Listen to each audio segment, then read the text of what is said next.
Stay tuned. We'll be back after this toke. Are you looking for non-stop, continuous cannabis and psychedelic programming?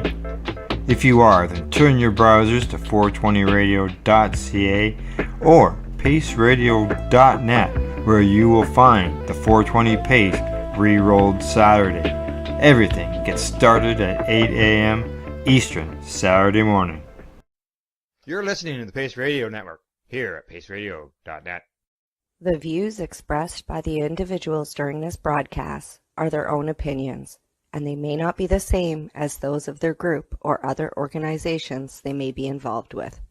All medical advice during our broadcast is not a medical opinion and should be checked with your medical physician.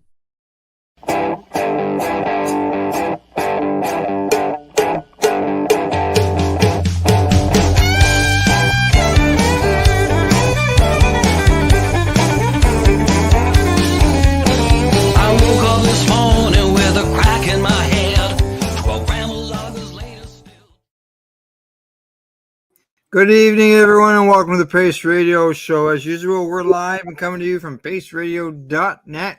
Good evening, Tamara. How you doing? I'm all right, Al. How are you doing today? I'm not doing too bad. Just so you know, that worked really well. Yeah, I saw that that's awesome. It just means it's less worry about whether we're starting and stopping on time.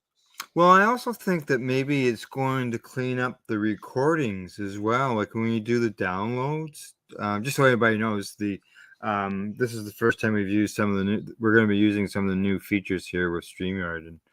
And one of them was having the intro start automatically. As soon as I hit the live button and we were live, the intro kicked in all on its own and ran through it like it's supposed to. And so what I believe what happens is it'll probably remove that, that delay between when it goes live and the operator clicks on the video off to the side to run it. There's only one thing I wish that StreamYard did. When we all hook onto Facebook, I don't get the comments when I'm on during the show. And then after I go back afterward and look at the show that's been shared on my page, the comments are there. So I have missed everybody commenting during the show. Oh, sure. Oh, really? Eh? And that's directly onto your own page? Yeah, when it's going onto the campus. It's not coming where I can see it on the StreamYard. So I don't know. I miss all kinds of comments. So Yeah. I'll have to look into that. I didn't know anything about it. So yeah, because like I said, I go back afterwards. I always share it on my personal page on Cannabis and Coffee, and there's always lots of comments during the show, like "Hi, how you doing?" And right. I can't comment back to them, right? So it looks like I'm being rude, not even. Yeah, because as long as it's on the StreamYard and the things, it should be coming to you. So. Well, yeah, and like usually we can see comments that are like coming from YouTube, and it shows you on this end where it's come, but nothing, no comments at all. Oh. Yeah, but they're there afterwards. Yeah, don't know. I'll have to look into that. See if we get any comments tonight. I know when did I get comments? I think Monday during the news. I think we got comments. Yes, we did. So I don't know. Maybe it's something else to do. Maybe it's part of the feature things that we haven't learned yet. But there is still a comment spot, just so you know. Well, yeah. On here, I can see this. Yeah. Well, who knows? Maybe somebody will send us a message if we can do a test. I see we do have viewers, so yeah. Who knows? Lots of viewers to start of on my show on Monday, but then we changed the topic, so then they all went away.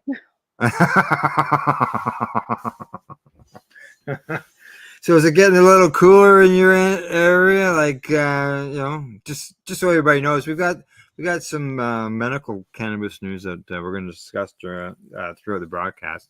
Plus, I'm going to talk about a visit that I did last week after last week's broadcast. I went and did a on-location interview, so we'll be talking about that as well as I got a video to run. So we got a few things that we're going to be going over tonight. So, well, the weather is warm during the day, and then gets down to about 5 degrees at night. But then it's going up to 25 to 28 degrees during the day.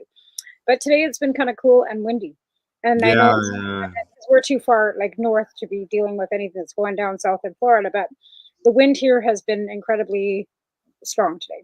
Let's Oh put it yeah, that well, way. you guys usually get, don't you guys usually get those clippers, or you don't? That's the No, only time you know we're when gonna. I no, and it's only Well, you're because in, yeah, you're in the I'm BC not in mountain. Alberta. Yeah, like Alberta, like when I grew up in Lethbridge, yeah, we get 100-kilometer winds like on a daily. That was not a big, and through Alberta, yeah, but here it's the clear cut, the mining, whatever, but the wind is just whipping through this valley like crazy. Where it Right. never used to. So, but it's pretty windy today. Yeah, none of the we're getting down to like 1 degrees, 2 degrees at nighttime.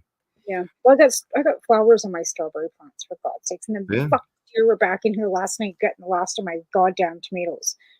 Oh, were they? Yeah. Oh, Yeah. we go Yeah. whenever we go to the field. We go over on the other side of the property, and there's an open field there. We go out there every night, and there's like 6 or 8 deer out there, feeding off of the farmer's field there. It's more like it's cattle feed or whatever. Yeah. So yeah, they're in there munching away. These are town deer that have never lived in the forest, and they'll eat garbage cans. They don't care. They're eating the snow in the Oh, mountain. they go in the garbage cans. They will eat garbage. Like I said, they were eating. Let's put it this way: I get bread all the time, right, from work. Mm-hmm. I left a bag of buns out on the veranda or on the red room too. They ate those too. Oh. Buns through the goddamn plastic bags. Oh, they ate the. Oh.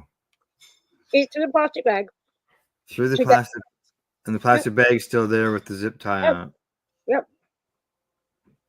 Well, at least they know to leave the plastic behind. So. Well, yeah, they could have put it in the garbage though. Yeah. Yeah. Yeah, like I just never thought I'd see deer eating bread. No, They'll eat anything. it's food. Yeah. At least they're not eating the plastic, because the plastic Got will mess things up. There's one running around with Christmas lights wrapped around his antlers. So, I see you've been posting about collecting up some products to help people in your neck of the woods with cannabis. How's things going? I'm ready to go. Oh, I'm yeah? going Saturday. Yep. Saturday we're ready to go. The bags are packed. Like, I'm still missing water and juice boxes, but I don't care. If it comes, it comes. If it doesn't, it doesn't. The important part are there: the cannabis, the edible, the roach clip. Right. And Yeah. we've got a bag of chips in there because I got chips from work, so I put a bag of chips in there. I got a big bag of apples. I'm going to put an apple in there. Yeah, and I'm going to go out with 10 bags and do some outreach and hand out my business card. Again, with just my phone number, so you can text me. I don't want to deal with emails and all that other shit. It's just too much to deal with. And see if I can start spreading the word. And then next Saturday, I will go out and set up behind the homeless travel lodge in the parking lot and take out more stuff, because I'll have more. It's not like I don't have more to make and more stuff here, but I'm also waiting on some packages coming. Some stuff. Yeah, right. Yeah, I mean, that's going to be ongoing too. And like I said, like, I hate asking for money, but if I have to go buy this stuff to make this stuff, you know what I mean? Like, I mean, I don't know how many other people are, going to be able to keep sending on a regular basis either, right? But yeah, that's the thing too. You got to have regular donations. You can only do this as long as you've got. That's right. Silent partners that are helping out, right? And you just got to keep hustling them. And I found, another one that I wasn't sure would be able to, and they're possibly going to be able to help me too. So it's just going back to your roots, trying to find people that are actually still doing anything, which is really I know, eh? Right? Like, or wanting to put their, and the thing of it is, like, there's no labeling going on any of this stuff, right? Like, if somebody sends me something, your name's not attached to it. No. Way, shape, or form. Even the medibles, like, I'm going to have a menu saying, this week we've got, 30 milligram caramels. This is what's in the bag. We got a peanut butter sandwich, and every week, so that everybody knows what's in there. And I was thinking peanut butter and jelly sandwiches, but I'm thinking, what about peanut allergies? Am I going to have to worry? Peanut allergies are, So again, like, and I was thinking that next weekend's turkey, right? It's Thanksgiving.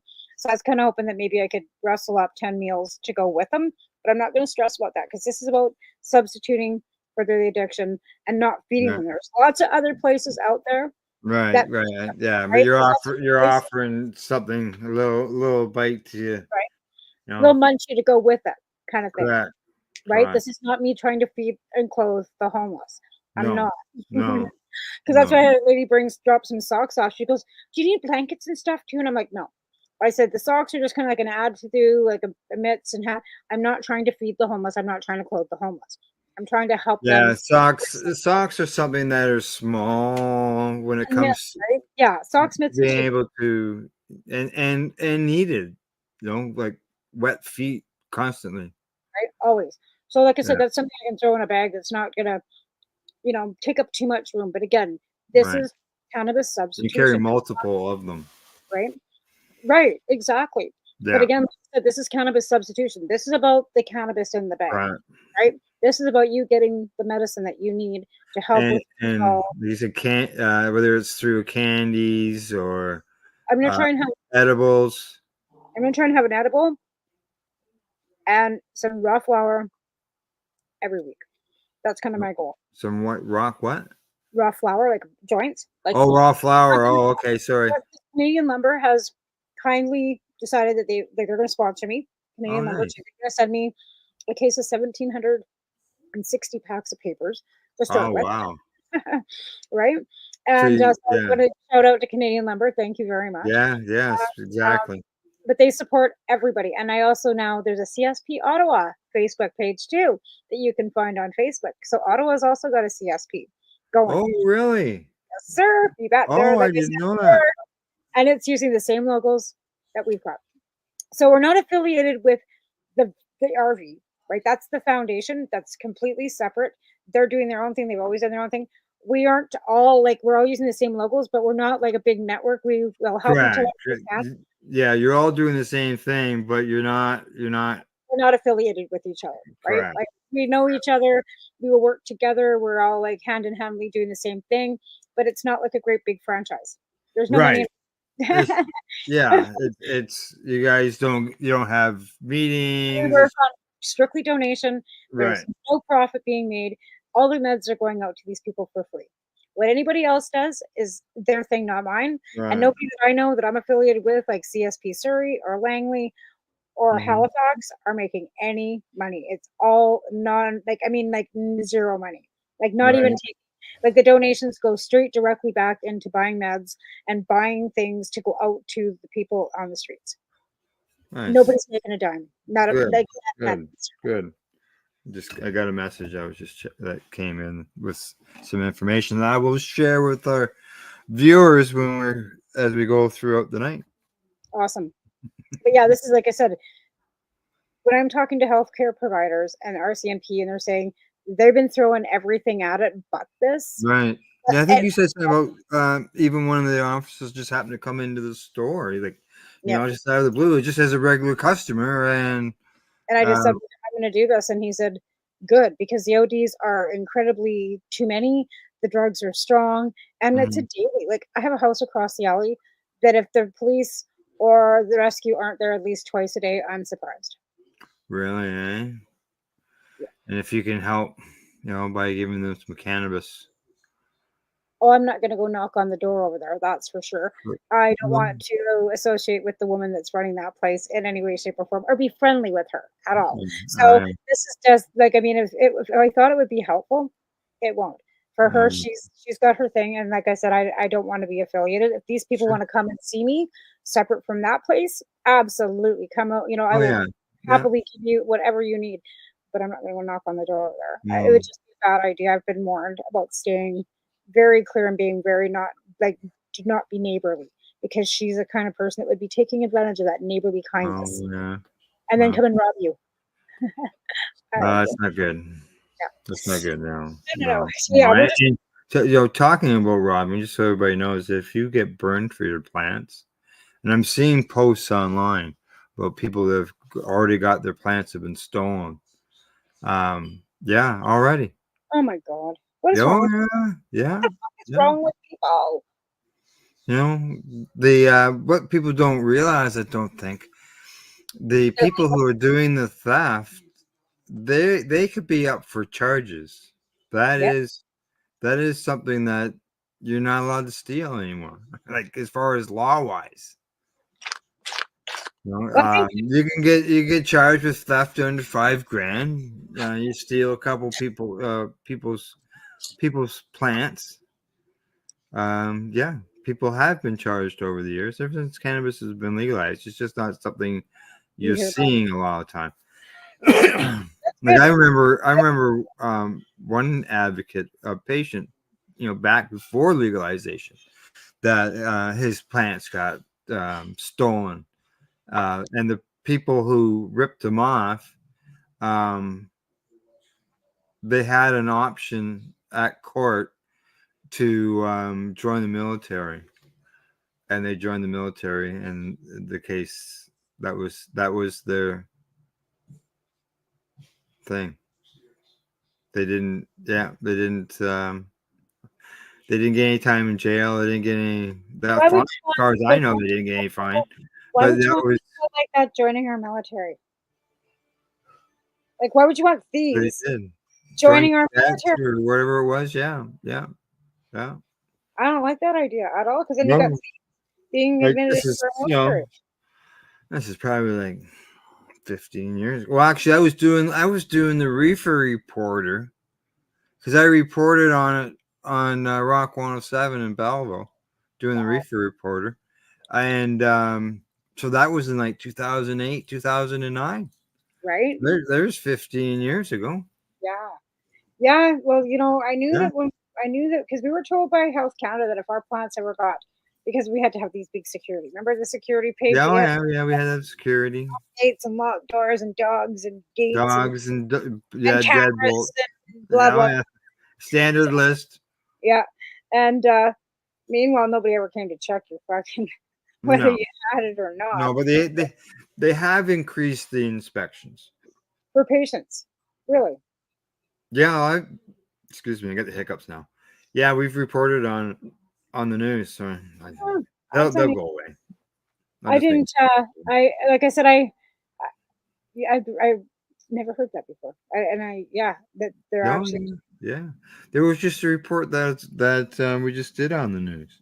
Hmm, On it. I'll have to find it yeah, and that's send interesting. it to Like you. I said, for all the years that Or you, maybe I'll bring it up next week yeah, on the for all the show. years you've grown, how many times have they come to inspect you? Me, never. Right? I had low numbers. I know people with high numbers that never ever saw an inspection, including in the process. They also fought court challenges against them.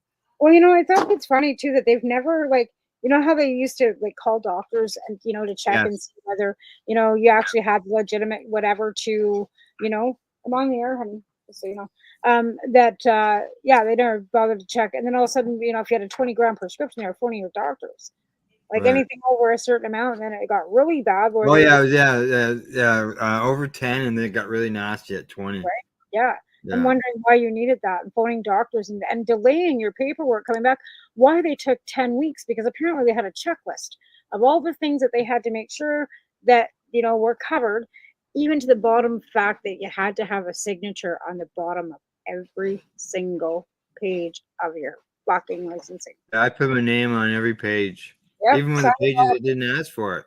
Yep. no, but yeah, we made sure we said, and then we did our paperwork the one time here, and for a production site, and we Hmm. forgot to sign one little spot. They sent it back with Yep. our envelopes that we actually sent to Health Canada, like our like the FedEx page, saying that they have no record of us ever applying, and make sure you fill this Oh, back thing out and then send it back. So if they ever returned your paperwork to you, they never kept record that you had applied. So if you already had plants in, or if you ever had you'd already started and you couldn't, yeah. I if you had. actually had Well, the license in your hand. I don't know. I filled out piles and piles of those MMAR forms. Oh, It me was a too. regular at the cafe. 100%. Cafe would just call me up and say, "Hey, Al, we got somebody here who needs a hand to do their paperwork." And after I'd done like probably 100 of them, I'm like, this is repetitive addresses. Why can't people do this themselves? It's not that hard. But people were so worried that they were going to miss something that they wanted Yeah. to sit there. And basically, all it was signing your name and address over and over and over again and making sure you said yes, yes, yes, and checking every. But there was 35 pages before. Now it's 11. Oh yeah, yeah. Sometimes you'd only use like 22 of them. Right? And then Yeah. that back one that you have to have, like, the doctor initial for an LP, and that's the only thing that goes. And it's like, what the fuck is that? Like the Yeah, back. that's the last page. It's still there on the form. I know. I haven't got my licensing anymore. I figured fuck it, but now I'm thinking I better go and get it again. But I don't. Yeah, I don't want to. Yeah. Well, actually, yeah, those numbers were. I think they were holding steady. Maybe they might have had a little bit of a slight increase. In the report we did last week on them. So I went through Namaste, whatever, Canada 420 last time because I can't grow here anyway. yeah. And I wanted my 20, like I had 15 grams before. I wanted up it to 20, right? They refused because they were worried about the affordability. I said, don't worry about how I'm paying for it. Well, we're going to worry about where you're going to get it then because, legal market, can you afford that? That's not your concern, I said. How I'm making the money to pay, I'll be able to pay for 20 grams a day. None of your business. They refused to sign it because it was not affordable. No. Jeez. Right? Yeah. And then I've heard some people have that have to deal with that question. And then when I asked for the paperwork, original paperwork, so I could send it off to Health Canada to grow, they wanted $850 fucking dollars for it. If they just signed it to an LP, because you had to pick your providers through them, right? So you had to pick like Canamarch or Broken Coast or whoever, because it was. Right. But this is ACMPR, so and that provider then pays them for your licensing, right? Right. So yeah. Your license because they want you to sign up for the production sites. You're gonna buy your cannabis off them, so they're gonna pay for your license. Right. And if you don't buy from it, they have the right to remove your licensing. Yeah. Well, see, that's why I've just always grown my own, right? And that's why I want to get another license. Never had to worry about that. Because I don't want to have to buy from Broken Coast at inflated prices. You go to the stores, even Broken Coast ounces are still $240 fucking dollars in the stores. Oh, really? Eh? I don't buy them. I'm not buying an ounce for $240 from Broken Coast when I can buy one from Pure Farms or 1964 for $100 and it's better cannabis. But Broken Coast is still $143.99 plus tax in the store, which after you pay tax on that, it's almost $200 an ounce. No. No. So they still want $15 a gram all the way up, and it's rack. And on their website, if you go look, I guarantee it's probably the same fucking price, and it'll be the same pot too. It's not recreational; it's all the same. Yeah. No, it's yeah. Well, talking about what people think about cannabis, I've got a little report here. And this does not surprise me whatsoever. And this report that came out recently, it says that most people don't trust the government for cannabis information, according to a federally funded study.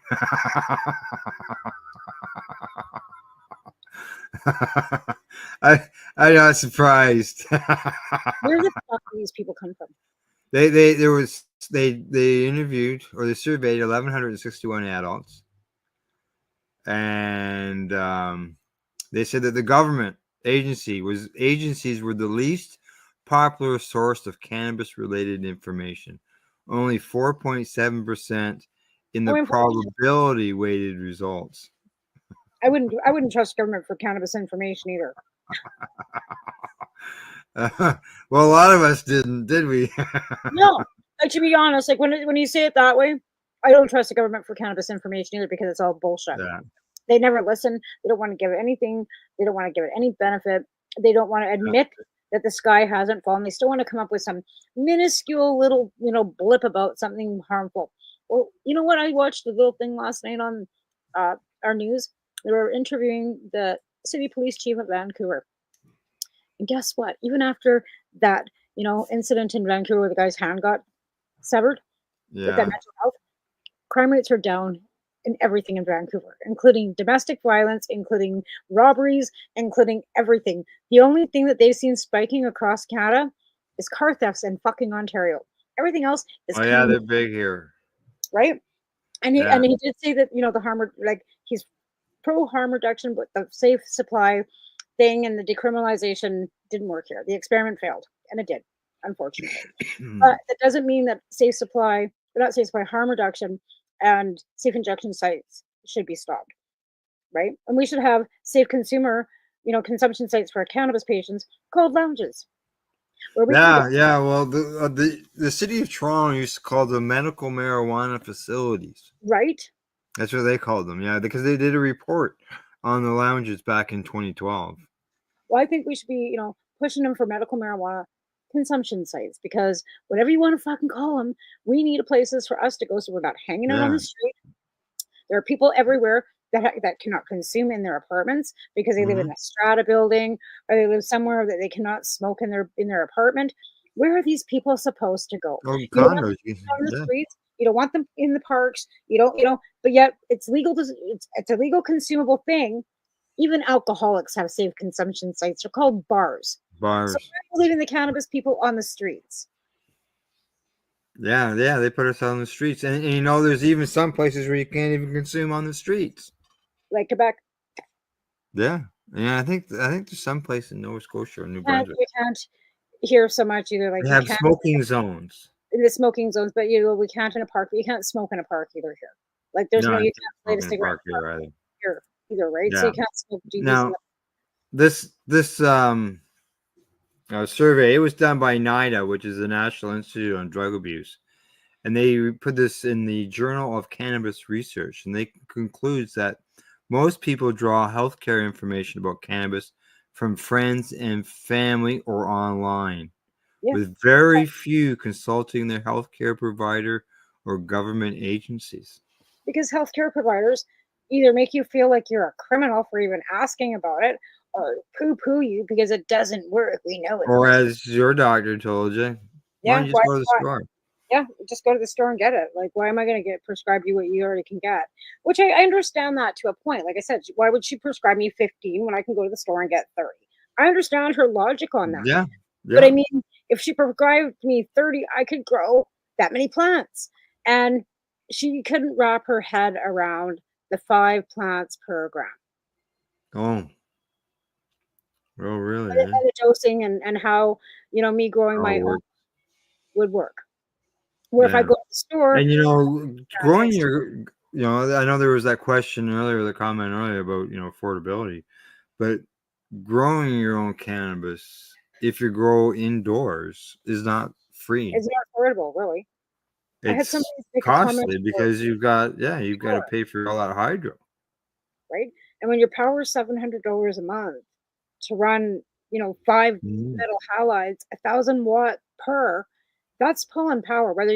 And power is cheap here. Like I literally pay like $200 every 2 months for electricity. And this fucking house, really? Right? Of course, I had your bill. My gas bill, on the other hand, is almost $500 a month to run the fucking furnace, right? For natural gas. So I'm paying $460 a month for fucking gas, and I'm paying $200 for 2 months for electricity. It just goes out the walls, eh?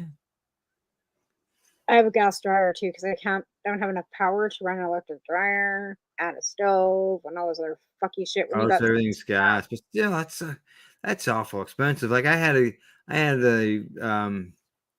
a gas furnace, natural gas fireplace, and a natural gas stove. At one time, though, in British Columbia, natural gas was super cheap. That's why they put natural gas in everything there. Even in Vancouver, a lot of the new condos and stuff back in the 90s when they were building them were heated specifically with natural gas fireplaces and natural gas, because natural gas was cheap in British Columbia at one point. Now, I don't know. Well, last I paid was like 22 cents a cubic meter for it. I'm only paying 14 cents, but I'm still paying fucking $460 a month payments.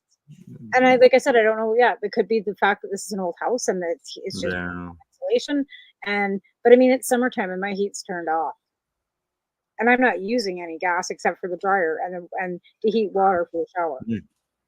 So yeah, but it's ridiculous. But again, like back to the growing, right?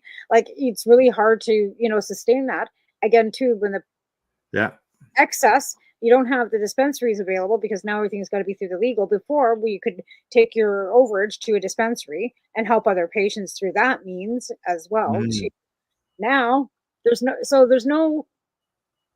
no benefit to it, not benefiting right. anybody else either. Yeah. And I guess apparently, like even with the substitution, they want if you're giving it away, they expect a receipt. And I'm like, that's bullshit. Like there's something in the Cannabis Act that says you have to have a receipt. I said the stores don't even give you a fucking receipt unless you ask for one. They're not handing you a receipt saying you need this receipt in case you get pulled Yeah. over.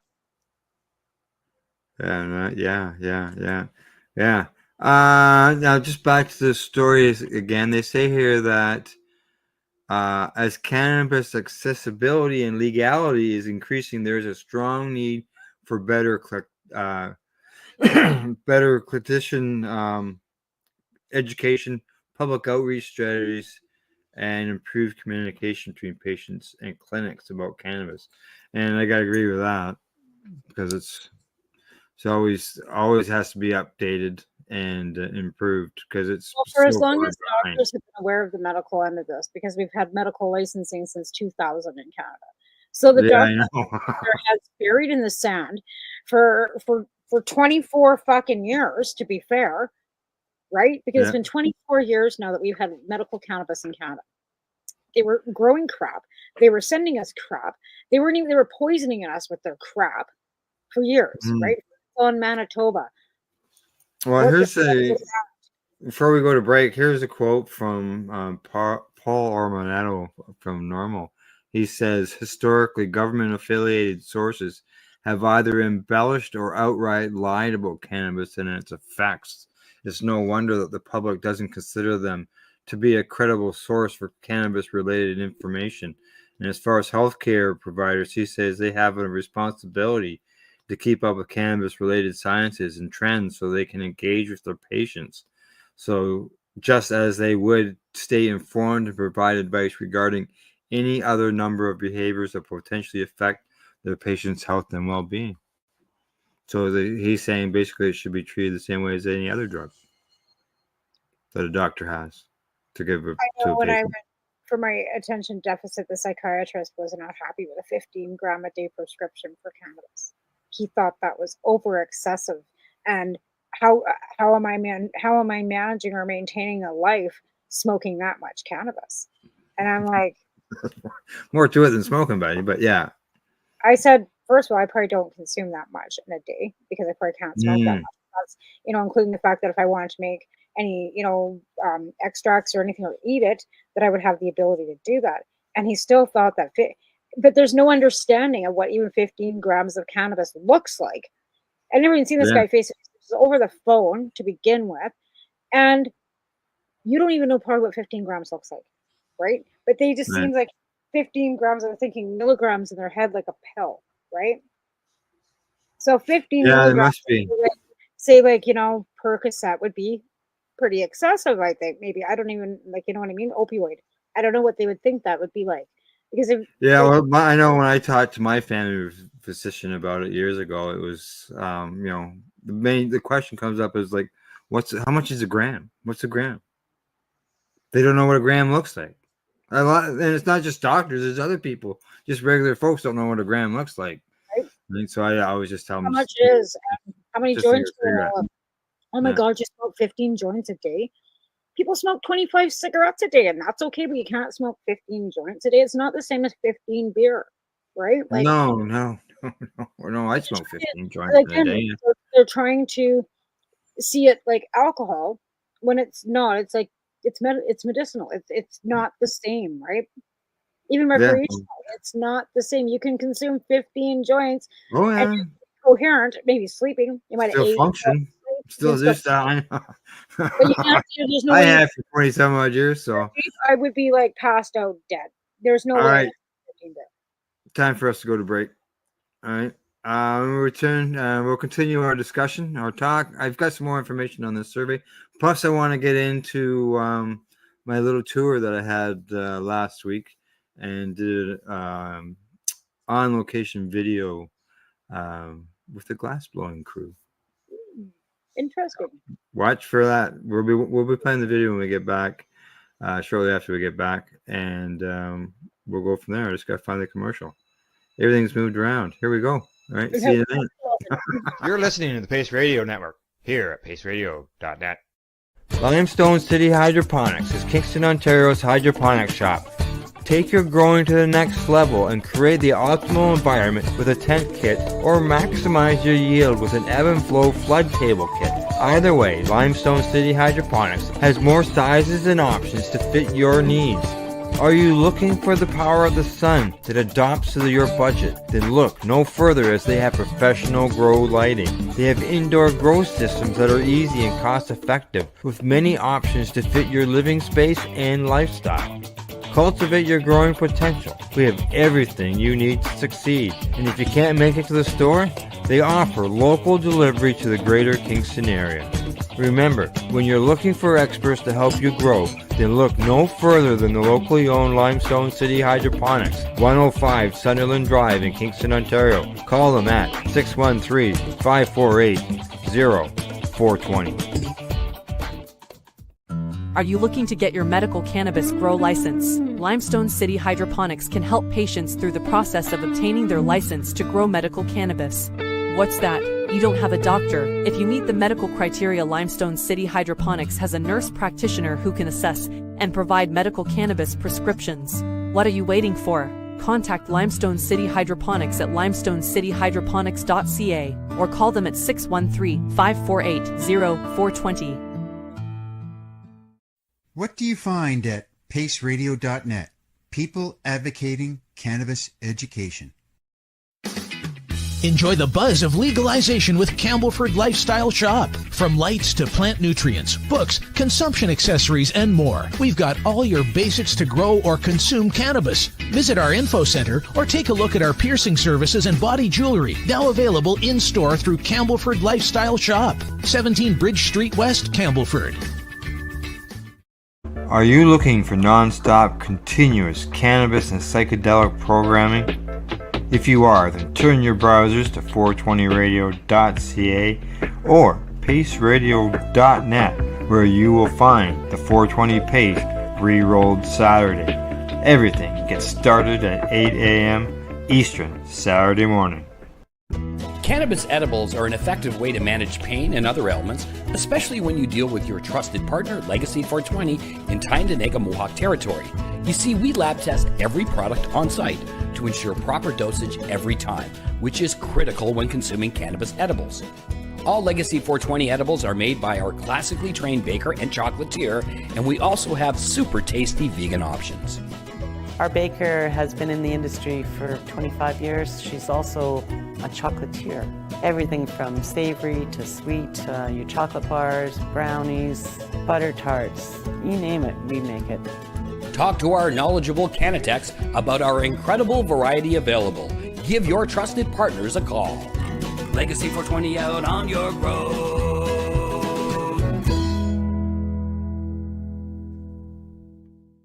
You're listening to the Pace Radio Network here at paceradio.net. And you're watching the Pace Radio Show. We're live here, paceradio.net. Welcome out.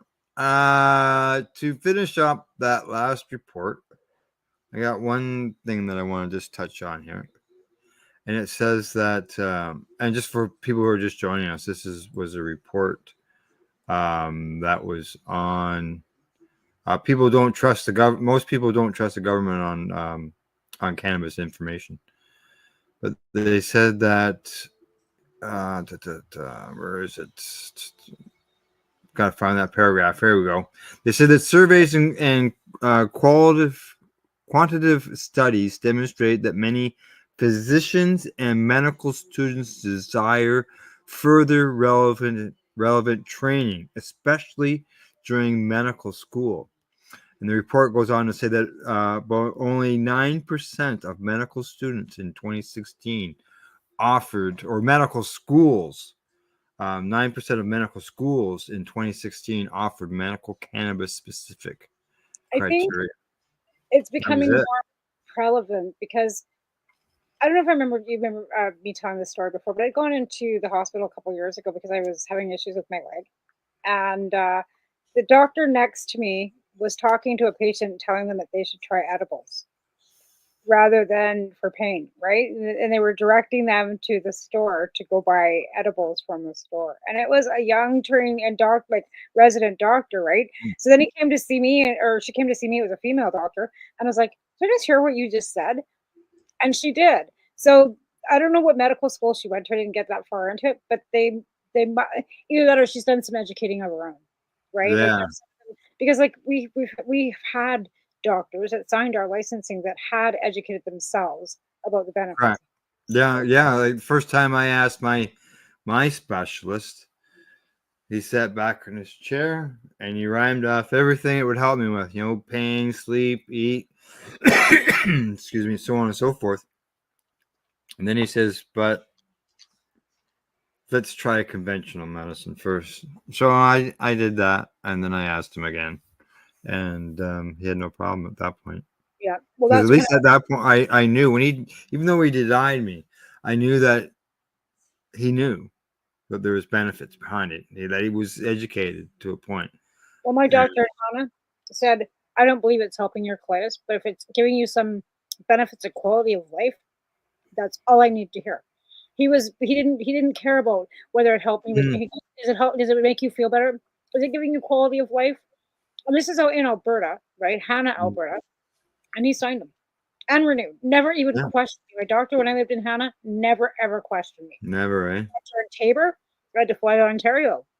But because I had that licensing from Dr. Kammerman to begin with, taking that into another physician back in Alberta, saying, look, I've already got this. I have a doctor that believes me. I have a doctor that says it's helping me. That might have made the difference. I don't know. Yeah, but he also this doctor also had to have a kidney transplant because he had taken too many pain pills and had killed his kidney. Yeah, sure. Yeah. Liver, anybody, opioids. Yeah.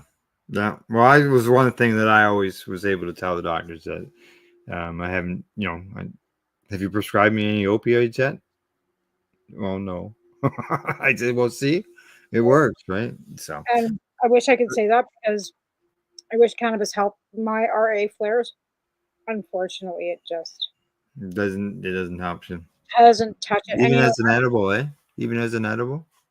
No, not even as an edible. And let's put it this way: even sometimes 4 milligrams of Dilaudid doesn't touch it. Oh, okay, yeah. I can't even take more than that because if I take more than that, I'm puking my guts out. Right. So that's not good. And I really like even 4. I'm puking. I can't take even 2 pills, and it doesn't touch it sometimes. It's that bad a pain. It's so. Alrighty. Switching topics, as I said before the break, that we were going to talk about something I did last week, and that was an interview, on location interview. And what I did is I made a journey to Kingston, Ontario, and I visited the Happle workshop. You've seen me with this. I have. Right.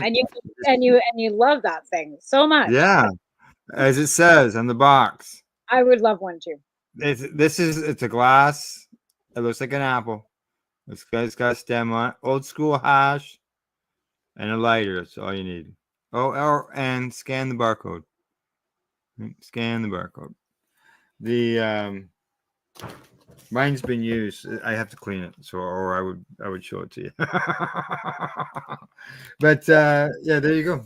Little picture there on the side. Yeah, and I mean, use it and well use it because that's what you want to do, right?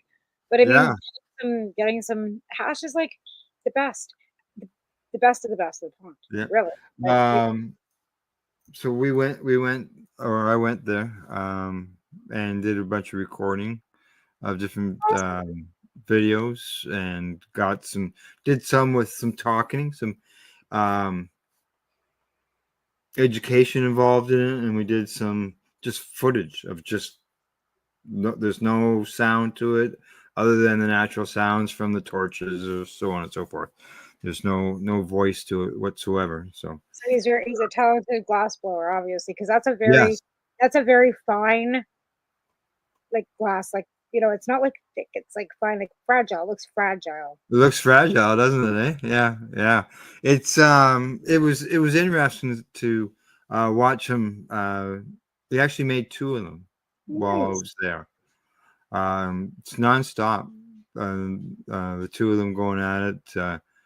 That's your Electric Dave on IG, as well as Master Glass That's on true. IG. He's successful and he can't keep up to the orders that are coming. So Yeah, yeah. You know, love to see people successful. That's awesome. that it was nice to, you know, I spent, I don't know, probably 3 hours there Oh, well, out of their day, and you know, got, like I mentioned, over 2 hours of video footage.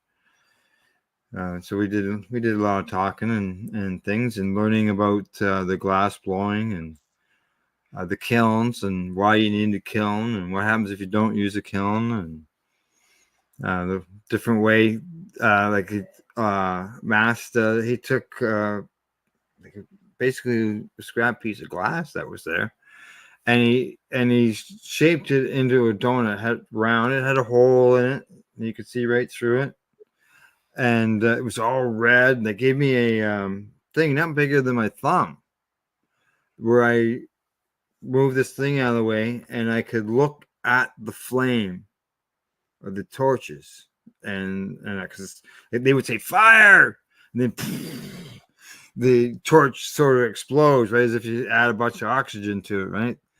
And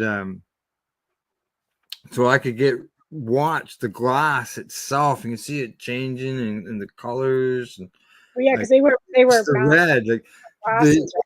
Yeah, because the apple doesn't have any color to it; it's just clear. But the glass is red, and it's like it's molten. Really, is what it is. It's dangerous to the eye. Like that's why they wear those glasses. Like welding, right? Like you can get a flash, and it can really be damaging to your cornea. So that's yeah, you don't want to be looking straight into that torch. That's for sure. No. So I'll run the video here, okay, and we'll talk about it out on the other side. It's just about 2.5 minutes long, and you'll see. So we'll see you on the other side. Right back. This, guys, is a BT bottle with a little straw on the end of it. Okay. Back in the day, we used to have glass bottles, soda pop in glass bottles. Okay, soft drinks, and this was built for the old school hash. This is the hash that your uncles and your grandparents would get. And this is the stuff that we would all treasure whenever we could get it, because we thought it was the best stuff, because it's the constant. It was our form of concentrate. Correct. When we were young, right? Yes. This is To answer your question now. Oh, here we go. Forward. Now you're going to cut this out if it doesn't work, right?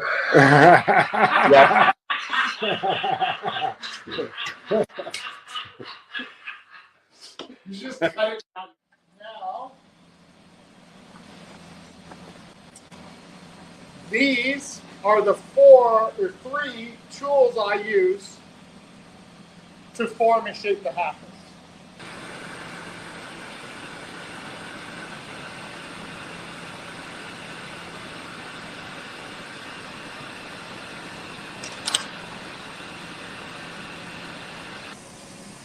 So now once the prep work is done over on the lathe, it now has to come over to me to put the mouthpiece on and finish off the top part. So first up, I just need to clean up and close off the top that's left over.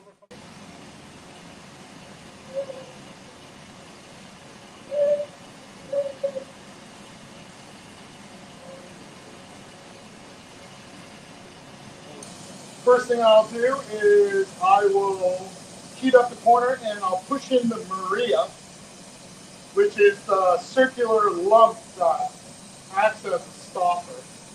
Right? Whereas I'm kind of like, I'm 49 years old, but I don't have time to be an artist. You know, but each one is individual, though. There's only one of each. So it does make it art. Oh, stop it. Okay.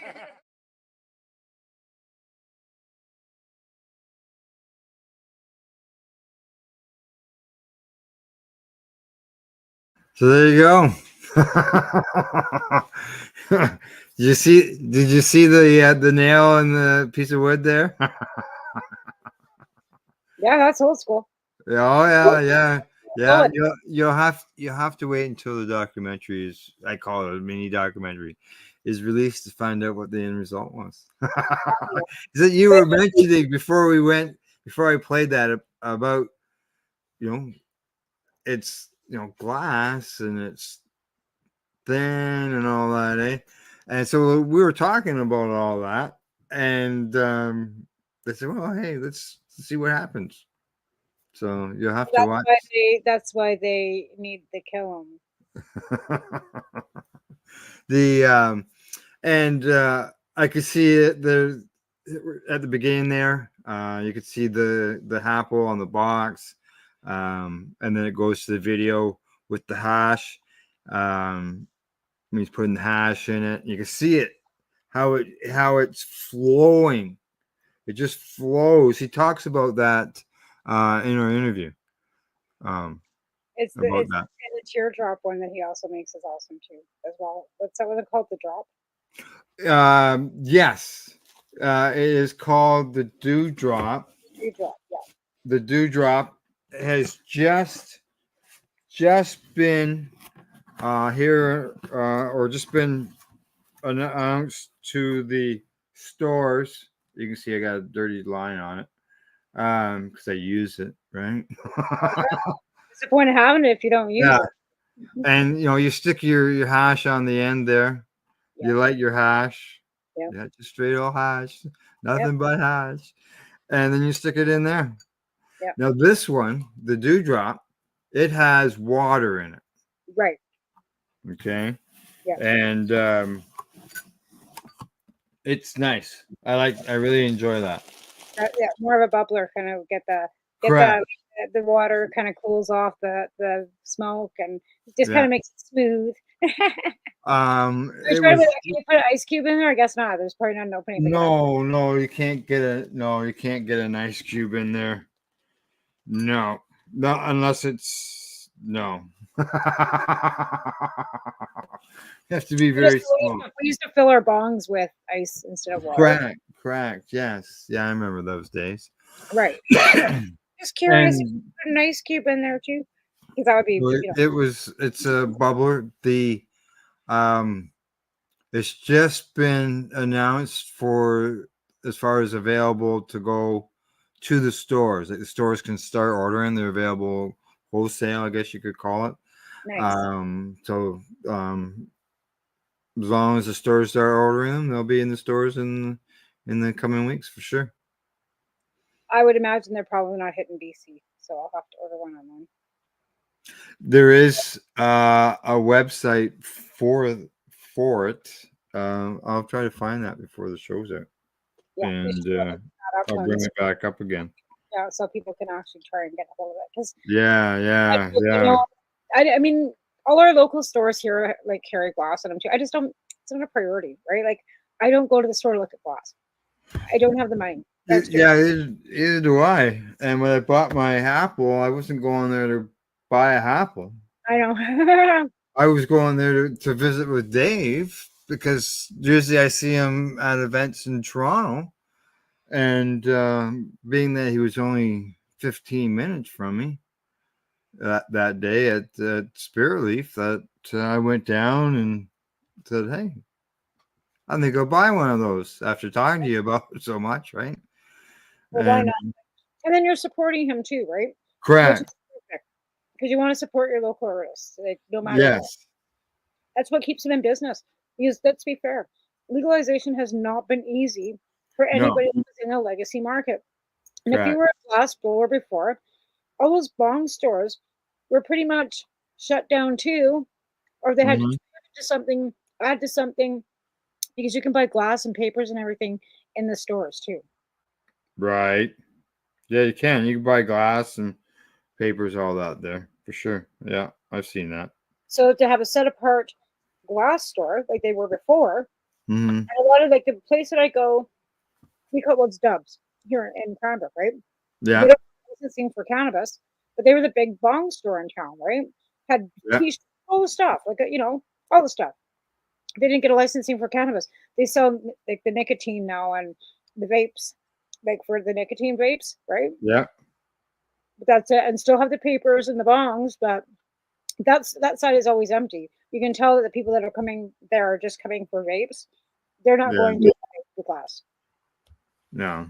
The one place that sponsored my cup for the one bong store here in town, it's gone.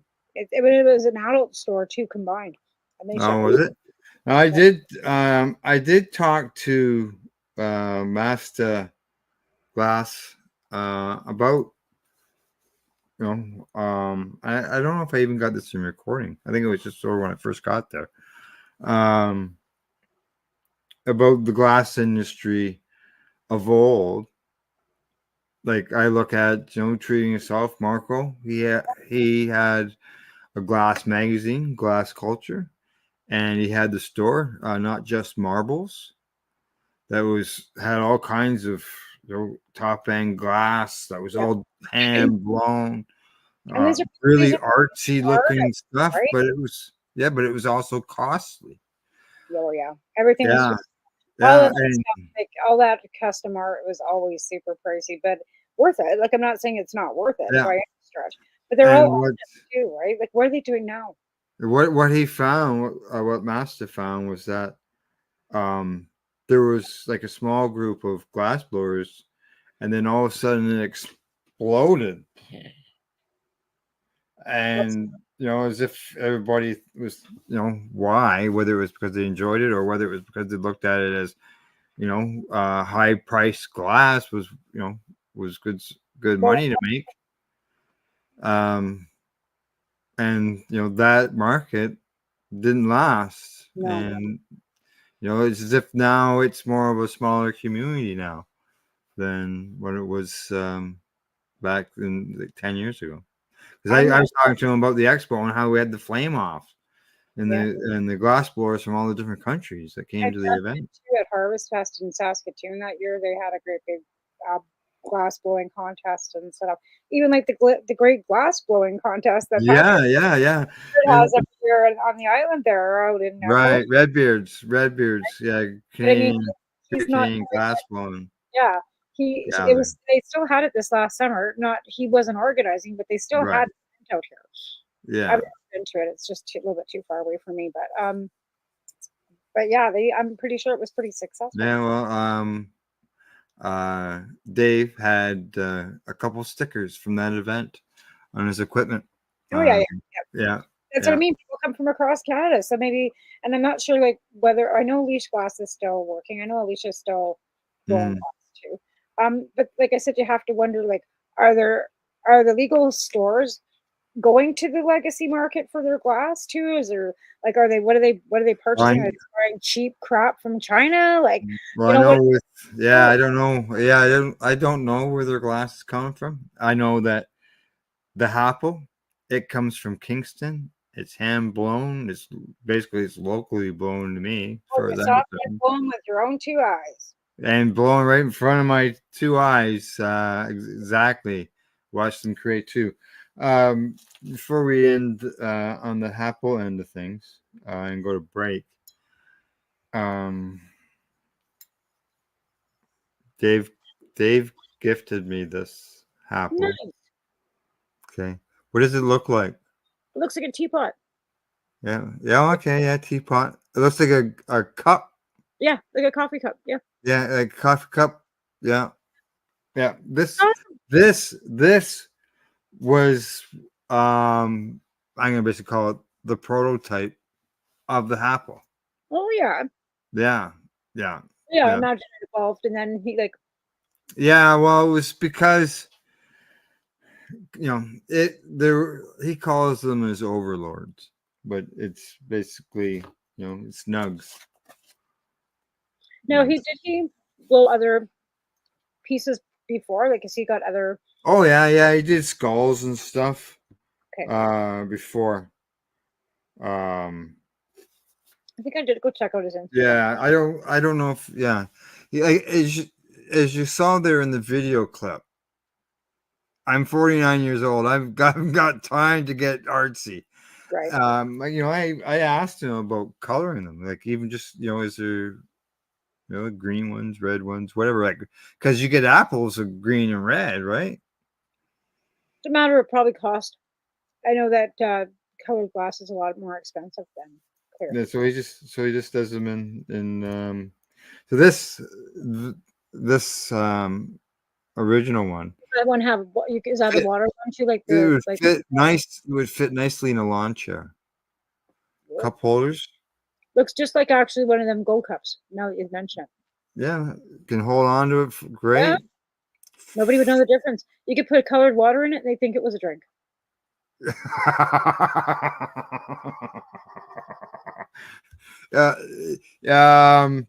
That's an awful hot drink. It's just smoking out of his mouth. It could be coffee. Yeah, hot chocolate coffee. Yeah, for sure. Let's put it in big and blue, and then they'll think, who knows what the hell it is, right? You guys drinking straight up, blue gin. What's that guy got in there? Oh, blue gin.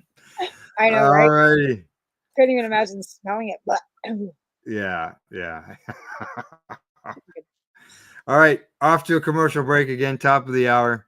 When we get back, we'll get into some of this medical stuff that I've got sitting here on the screen in front of me. I always like pass along some medical information because the more information you pass on, the more educated people get, right? Education, Okay. that's what we keep doing this for. That's right. Exactly. Talk to you all in about 3 minutes, 3.5 minutes. You're watching the Pace Radio Show. We're live here at paceradio.net. You're listening to the Pace Radio Network here at paceradio.net. Legacy 420 have an awesome array of cannabis-infused beverages, from pop to Nature's Nectar's teas, all in amazing flavors. What a selection. We even have a delicious mango-infused juice, and let me tell you, it's delicious.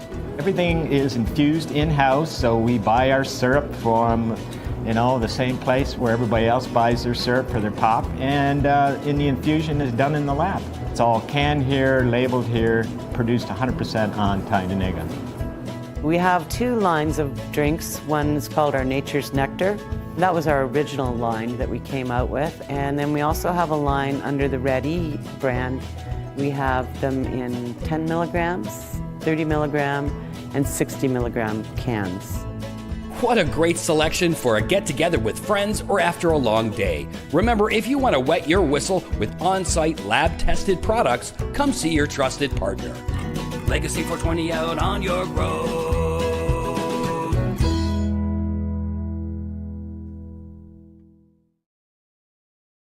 Camelford Lifestyle Shop. Open Monday to Friday from 10 till 7 p.m. or by chance. Check out our flags, our t-shirts, plus our hats, and look of that supply of rolling papers, plus much more. We've got bongs and your favorite herbal vaporizers. Look at all the incense we have, as well as for those who collect knives, check out these knives in our collection. And while you're here, stop in to see Shay at the piercing room, where you can get poked by Shay. Daily deals, check them out. Camelford Lifestyle Shop, 17 Bridge Street West, Camelford, Ontario.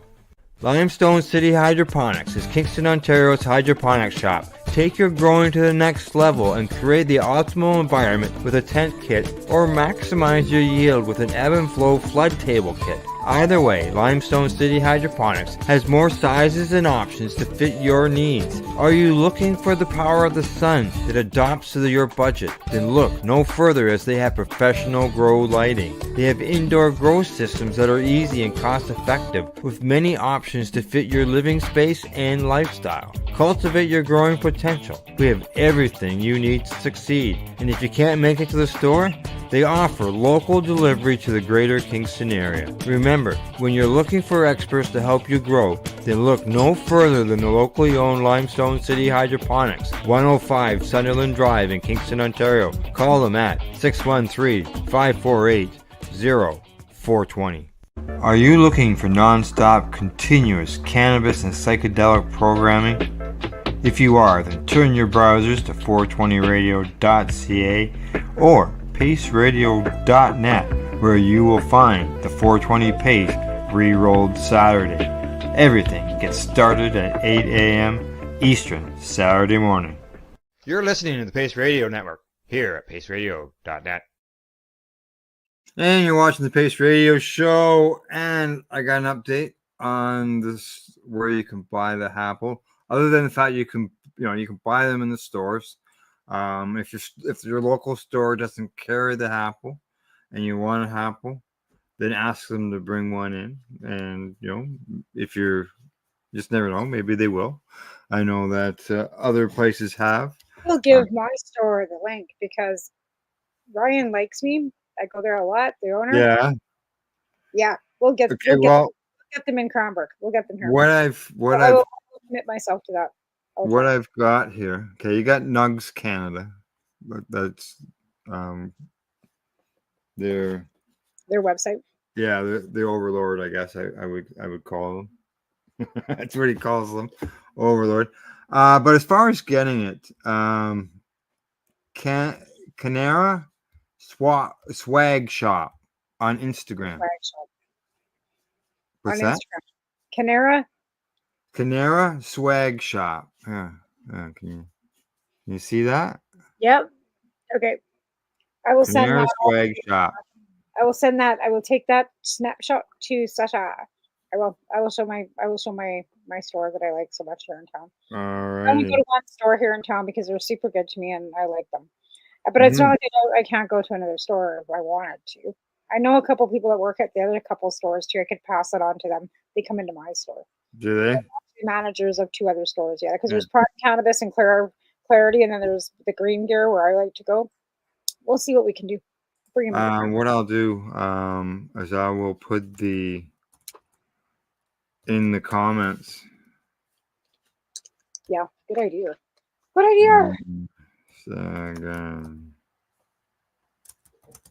I should have probably went to Facebook and shared this on my page. Yeah. CANNARA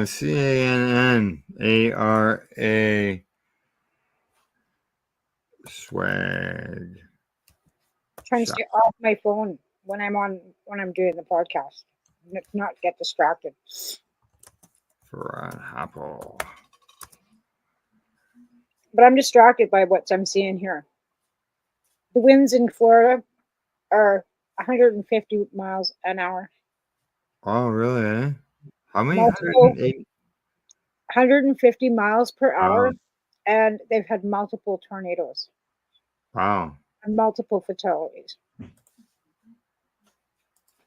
And they've got Anderson Cooper, like the skinniest guy in town, standing in a rainstorm. Like he's near blowing over.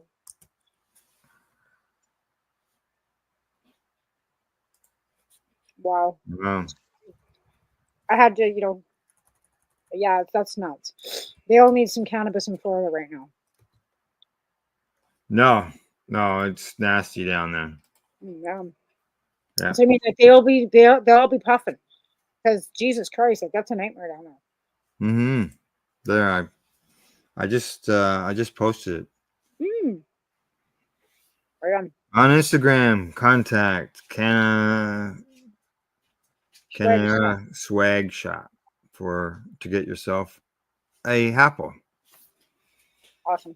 So, yeah, we'll play that video again as we close out the show. I'll play it again.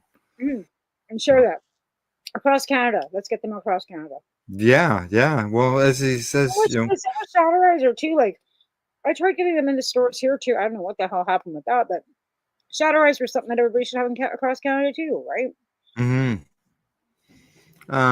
Here's a report that came up in a medical news website. It says that cannabis pill may reduce agitation in people with Alzheimer's disease. A pill. So are they talking like naloxone or? Let's find out. Did you see what popped up on the screen? Oh, okay. They did research on 75 participants over a 3-week intervention. Researchers found dronabinol, so the synthetic version, help reduce agitation better than the placebo. Well, yeah, of course it would. I can understand that whether it's synthetic or not, it would still help with agitation because it would be this, depending on what that's like consists of. Is it CBNs and CBDs? Uh, like what's the levels of, and what are they using? Like, Yeah, this is dronabinol, so it's just a synthetic what's the THC. makeup of the pill of the pill is made of? Like, does it give a rundown of what that prescription is made of? No, as far as what's in the pill, I'm not Yeah. seeing that, not yet. They said that all patients had dementia, and were between the ages of 60 and 95.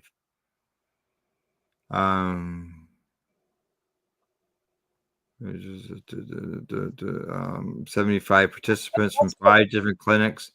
63 participants completed the whole study. So 12 of the participants dropped out. 3 severe adverse events occurred in the intervention group, and none in the placebo. So 3 people had adverse effects. Throughout the time frame, there was no significant differences in adverse effects between the control group and placebo group. 3 severe adverse effects occurred in the intervention group. So they had different groups, obviously. 5 nanograms of dronabinol twice a day. Again, I'm wondering if it's because it's synthetic. What's the level of THC in it? What were the adverse effects? What other medications were they taking along with it? But it is, if the synthetic can do this, what's the real plant capable Well, of? that's what I mean. The real plant medicine may be better because you're using chemicals to make something, right? Like, so you're making a chemical makeup of something that's natural. I don't know. Yeah. But again, like I said, they're making meat in a petri dish. So what are they doing with with Yeah, the I know, and they're making cheese in those things too these days. So there you go, it's dronabinol. But that's interesting. And, and a lot of studies are done with synthetic cannabis. Have they not done some studies with actually cannabinoids in Alzheimer's patients, and they're finding that it's actually linked to the tartar removal in the arteries? Correct. That's that white buildup mass or whatever. Yeah, the plaque mass within the the brainstem. Yep. And but they were using cannabis. They weren't using synthetic, right? Yeah. So they've already proven that to a point with natural. So it makes sense. But again, I guess for people that don't want to use real cannabis, that want to use synthetic, I guess that's why they would have to do the study to see if the pill works. Because some people will take pills and not want to smoke it or vape it or eat it like a cookie or whatever, right? Because they've got some stigma about cannabis. And that's, I think, what it boils down to is people are more comfortable taking pills than they are a cookie, a pill. It's what people are used to taking medicine as. That's why they make caps. That's why you can get canna caps, because people are more comfortable stuffing it in their face and drinking it down like a fucking Well, it's pill. not, especially when it's non-smoking. It's non-smoking. Right? Yeah, but it just kind of defeats the purpose of cannabis if you put it into a pill. Well, I make pills. Actually, I'll be making pills over the next 2 days. At some point, I make my own. If that's how you want to consume it, I just I infuse coconut oil. That's great. And then you put I totally get it, but to me, because I smoke it so much, it just seems to me defeats the I smoke it all the time. I can't take anything with the green, like I said, with anything with any chlorophyll. It kills me, even a pill. Yeah. Everything. Like I said, I've tried. Well, I know that the pills, when they break in your gut, there's always a bit of air that's in a capsule, because you can't fill a capsule up all the way. So there's always a little bit of air, so you end up with a burp. And you can taste it some there.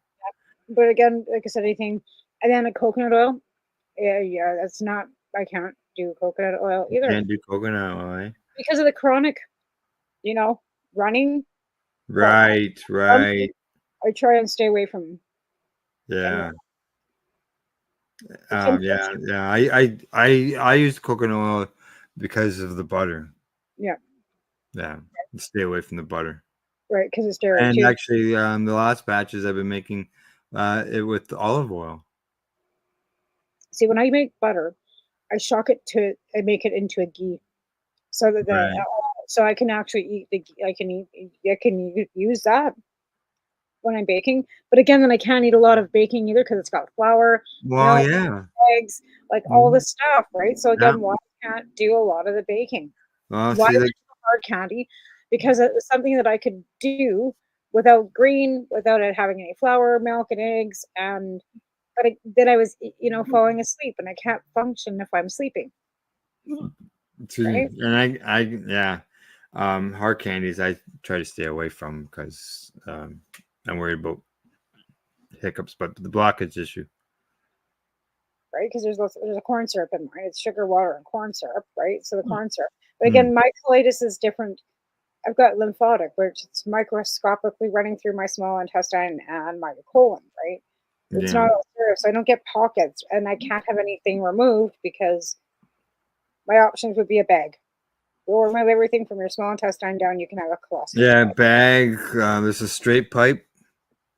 Right? So that would be my option. So I was thinking maybe I could make designer colostomy bags with fur and jewels and stuff, but I'm not quite ready. Oh, I don't know about that. Yeah, right. It's quite not ready. That could get messy. I've been talking about designer colostomy bags since I was 18 years old because that was basically when I was told that this was my option if I wanted to, Oh, never have really? anything ever again. We can just give you a colostomy bag and take your small intestine and all your colon right out. You'll never have to worry. Yeah. No, And I went, my doctor's not into surgeries only because once you take it out, you can't put it back in. right? But That's what he said. That's what he said to me, and I talked surgery with him and said that I wasn't interested in it. It was more to me as his last resort, and he had no problem with that. They had a hard enough time getting a blood test on me. They weren't getting anywhere near me, right? But No. again, Oh, some of the options that this quack was telling me, like you've got 1 in 42,000. I don't have any treatment for you. Let's try 90 milligrams of codeine. See if let's say send her home with acetol and 90 milligrams of codeine a day to try and stop the fucking diarrhea, right? Let's see if we can plug her up. No, that didn't even help either. So I'm, strung out on fucking codeine all day, itching and scratching like a fucking tweaker, and trying to, quit my runny bum. This is this is what the doctors try for you, right? Like it's ridiculous. Right. But they got to try the treatments, right? Yeah.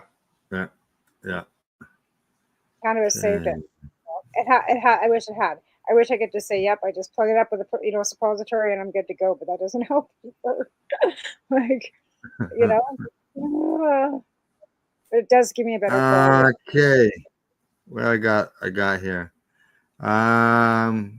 CBG and THCV are promising treatments for Parkinson's and Alzheimer's. There's the Alzheimer's end of things. Probably, I don't know whether it goes into that, what we were talking about. That's the thing I think that's bothersome about the pharmaceutical company getting their hands on cannabis. Yeah. And isolating everything to be, this is what you need for the, and I understand that was one of the things that medical want. They want the dosing, they want to know what works for what, but then they're going to make it into pills. Yeah. Oh, yeah. They want to make it into a pill. I understand that. So, like, they can make cannabinoids just out of yeast. Okay, so they can target certain cannabinoids that whatever they want to make and go from there. They say that these just grow the plant. Yeah. Well, it doesn't produce enough CBG. Oh, I'm sure they could figure it out. They got all these places that are licensed. They're destroying cannabis out there. There's overages and they're destroying it. I'm sure that they're not. Yeah, they don't say what this study. I'm not seeing it yet. Anyways, what they're saying, as far as what they're using, but they talk about THCV, CBDV, and CBG, and they say they're antitoxins, anti-inflammatory, and neuromodulator effects position them as good for treating neurodegenerative disorders. And this We've is known that forever. yeah, this is forever. According to researchers from the Center for Dementia Research.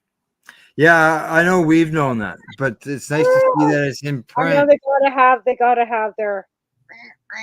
I get that. Like, I mean, why do they not listen to patients? Why do they not listen to people that have been consuming cannabis for fucking? Well, like, come on. Yeah, I worked with a patient with Parkinson's disease, and I can tell you that there were family members that were really pleased with what they were seeing at that time.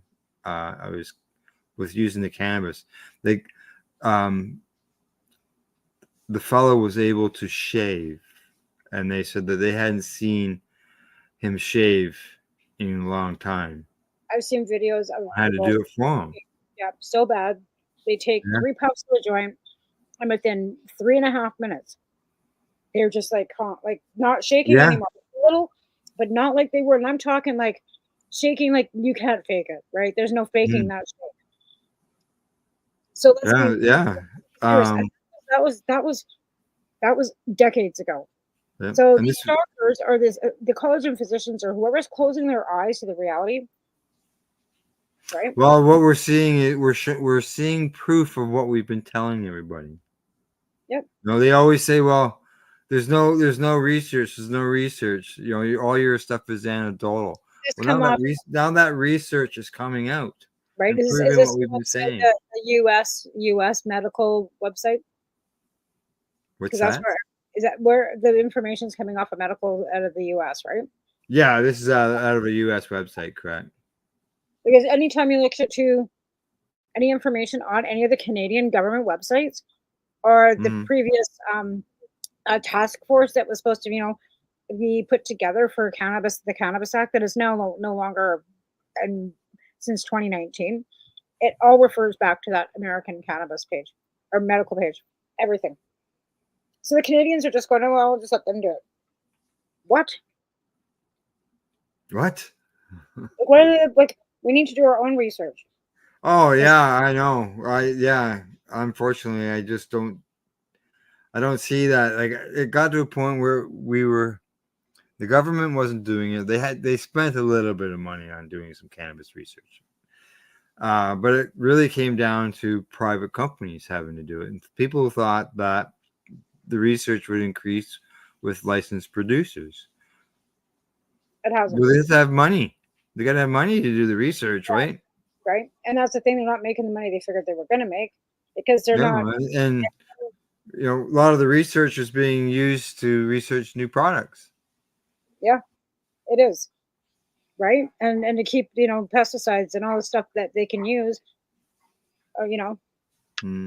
good, because they have to check on that too, right? But I don't know if I keep hearing that they're not making as much money as we think they are. Oh, we know that because a lot of the there's businesses going under, right? LPs as well as retail stores, right? Right. So, I mean, we kind of figured that would be the way it would be anyway because the market was oversaturated. When it comes to I think the craft end of things, as far as the LPs, have had better success than the big licensed producers. I think so too. I think they've got too big too fast. I don't think they knew what they were in for without the size of facility. Yeah. That's a lot of plants. Oh yeah. Place and you got one master grower doing you need an army, and I don't think they were able to find qualified people to actually do it because they wouldn't let anybody in from the legacy market. Well, they had no experience, right? Oh yeah. And there was a story that we covered on Tuesday on 3 High Guys that AI is getting involved in the growing of cannabis. Oh, is it going to grow hands and be able to trim the plants too? I guess. Well, I guess it got. But as we discussed it during the show, it was sort of like, well, aren't we already doing automatic watering and automatic venting and automatic this and that with our existing timers and setups that are available. But yeah, so well, these producers, you know, maybe if the AI was more along the line of smart technology, whereas it was more, but we still have humidity and fans that can come on and off with humidity controllers and heat controllers. So yeah, like it doesn't make any sense. But again, like, you know, they claim that they're going to, you know, employ 200 people, but at the end of the day, because everything is automated, they employ 20. oh yeah. Then Automation will does computer. Okay, I'm going to sit here. We're just, you know, like everything from a computer, and that, you know. Well, I went into Home Depot recently, and there wasn't one till that was open, other than the commercial till and the self checkouts. What? Really? Yeah. Oh my God. Yeah, the regular tills were closed, other than the commercial till, and the self checkout section. I had like two things. I didn't want to go. I don't go through the self checkouts, and it was a bit of a pain going out the commercial door. I'll tell you, but I got out. It was just because of the lineup. Yeah, people. It wasn't just all commercial people that were down there. So, well, I get it. Because, yeah, they want to see a person. Yeah. I can imagine people walking into that store that I work at, helping themselves, serving themselves, and then checking themselves out. Like, what? Do you not have a person there to watch? Like, is there not somebody like? Well, you know, there are stores that are switching because they're losing money on them, but that's a different story. That's not got nothing to do with cannabis, because they're not going to have self checkout cannabis stores. I can tell you that. I would hope not, but you never know. You know, vending machines. They got vending machines in downtown Vancouver for it. Yeah, it's true. Yeah. Yeah. I know I haven't seen any around here anyways. They had the vending machines out before legalization too. I was gonna say, well, I know they had them in a dispensary back in the day. I'm trying to think whether it was Bob's dispensary that had them. Yeah. But yeah, I remember them having them downtown Vancouver, and the controversy about kids being able to get into them, blah blah blah. Yeah. That's why I think they took them out. I don't know if they still even have them, to be honest. I don't know either. So, but it's sort of like right now. It's like back in the 20s. You used to go into the liquor store and write what you want on a piece of paper. At least now we don't have to write it on a piece of paper. You wrote it on a piece of paper, you gave it to the worker, and they went to the back to get it. But you know, now we don't write it on a piece of paper. But it's basically the same idea. Like our beer stores here, a lot of our beer stores, we had to walk in and go to the counter and ask for like 2-4 Canadian or 12 export or whatever, and then they brought it out the rollers out beside you, come down the conveyor belt. Yeah. Oh yeah. You never seen those? No. Oh yeah. That's basically what I was. Liquor store in British Columbia, and it's fucking liquor from fucking the floor to the ceiling. And I grew up in Alberta. You could buy booze till 10 to 3 in the morning, right off the fucking off sales out of the bar. Yeah, well, we have it now in our convenience stores. It's just I seen that. And, you know, buck of beer there, fucking. Well, buck of beer's gone. It's long gone, but yeah. All righty. Are they going to put in the stores then too? Can every convenience store have a cannabis retail portion of it then? Are they going to allow the cannabis, you know, retail stores to sell cannabis joints from the counter? No. If you're going to let liquor in, then you got to, it's the same, can't you? Well, I know, yeah. We have convenience stores here that sell beer and wine. So and they should be I able don't to drink either, so. Do we have, I guess it's the same, you can't sell beer and cannabis out of the same store here either, so. No, it's a no. You can't serve them at the same spot, so. All righty. Well, what do you think? That's the most ridiculous part of it. Anyway. What's that noise?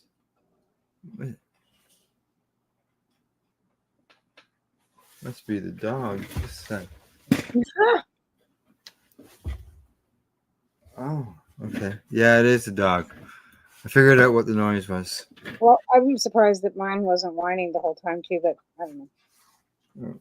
Here she is. Come over and say, "You looking at me, Dad?" Right?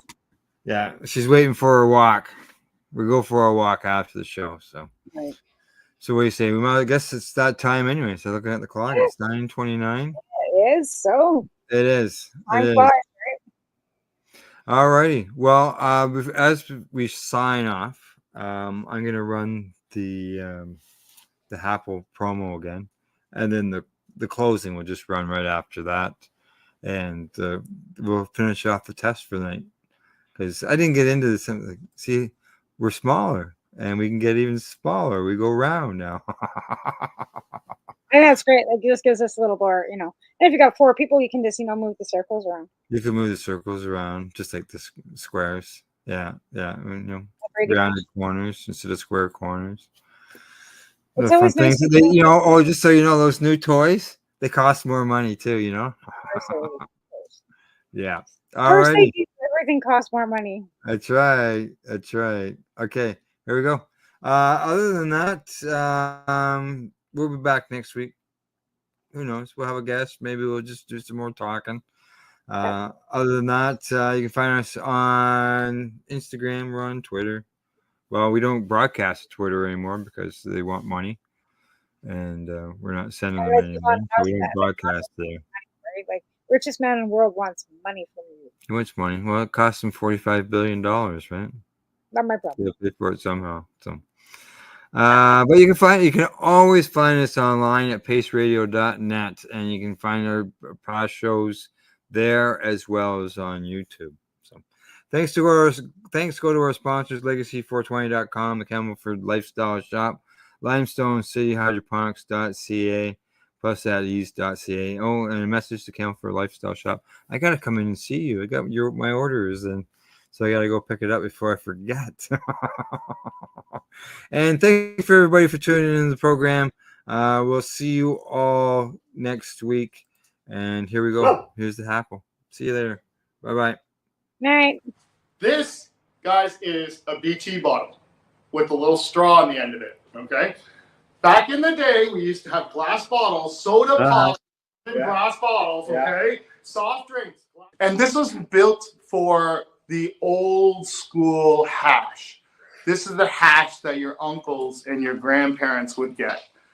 And this is the stuff that we would all treasure whenever we could get it, because we thought it was the best stuff, because it's the constant. It was our form of concentrate. Correct. Right? When we were young, right? Yes. This is To answer your question now. Oh, here we go. Forward.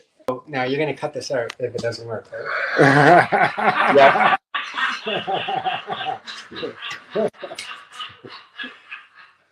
You just cut it out now. These are the 3 tools I use to form and shape the happers.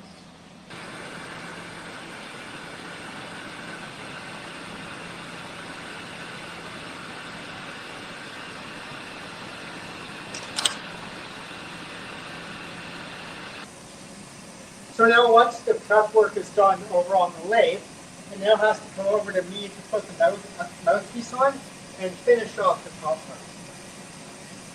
So first up, I just need to clean up and close off the top that's left over.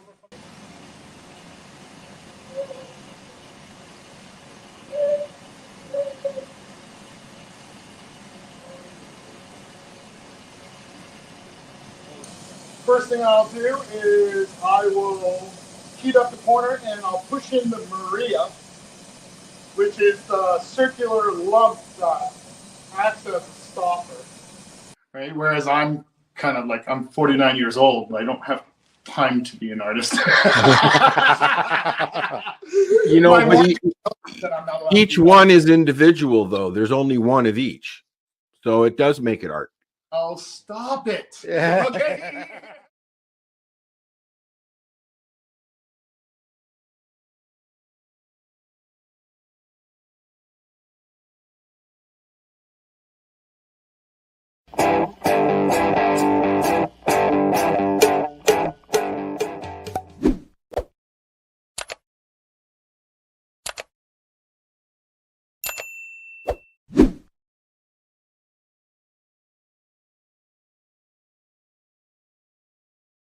Let's share PACE everywhere. That way it can help create peace. People everywhere advocating cannabis education. You're listening to the Pace Radio Network here at paceradio.net.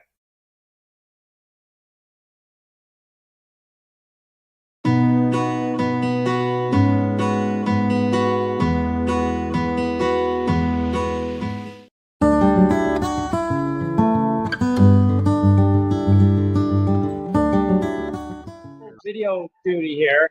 I've got the camera on MJ for this broadcast, but she also wants her own video, so I've got this video right here.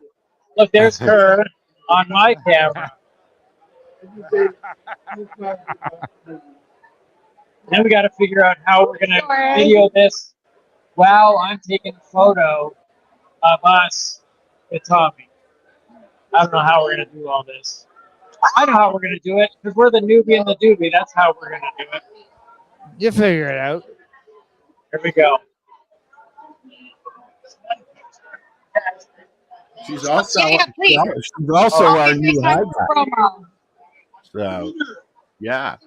They just jumped the line. Uh-oh. You a winner? That's what we did earlier to get in the building.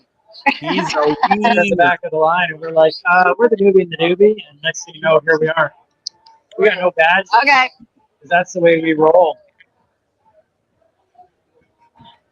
All right, here she goes. It's exciting. You know what? That's what you looked like the first time we met. It was about 3 a.m. February 2nd, 2018.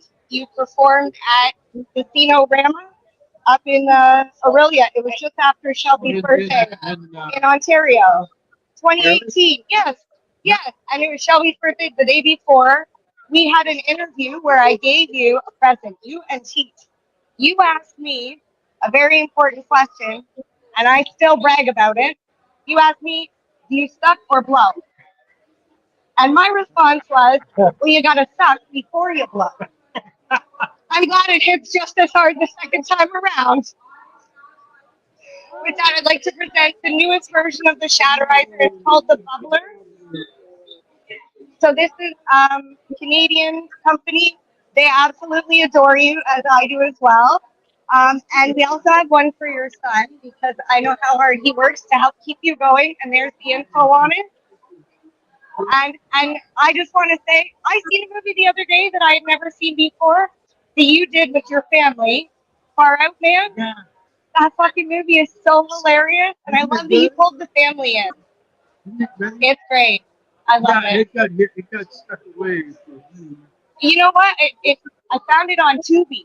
Yeah. I'm gonna tell everybody. Yeah. I'm definitely telling everybody. Yeah. So this is my partner. When I first met him, he didn't know anybody that consumed cannabis at all. I told him bullshit. No, he doesn't do either. That's my job. But now we do a cannabis podcast together, and we educate other people. And actually, one of the first cinema reviews he did was on Evil Bong. Oh. Yeah. I've watched all of your stuff. My dad had me watch even the Corsican Brothers, which is, I will say, it's not my favorite, but it's still good. It's still good. No, and it's definitely no, what is that, after the smoke? Yeah, for sure. It's amazing. All right. Mary Jane Baker. I'm the doobie. That's the newbie. We have a podcast called The Newbie and the Doobie. Doobie? Newbie and the doobie. Because he's a newbie. I'm in it. And I'm the doobie. All right. Do you want to get a selfie? Yeah, can we get a picture with you? Okay. How you doing? I'm Timmy.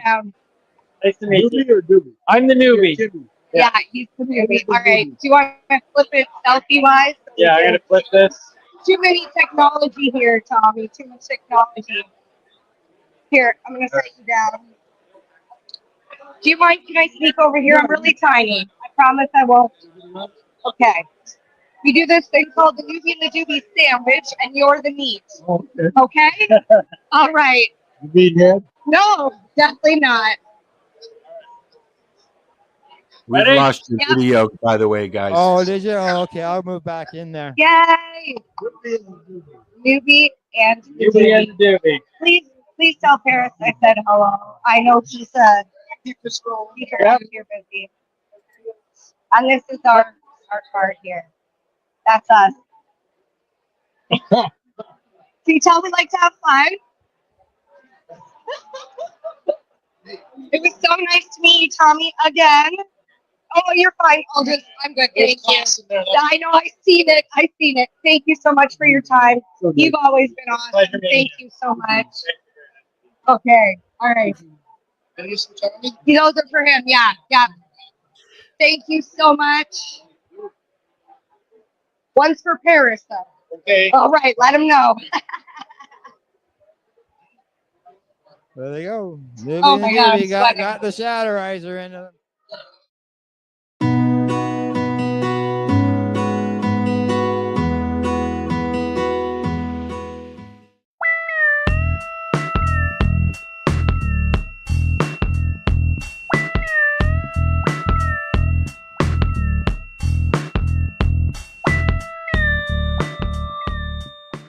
Hey. The Hamilton Hey, Police Headquarters. I've got 11 here, and I've got a question for 11. Okay, you go All ahead right, and ask. and I asked this question of everybody I've been talking to during the march. Okay. Why do you march? 7.5 inches. Oh, sorry, what? Why do you march? I thought it was something else. I thought you were going to ask me something else. I mean, one, it's just great to see everyone. Let's be honest. Should we keep walking? Let's not lose the herd. So it's definitely a community thing. It's definitely a beautiful energy, but we got to show up, just like with the podcast, as the different manifestations as we are as like consistent cannabis users and community members, to show how diverse, like you got to show up for it to kind of like share the colors inside of the community and kind of just like represent. So I think it's rewarding definitely to be part of it, but yeah, like to show up and to march, I think you gotta give that respect to the plant by like presenting yourself as part of something that is involved with cannabis. So I feel like it was just representing, but also it's totally selfish. It's 100% selfish because I just get to hang out with a bunch of stoners. Yeah, you do a purpose, fight for cannabis law reform and hang out with friends. Yeah, I feel like we even just shifted the energy to like fun. I mean, it feels protesty because we have a chant, but it's like, me, I prefer to kind of focus on the, on what's working, on what the positive is. So if we can all just constantly live a good example, like by checking ourselves first, and then what people notice of the community is positive. Like, look, everyone's just goofing around, laughing, being creative, colorful bunch. Like, it's about the opportunity to, offer that impact as like what collectively as a group a stoner's supposed to like be. Not that it's period after this group. It's just like here's a bit. Here's like a Toronto vibe. Yeah. And in this march are some people who've been here since the beginning, and it's good to see that this year's a bigger march than last year, and last year was sort of it wasn't really much promo or anything, and this year there's some promo done, and we got more people out. Just keep moving with it, man. That's it. Let the momentum build. Do it all again next year. Just try to build again, rebuild. It's always a fun time, and it gives you the opportunity to probably try some new shit or smoke a joint with someone you ain't never smoked a joint with before. Somebody maybe you only knew through Facebook. Well, that's what I said. I was joking about that when I was getting the chance together. I'm like, it's like this is a fucking bunch. Like I see a bunch of faces that I only see online. Yeah. Well, it's true. It's true. So, all right, 11. Well, let's shout out to where people can find you, man. Discipline Stoners. Me and my wife, Winnie Clark, have a podcast called Discipline Stoners, and I mean, a bunch of people who are here have been on it and will be on it. And we just are lucky enough to be documenting this time period in history and going at it through the lens of mindfulness. So that's like what we talk about. And yeah, we do canna covers, all sorts of stuff like that. So you can check us out. Discipline. We'll have a show about the march. And after, I don't know. I don't know. Yeah, maybe a song. Yeah. Damn, didn't someone catch the ball? I think Spliff McKenzie, we just made history.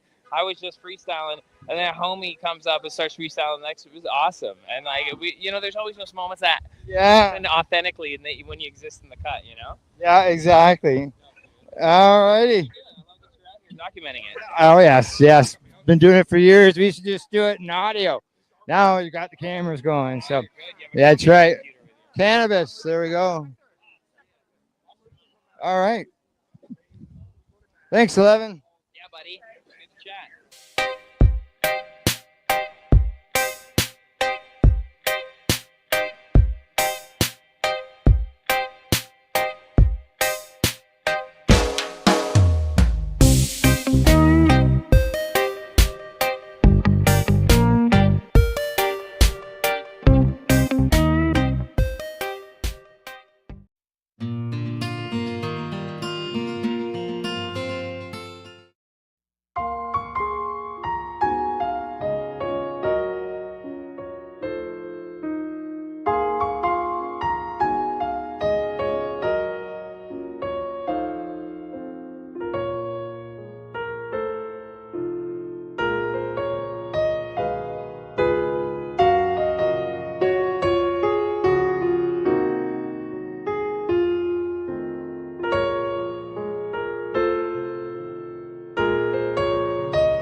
This podcast is for adults only, should not be used as a meal replacement, and may contain nuts.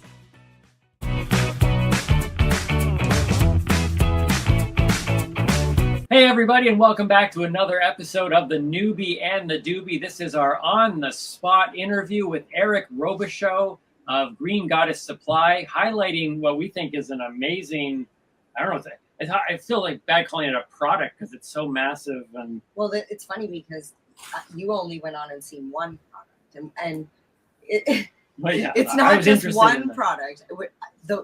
The pH de la resistance, or whatever you say, however you say that, is the crown jewel in our product line. Right, it is amazing. And a couple of people that I've shown, like one of them in particular, just redid their entire living room, kitchen, whatever. And when I told her that she could grow in that room, in that space, she's like, "There's no flipping way I'm putting anything like that in my," because of the notions. Yep. Exactly. And we'll get into that later on, but there's many products. The armoire can do that. So stay tuned. We're gonna find out more about that. But Eric, welcome to the show. Thanks so much for joining us. Thank you for having me. So you are based out of where? We're just outside of, we're in the Metro West area, just outside of Boston, Massachusetts. Outside of Boston. Okay, so we're not that far from you. We are Southern Ontario. Both of us, we were talking just before we went on the show here about the snow that has hit. It's far enough though, because he didn't get hit with as much snow as we did. So Exactly. Lucky you. Southern end of that, yeah. So we got a little bit of snow, but it was like a couple inches and then turned to rain. So, but yeah, everything north of I'm right on that line. You guys got walloped. Yeah, we got hit hard. I want to say this just to build a little bit of synergy between the two of us here. I did a trip many years ago to New York and Boston. It was a road trip. I'd always been wanting to do that. And after seeing both of those cities back to back over a couple days, I can tell you this: I cannot stand New York. Boston is one of my favorite cities that I've ever been in, whether U.S. or Canada. So props to Boston. I don't think my memory is fading, but I just remember these large areas of like still cobblestone roads, and it seemed like all the buildings were like no higher than like 2 levels. And then you go to the concrete jungle of New York where everything's crammed and congested, and like it was just, how is it possible that a city like Boston could be such a major city and yet have such a small town vibe? It was a beautiful, beautiful experience. Plus, Cheers was there. I got to see Cheers, and Cheers is the best sitcom that's ever been made. So I wanted to shout that out. So now you and I had that special bond. There you go. There you go. Yeah, we had someone from Newark, Armoire customers came up. And we build bonds with our customers. We really do.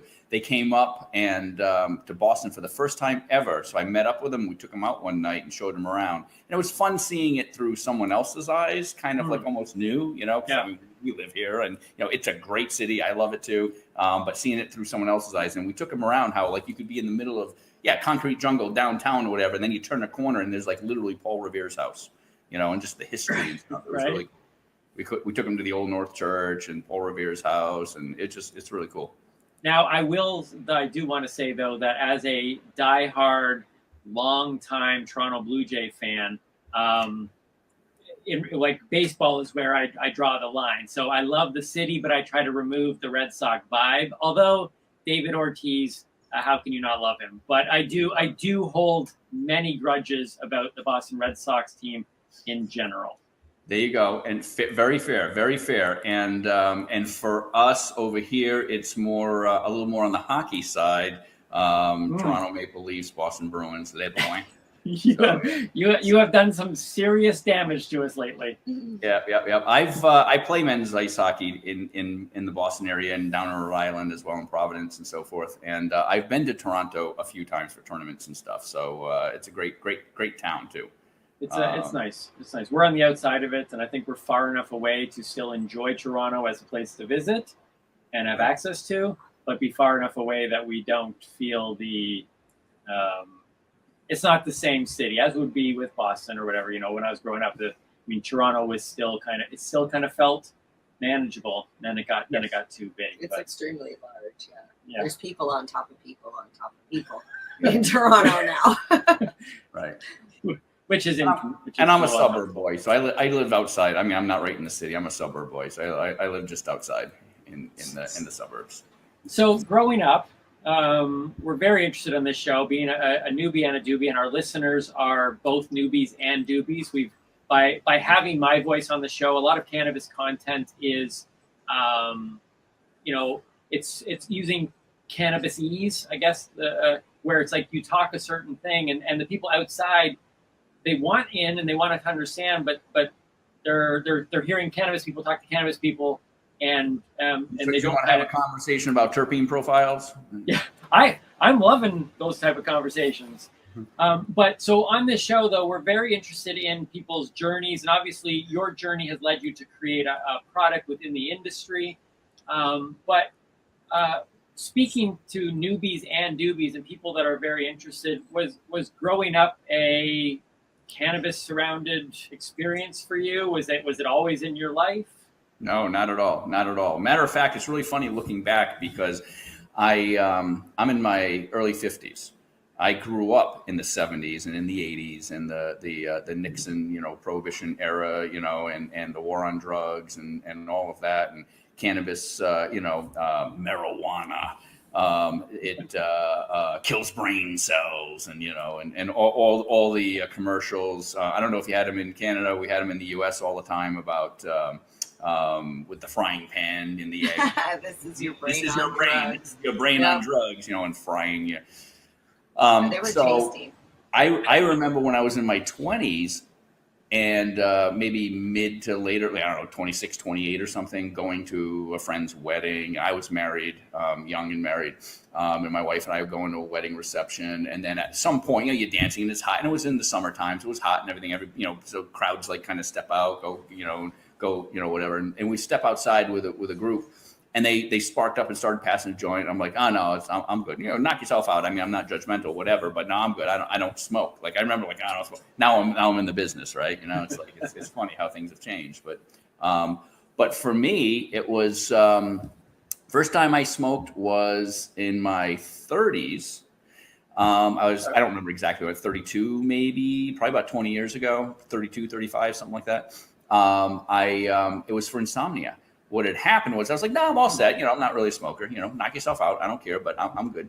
And but I was having problems with insomnia. I could not sleep, and it was bad enough that I went to the doctor, and they tried. He gave me a couple different scripts. Like I tried Ambien, and then the side effects and it was just, I'm like, I went back and I'm like, I can't do this, like, all right, well, let's try Lunesta. Well, Lunesta, it had completely different side effects, but they were different but not better. Felt like my head was like a balloon, it was like I felt dangerous, like driving, like, equipment, driving my car, and all, like I was detached and it was in the fog, and I'm like, I can't do it, and it just wouldn't go away. And finally, I was just like, I went cold turkey. I'm like, I'd rather suffer with the insomnia. This is worse, actually, and so, and as I was going through all that stuff and kind of gave up and just resigned myself to, I got this insomnia issue and it is what it is and it sucks.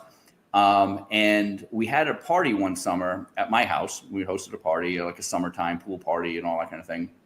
And later in the evening, it was probably around, 10, 11 o'clock. Most people had left. There was just a couple of the last closer friends, stragglers hanging out. And they sparked up a joint and they were passing it around. And at one point he goes, yo, insomnia. He goes, oh, that'll knock you out. And I was like, oh, really? Yeah. All right, what the hell, right? And I took a hit, and it was Gorilla Glue. Yeah, that'll knock you out. And this is a non-smoker who's never smoked before. And it was this heavy indica couch lock Gorilla Glue, GG4. And I smoked that, and then it was one of these things that all I remember is waking up at like 3 a.m, like just out on this little love seat that we had outside, because I had an in-ground pool and stuff, So this little love seat type thing out by the pool and all that stuff. It's like 3 a.m, drooling on myself. Like, oh, what?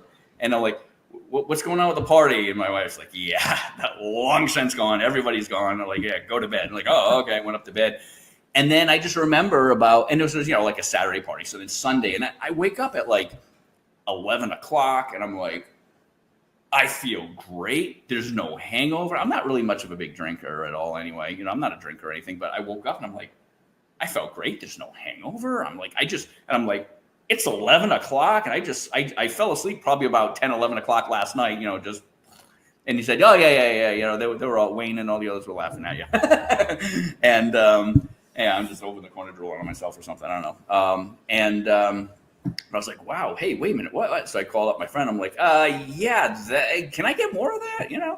So I went out and got an old school dugout, wooden dugout with the dugout and bat. You know what a dugout and a bat is? We learned about that, I think, on a Word of the Week. It's also called the one hitter. Oh, the one hitters. Yes, I know. Okay, I learned about the one hitters. Right, exactly. So I had a wooden one, so they're like this. We have them in our catalog, so I'll just show you like a visual here. Nice carry case too. Okay. Oh. So a dugout. Those are nice. Is this? I'm backwards. Yes.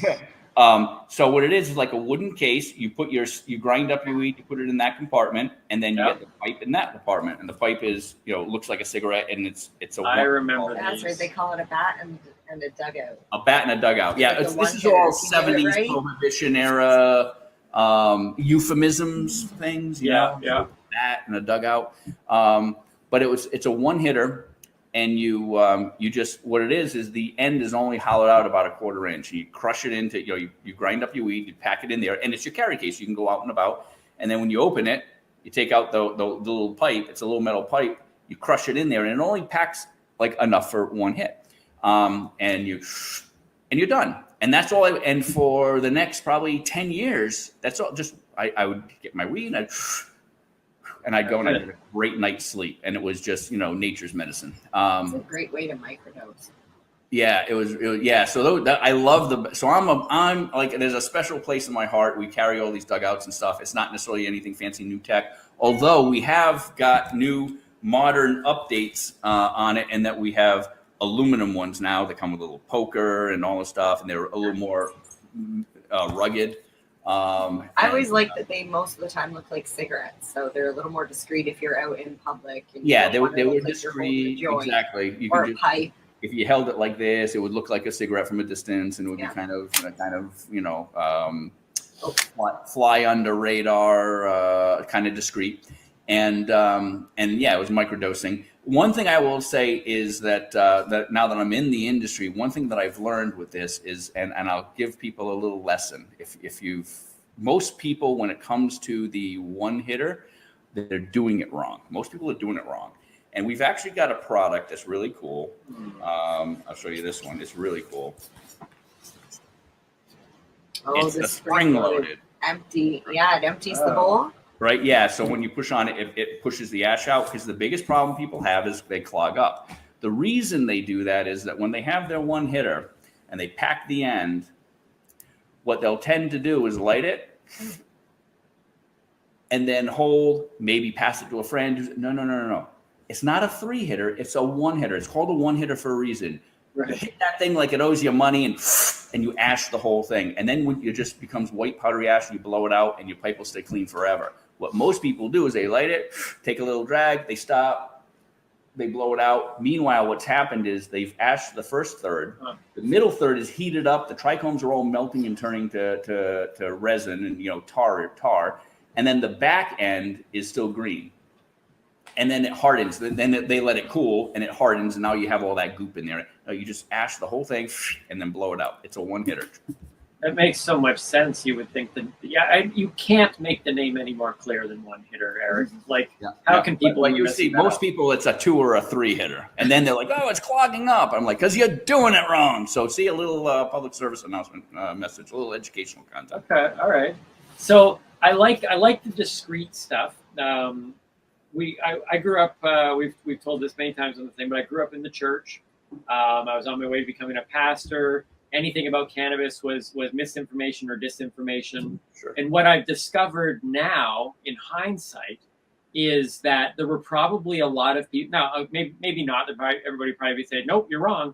But my assumption is, based on what I've seen, what happened in the real world, is that there were probably a number of people in my church community that were using cannabis for. I would imagine most of them, because they wouldn't be able to justify recreation, but doing it for medicinal reasons, but would never bring it up, would never acknowledge it at all because of the stigma attached, especially going back, 30, 40 years from now. And even when you're talking about the 1-hitter looking like a cigarette, those little tiny things of discreetness, unfortunately, are still necessary. It's the stigma. It's still around. But as a newbie, knowing a lot of those people, so they say, "Man, it's so nice when you have products like that. That is like, look, we know you still need to use it, and not everybody wants to stand on the corner with a cannabis T-shirt and waving the cannabis flag. But so when I see stuff like that, I'm just like, yeah, it looks like a cigarette. It's such a cool way to do it. Especially because you were 30 when you first started consuming. I'm assuming that's one of those things that teenagers smoke weed. Do you know what I mean? Like, adults don't smoke weed; they know better. Right.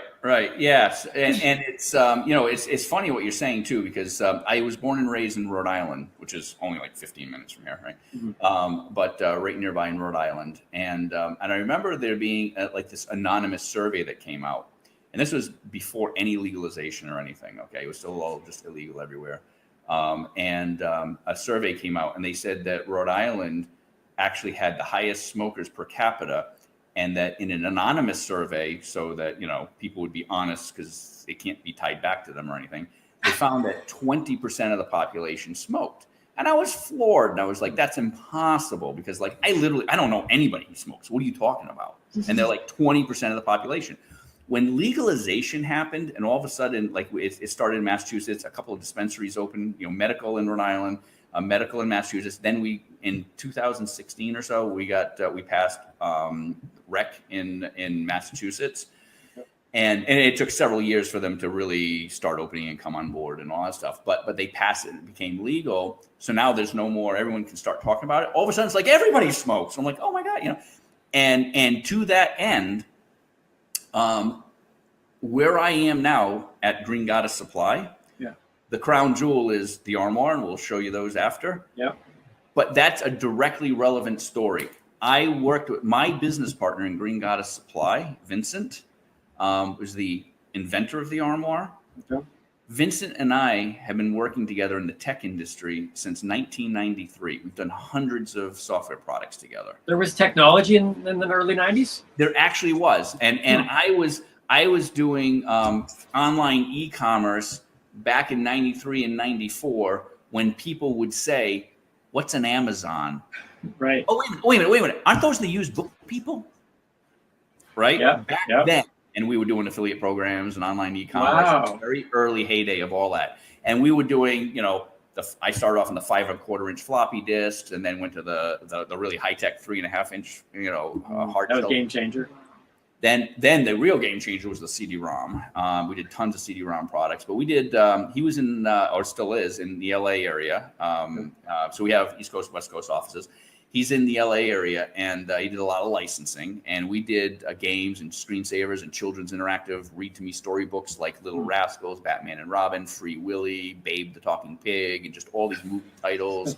Land Before Time, All Dogs Go to Heaven. Oh, okay. On and on and on. And there were, back in the day when it was a physical CD-ROM or a floppy disk in a box sold in a store on a shelf, not downloads and all that stuff. And we've been working together since '93. We started, our first title together was the Terminator 2 screensaver. And there's a whole bunch of funny stories related to that. But so from '93, and it wasn't until 2016. Okay, so do the math, 16 plus 7. So 22 years later-ish, 23 years later, roughly. I had launched Green Goddess in 2015. In 2016, one day he calls me and he goes, "Hey, do you know these guys? I saw you post something from Green Goddess. Do you know those guys?" I'm like, "Yeah, I am those guys." And he's like, "You're the Green Goddess." Yeah, wait a minute, back up. Wait a minute, what? You're this is like weed stuff, right? I'm like, yeah, grinders and rolling trays. And he's like, so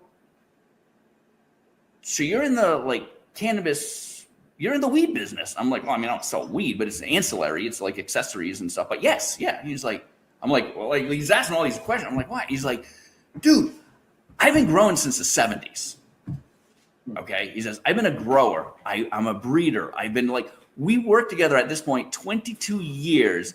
And because what you were saying about the stigma, nobody talks about it and all that stuff, in your church group, and everyone's probably doing it, but nobody says, we worked together for 22 years and had no idea. Oh, if he grew, you wouldn't, you might know that your friends smoked, but you wouldn't know that they grew. Oh yeah. You do not it was not a, that's incredible. No. You don't want to get busted or whatever, but he was a grower. He was a breeder. And it turns out he's like, dude, look. And then it was like, let's start talking about this, right? And he was really excited. This was a core passion, right? And he wasn't passionate per se about being, a software industry exec. You know what I mean? He was passionate about this. He goes, when I first started off, I went to school for botany and plant morphology. Wow. He's like, he's into all the breeding and the genetics and all the stuff. And like, what? He goes, yeah. He goes, I've been working on this Skunkworks project. I said, I had people coming to me asking me, hey, can you teach me how to grow a plant? I just want it for myself. And dispensaries weren't open yet. I want to grow, but I don't want to do all this complicated. And, it's just so complicated. Can you just teach me? I just want one plant. Can you just teach me how to? And he's thinking about it. And he's like, how do you teach a newbie who knows nothing to grow? It's complicated. He's like, oh my goodness. It's just everything, all your integrated pest management and your especially outdoor grows but even indoor and tents and your atmosphere and the humidity and the temperatures, and then too much nitrogen, not enough magnesium, how's your potassium, what's the pH of the soil, what's the pH of the dirt, check your runoff. It's just it's so complex. But I thought weed was so simple, but it's so complex. Right? It's incredibly finicky and incredibly complex. And I've learned too that different than just flowers or other random things that just grow and bloom and die, the cannabis plant is fascinating. It is really, really fascinating. So you can see it in her eyes. She has that same passion that you're talking about. She lights up when you talk about weed. I have a garden here, and I know what you're talking about. And there is nothing worse than growing, getting a seed or a cutting from somebody else, or buying seeds, and then, growing this plant all the way till full bloom and harvest, and then the caterpillar eats it. Well, I mean, if you're lucky enough to do it indoors and you don't get spider mites or fungus gnats or whatever, and like you said, your humidity was right and your temperature was good and your food was right and your pH and all that stuff, but then you get the product and it's the strain is wrong. the cultivar doesn't go with your body. And then, like you were saying earlier, Gigi, any Gorilla Glue, any gas, any diesel, I cannot. Whatever that terpene is, like you're saying, that like knock you out terpene. It's mostly the CBN that's in it. Yeah, heavy CBN. Okay. That makes sense. That's it. When you're growing, one of the things is that when you're growing, everything really starts off as CBG, kind of the mother molecule. And as that plant is growing and the trichomes, the oil glands are developing and everything else, that CBG starts breaking down and turns into all your other cannabinoids, turns into THC, CBD that everybody knows of. Trace amounts stay CBG, but it turns into all these other compounds and stuff. And along the way, THC itself, as it matures, and when you're watching the trichomes go from clear to cloudy, and then they start turning amber, that's when the THC is breaking down now, and your THC content is starting to drop a little bit. It breaks down into CBN, and CBN is the couch lock, sleepy, makes you tired. And so when I grow an indica type plant that has that sort of couch lock, kind of profile to it, I let it grow longer, and I let the THC degrade a little bit into more CBN, and that's like lights out, perfect for insomnia, right? Yeah, lights out. If I'm growing more of a giggly, daytime, like green crack or that kind of thing, that's kind of, or more of that sativa-like kind of, I don't know, that's not in the science side. It's like there's not really anyway, that's a whole other thing. I won't get into it. But if you want those more giggly head high kind of things, then I pull my plant a little early when I'm at full max THC, before there's any amber or anything. I pull them so that then you just get that. There's no CBN, there's no breakdown, and there's more of that alert giggly head high. So there are things you can do in your grow process to accentuate what you expect from that plant, from that strain. Mm-hmm. Yeah, I've done a little bit of experimenting over the years with stuff like that, and because when you first start consuming, like you're saying, indica sativa, people are like, attribute that to the effect. But then when you grow, you realize that you have to look at the trichomes in order to tell, like you're saying, at what stage of the plant life are you going to harvest it. And then I started taking the same strain, the same plant at different trichome stages to feel the different effects with the same strain. Right. Absolutely. It's really interesting. Yeah. There's I'll give a quick shout out here. If you know Kristen Yoder, quick shout out to her. She's got a t-shirt line, and it's kind of hilarious, but very kind of snarky. The Cynical Stoner. She's got a YouTube channel. She got a podcast, and worked in big cannabis and got out in California, got totally disgusted with big cannabis. And she does have one shirt that says sativa and indica are lazy marketing. And that's where it's because it technically is true. Like sativa, you're up giggly head high, and your indicas, there are sativa plants and there are indica plants. That evolved from the fact that the original pure sativas tended to have one type of profile that tended to be more like this. The indicas tended to be. These days, though, there's not such. You can have a sativa that can knock you out. You can have indicas that can be alert. And, everything today is a hybrid. It is kind of lazy marketing, but it's the best way. It's what everybody knows. So I kind of walk that line of it's not scientific. We did one episode in particular where we have a segment called "What Gets Me Going," and it's her chance to vent. And one of her segments was on that exact thing of like. You walk into a dispensary out here, and it's literally the first thing they ask you: are you looking for indica or sativa? And I okay, just stop, because you're not I don't even want to talk to you. Let's talk terpenes. Let's talk THC. Let's talk CB. Let's talk about the cannabinoids. Exactly, and that's why actually I talked to people who They shop on highest THC. Like they want, you got a 28%. I want that. Oh, wait a minute, you got a 30. I want that. And they shop on THC, and they're like, I need the strongest, most potent stuff. I'm like, no, you really don't. No, you really don't. I can give you a 16% that's going to knock you on your butt. Okay. Yep. It's also about the terpene profile. All these terpenes, things like linalool. Linalool is basically lavender, essential oils, and you have lavender, which is relaxing and puts you to sleep. Chamomile, lavender, you spray those on the kid's pillow to help them go calm down. They're calming and relaxing. Your bath bombs have lavender and lavender soaps and stuff. Well, that's linalool, which occurs naturally in cannabis, right? So if you have something that's really high in linalool, it's going to be much more relaxing effect. Yeah. So these terpenes are, and like I said about the THC, actually, if you let it mature and break down to CBN, that's going to put you to sleep and be couch lock. So so to get more of that, it's THC breaking down into CBN. So you're actually a lower dosage can be more couch lock than a higher. It's not just about THC and highest dosage, but so many people don't get that. And because it is complex, it is kind of complicated. Well, that was one of the other word of the weeks. It was the entourage effect. The entourage. It was 2 words. To be fair, she cheated. but you can't to explain to people, like you're saying, it's not just THC. It also has to do with the other cannabinoids that are in it.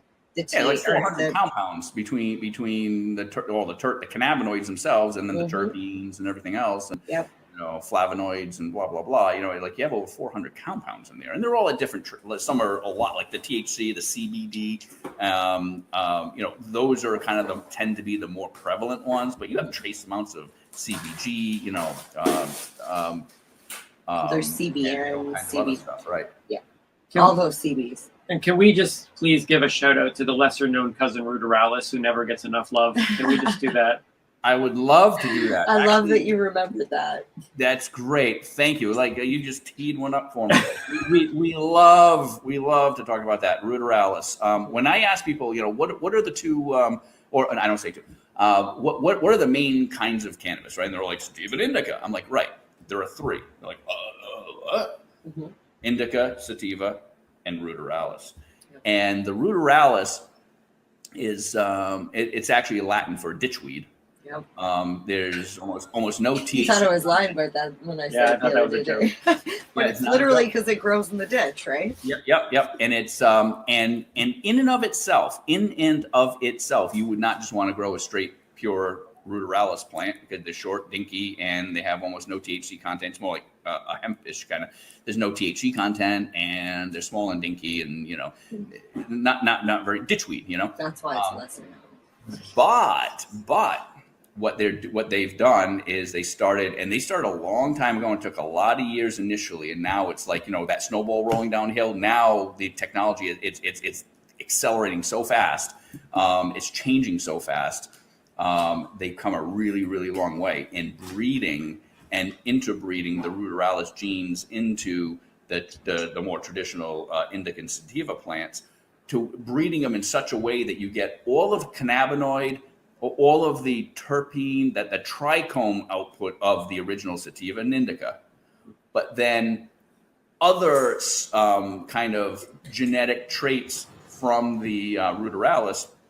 These hybrids, they call them autoflowers.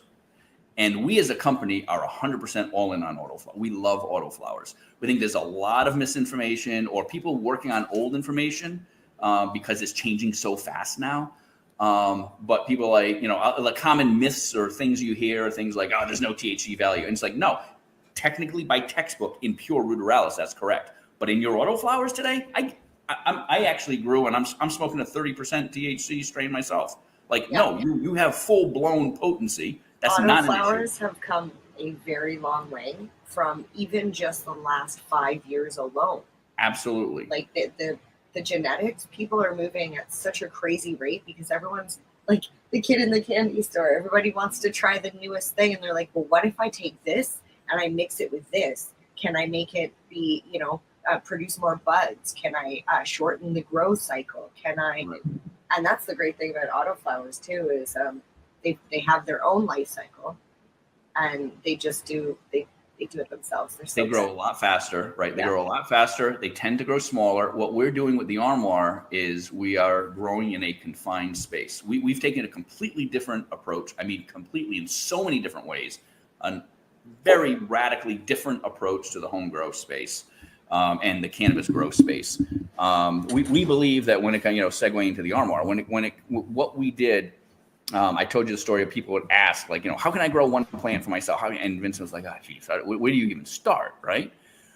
Well, what he did was, first of all, based it around autoflowers. You can grow traditional regulars or photoperiod or photos, as we call them by shorthand, traditional cannabis strains. You can grow that in the armoire, and we have people doing it. But this appeals to the people who want a little bit more of the sort of Ronco style, set it and forget it kind of thing. Not exactly, but relatively to, on a 1 to 10 scale, where traditional grow is, if you just peg that at a 10, this is like a 1 or a 2, I mean, it's just radically simpler. So to get something that's just really simple for the end consumer, it can be as simple as just water it once a day like a houseplant and you're done. What he did was he used the auto flowers as a basis so that they do grow a lot faster, because especially if you're growing one plant, when people are growing in tents and they're doing 6 or 12 or 24 plants, it's because that's going to take 6 months, half a year. You're getting only 2 grows a year. Or if it's outside, you're getting 1 grow a year. You got to grow as many as you can, because this has to last you a year until your next crop is ready. Okay. So you got to grow a lot to hold you over. I flip a plant every other month, every 8 weeks, every 60 days, I'm flipping plants. All right. I don't have to grow a tremendous amount. And what we have done is he's figured out how to take this plant and get not an ounce or 2, but get like 4, 6, we even get 8 ounces out of one plant in 60 days, 60, 70 days. Okay. And so what we did was, and then scale it down, keep it really small. We control the entire environment. We know what fan, what light, so we can balance everything. It was kind of, designing this was really difficult because it's like an ecotarium, it's an ecosystem. And it was like a game of whack-a-mole. If you well, that's a little noisy, let's put in a smaller fan. Now it's too hot. Oh, well, then let's put in this. Oh, but that's not this. Oh, but then let's do this. Oh, but that creates this. Oh, we're back to the bigger fan now. And it was like this game of whack-a-mole, getting this ecosystem kind of just right and all working. But we did it. And so many other like ergonomics, and there's just so many factors in this. I do trade shows, and I see people come by and they'll be like, oh, that's cool. Yeah. I built a grow box out of an old cabinet once. I'm like, oh, great. Okay. And they kind of almost minimizing what we've done, and I'm like, oh, really? Great. How's that working out for you? Oh, no. I grew like one plant. It was too hot in there. I don't do that anymore. I'm like, right. Okay. Gotcha. Right. So yeah, anyone can take a dresser or a cabinet and then stick a plant and a light in it, but it doesn't mean it's going to actually work, And we also have found that there have been fully automated systems that have been promoted and out on the market. And we've been working on this thing for about 7 years, at least. Okay, at least. It was several years of prototyping and development to get it all just right, and then going into manufacturing. That's a whole other level of, now that we have the idea and we've got it patented and everything else. But then the whole other level of, now can we mass produce these, and and materials and all that stuff, and cost trade-offs and all this kind of stuff. So it's taken years to get this to market. But we've watched, like going back even 4 years ago, the full-blown automated systems sound really cool and hot and like wild, and the hot new, thing on the block, but they don't work. They just don't work. This works. We have newbies who've never grown before getting great results. It's successful. They're coming back, buying a second one. We've had people come back, they buy a second one, they tell their friends are buying them. It's like, it works. The proof's in the pudding. This works. But we keep it simple. Yeah. Well, to be honest with you, the simplicity of it, is what intrigues me the most. Well, Timmy's seen my garden, and I have 2 tents. Like even the design is that's what I mean. I have 2 tents, and there are wires, and there are hoses, like exhaust hose and fans, and like I've had to reattach my exhaust fan multiple times, and it's one of those things that if you don't set up all of these little pieces in your grow box, like that guy made his own grow box. I went to the grow store and bought all the things, but if you have a foolproof system like that, that's awesome. Yeah, trying to do tents and stuff, and I'll open one up and I'll show you in a second. Yeah. I'll give you a little tour of it. But the trying to deal with like tents and things like that. You go there, a lot of people are overwhelmed because like, well, what size tent do I get? Yeah, And what it's like build an automobile, but you just got to go to a parts store and buy all the parts, Yeah. Or like just walking to Home Depot, like, hey, I'm gonna build a house now, and they're like, all right, well, there's some lumber, there's some nails, there's screws. They're like, you know what you're doing, I mean, like, well, what,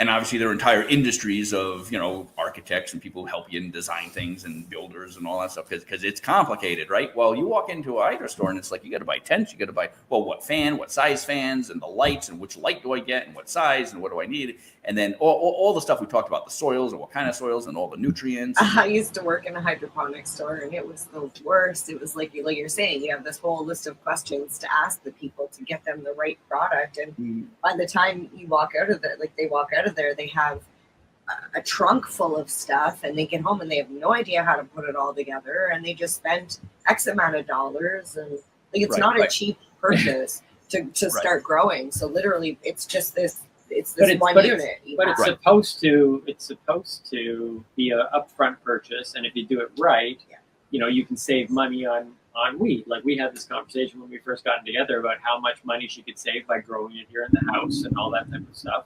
Yep. But what I also found out, because of the complexity, and she's pretty good and passionate and educated on the whole thing, is that when you're in that state, you no longer can afford to mess up a plant. Like if any one of those things go wrong and you lose the plant, like I've seen her weep on the floor. My fan, like I said, my exhaust fan came detached from the hose, which pushed all of the air back into the tent, creating a humidity problem. And half of my plants died. So like that's why I'm like, it's all built in.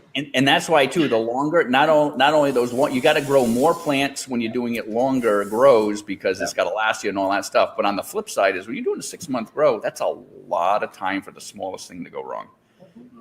And then you also need space and all that stuff. People like in cities, like in Toronto or in New York or in Boston, whatever. You're in a 900 square foot or 1,000 square foot walk up. Like, where are you sticking a tent?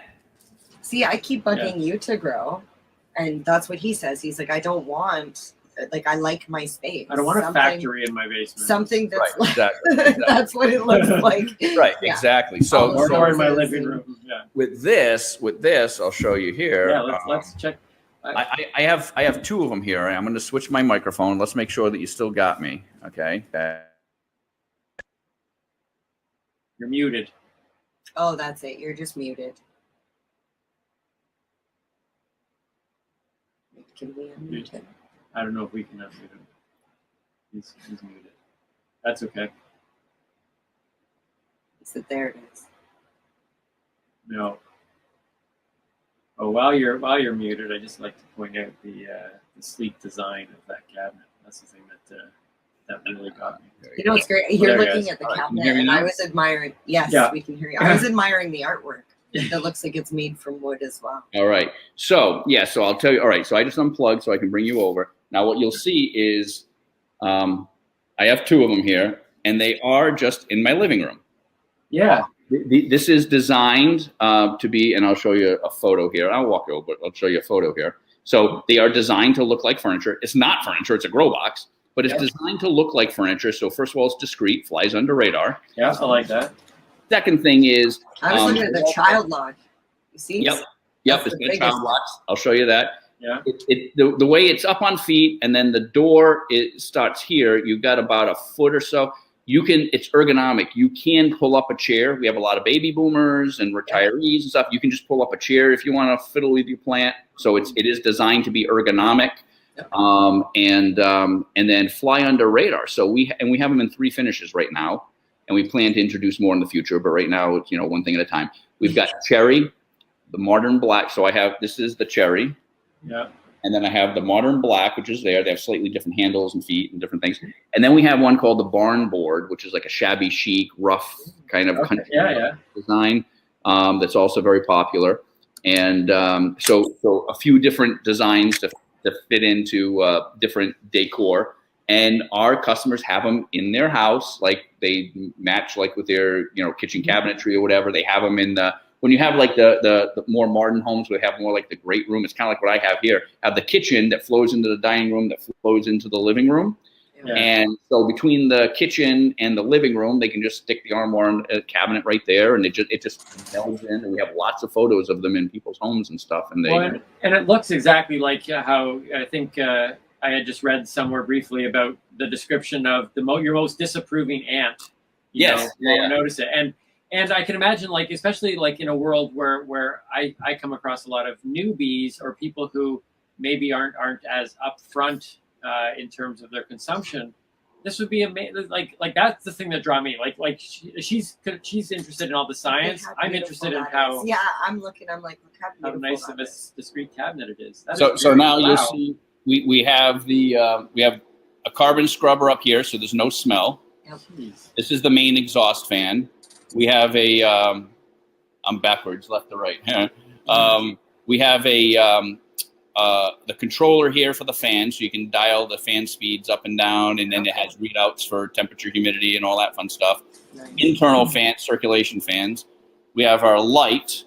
This is our own proprietary light. Okay.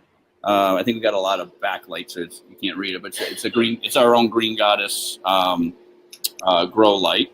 Okay, just an LED. It's LEDs.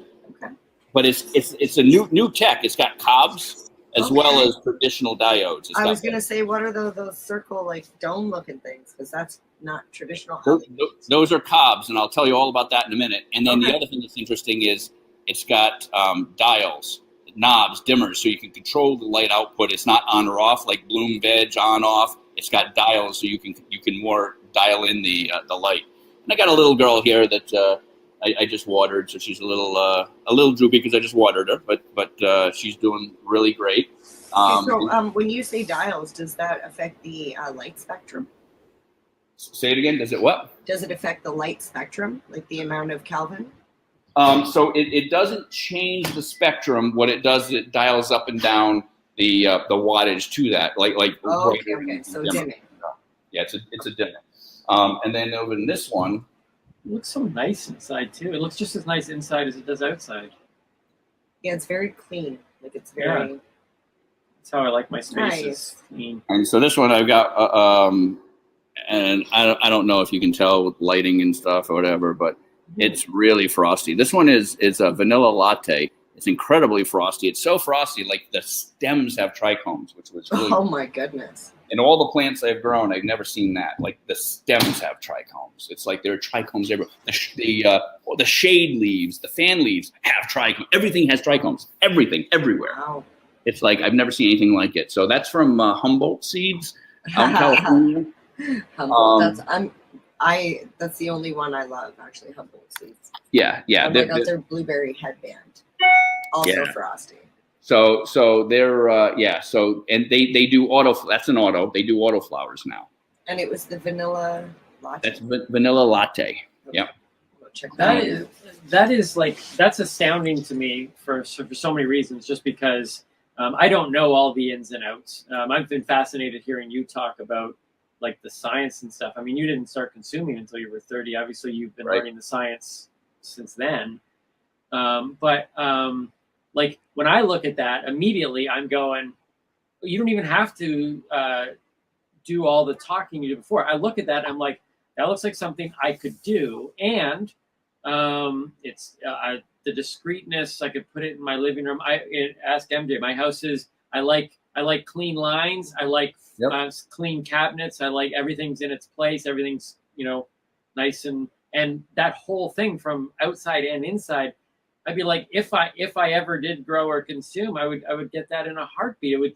It's something that needs everything I would be looking for. People think growing is dirty, and most of the time it is, but that is not dirty. It's very clean and very clean, very very white, very clean. And it's at its core, if you wanted to, you literally could just water it once a day like a houseplant and call it a day, and you'll get wheat.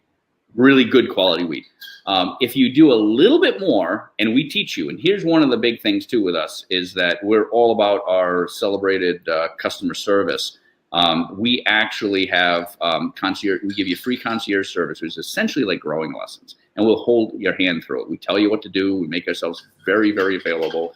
We have a number you can call that we'll actually get on a video session with you and walk you through how to do low stress training, and we'll teach you how to do low stress training. Usually we'll walk you through it. We'll teach you. It's one time, and that usually once you do it, once you get it and you know what to do and you're off and running, you know, but we will sit down there, we'll have a session, we'll teach you how to do it. And if you do a couple of these little things like the LST, low stress training, and do a couple extra little things, you can literally double your yield. What, sorry, for the newbie and all of my newbie followers, what's low stress training? That sounds like exercise. Did you see in his tent or in his armoire how they were all like spread out like this and they had sticks? Yeah, that's sticks, yeah.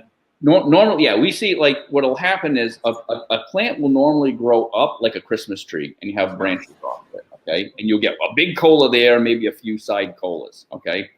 I've got like 22 colas on this thing because what we do is we take that plant and it's a little more, there's a little more to it than this, but at just high level, what we do is we take the plant, we bend it over at 90 degrees at a certain point in its growth cycle, we bend it over and we put in, you'll see this wooden bamboo stakes. We put stakes in there and we tie it to the stake so that it holds it in that.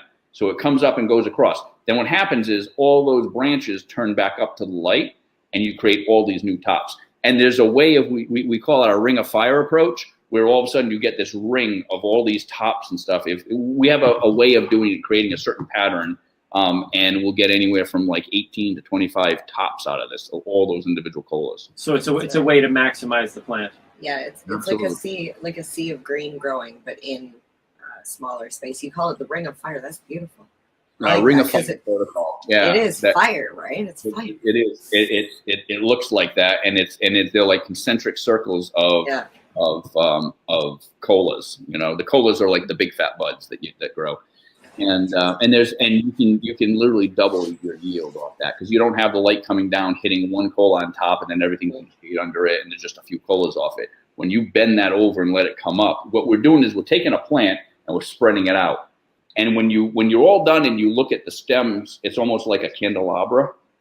Oh, that's cool. Comes off, and you have all these new ones coming up. And it's a way to maximize, and we teach people how to do that. Wow. When you were talking about how you could even have like you're saying like older people, they could sit down and grow at it. Ergonomic design, absolutely. We had one of a good friend of ours and a guest on the show a while ago, Mimi Cannabis. She's an advocate within the 55 and over group for cannabis, and she was telling us how, you know, like that age bracket actually is one of the most, I guess, the fastest growing use of cannabis is in that. And so to have that, like I almost like see that little quote I said about the disapproving ant. It's almost like that's the type of cabinet that the ant could put in for the disapproving grandkid, or like, you know, like who'd be like, oh, you smoke weed? That's, you know, it's like that's something that the 6-year-old could put in their house and nobody would know. Yeah. Right, absolutely. And even when you talk about discrete, even things like this is the child lock. Okay. I meant to talk about that, but I forgot. This is the child lock. And what happens is you have a key fob. It's a magnetic fob. Nice. So when it is closed, what you do is you put, I'm all backwards here. What you do is you put this here, and then you can hear it click, and then you can open it and close it. When you take it off, it clicks back. So there's no key ring, it's all like invisible magnetic child lock. I'm just looking to, I'm on this healthy eating thing. I've been told that I need to start growing vegetables. Can I just use it to grow some vegetables? Because I'd like to just own one maybe for that purpose. So I'll tell you what, you get the cabinet home, you can do whatever you want with it. We don't sell it for that for a few reasons. One is that it's kind of hard to justify the cost of the cabinet to grow like a $1 head of lettuce. You know, I don't know. It depends how good the lettuce is. Tomato plant.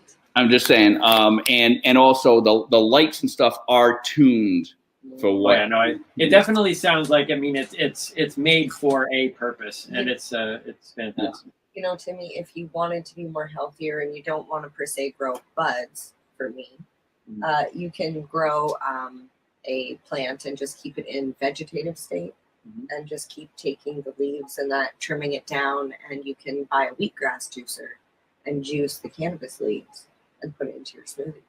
Is that how I could also get CBD oil? No. You would have to have a CBD plant, and then you would just get CBD juice. Okay, all right. Well, it's very cool. So, but you've also said, and I don't want to miss out some of the other thing. I mean, Green Goddess Supply is obviously more than the Armoire, and you said you had a whole bunch of products. Oh yeah, no, I specifically wanted to see that Keef sifting box. Yeah, absolutely. No, so let's see what else is, because Green Goddess Supply. Yep. Let's talk about that. The last one parting thought that I'll give you on this is that we were talking about talking about growing, tomatoes or lettuce or kale or something. The economics of this box generally pays for itself in the first grow. Wow. Okay, we have all kinds of case studies, like talk about baby boomers. We have retirees who. One couple, they were both on medical cannabis. Like the doctor wanted to give Donna opioids, prescribe opioid and stuff. She has chronic back pain that'll just never go away. It's not really operable, never go away. And then, they want to prescribe opioids. She didn't want to do that, didn't want to get addicted and all that stuff.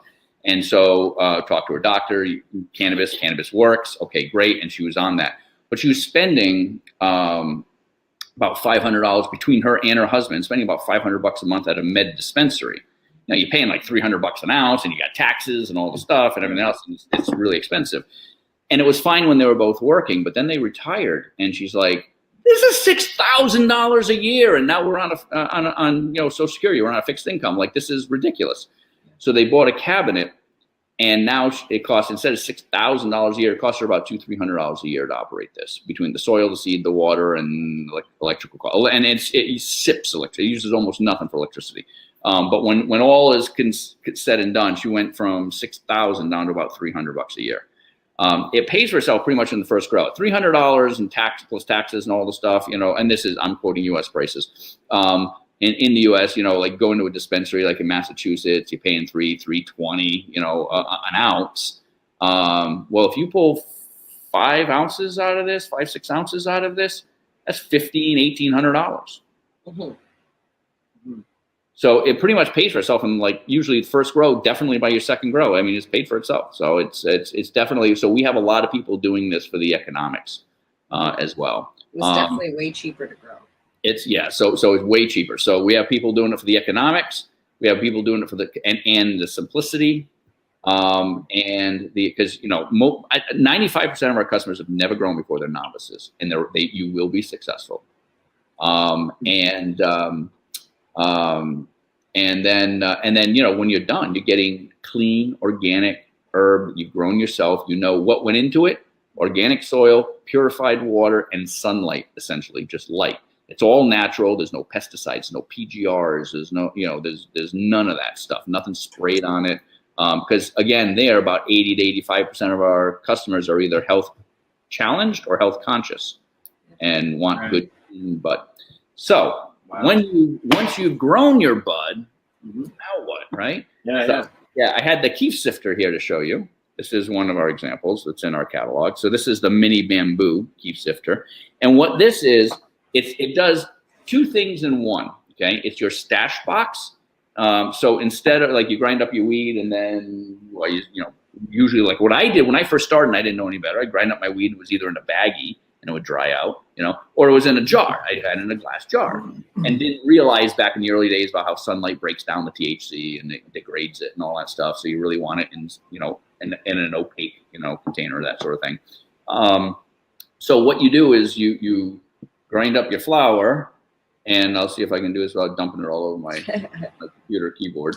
But I just have some. I don't have a lot in here, but I have what's currently left in my gut. So you grind it up, you dump it in there, but you can see the floor right here is actually a screen. Okay, it's a sifter screen. So this is your stash box instead of a jar or a baggie. It's just, and the nice thing about this is, like you were saying, in your house, you have clean lines. This on my coffee table. You know, it's nice, it's clean, and when you walk in, it's not like there's weed everywhere. It's nice, it's clean, it's discreet.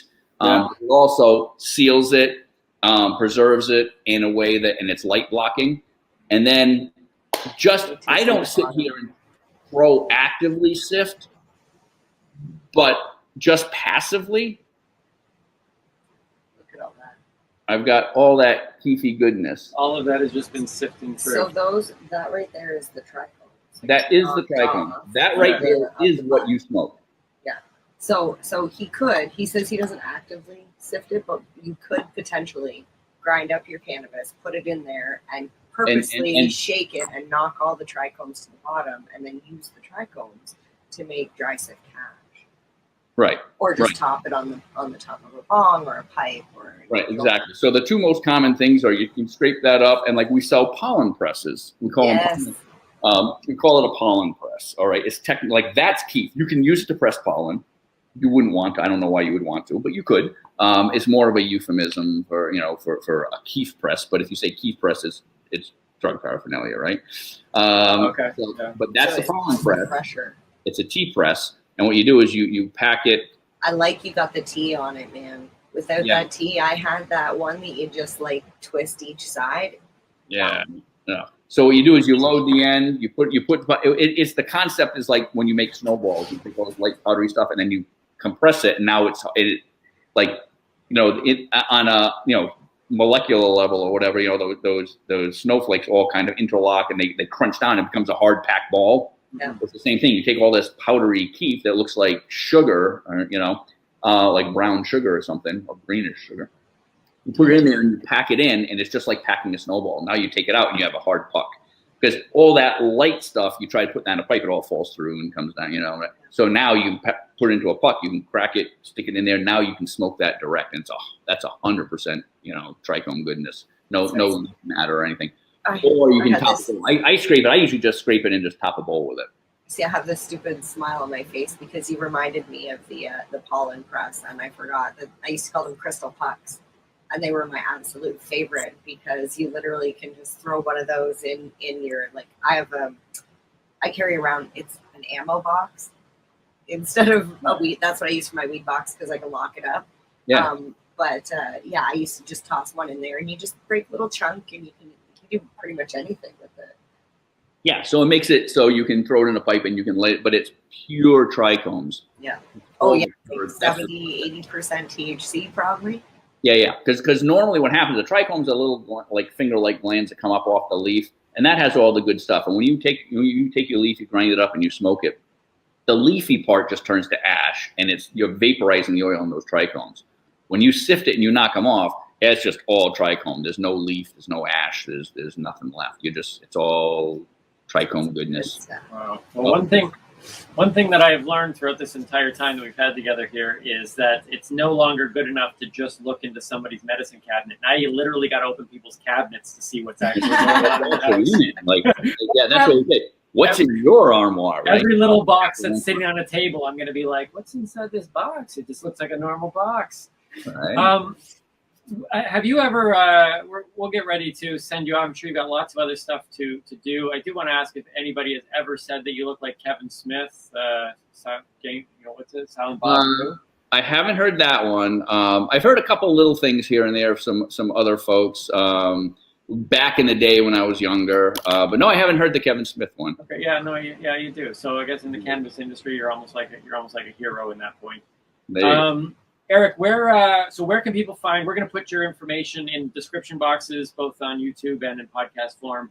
But where can people find you and communicate about all this stuff? Sure, absolutely. So the company, 3 words, is Green Goddess Supply, is DDSS. So when it's all spelled out, like in a URL, there's 3 S's in a row. I know it's a lot, but it's a long one.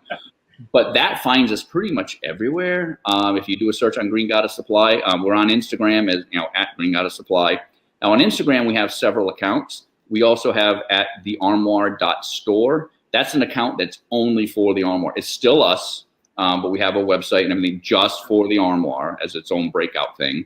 And then we also have one called GGS, which is short for Green Goddess Supply, GGS_home_grow. And it's just all about growing.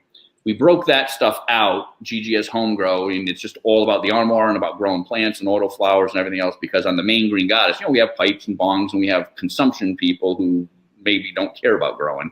So we have the main Green Goddess, and that just kind of covers all the products, and we show pictures of, our signature bong, nice etched glass, nice gorgeous bong, and it doubles as a self-defense weapon.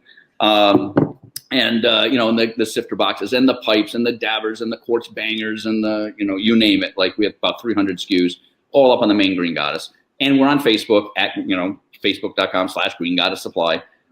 So we tried to keep it pretty consistent. I think the only one that's different is Twitter, which we don't use a ton. That one gets cut. It's Green Goddess Soup, because you can only be so long. Yeah. How this will be my final question, but I'm very interested. How does a guy, French Canadian Eric Robichaud, from the Boston area, decide he's going to call himself Green Goddess? Oh, Green Goddess, yes. So that was, a lot of people don't understand it. And I do have people from time to time try things like, I've had people say, like, well, who's the Green Goddess? We want to meet her. I'm like, no. What apparently what a lot of people don't understand, Green Goddess is a euphemism for weed. So like weed, ganja, et cetera, et cetera. Right. Okay. Green Goddess is a euphemism for weed. And my good friend, Kind of like Mary Jane. when I like Mary Jane, exactly, you know what I mean? So there are all these like euphemisms, there's tons of them, the devil's lettuce, there's all these That's different. the one I knew. Right. So there's, so Green Goddess is a term. And my good friend Yuri, when I first, back in my 30s, when I was new to all this and just getting, just starting to smoke, my good friend Yuri would, and it was not legal back then.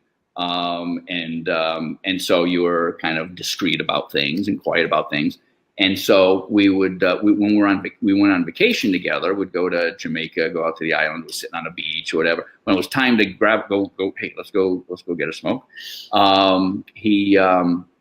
His words were, he would be like, hey, Eric, I think it's time to go worship the Green Goddess. Like, all right.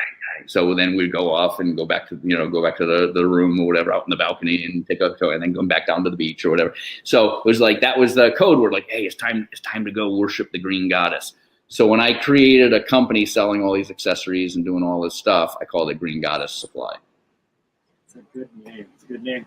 Doobie, any final words? What are your thoughts on all this? I am ready to sell all of my equipment to the highest bidder and get myself a car.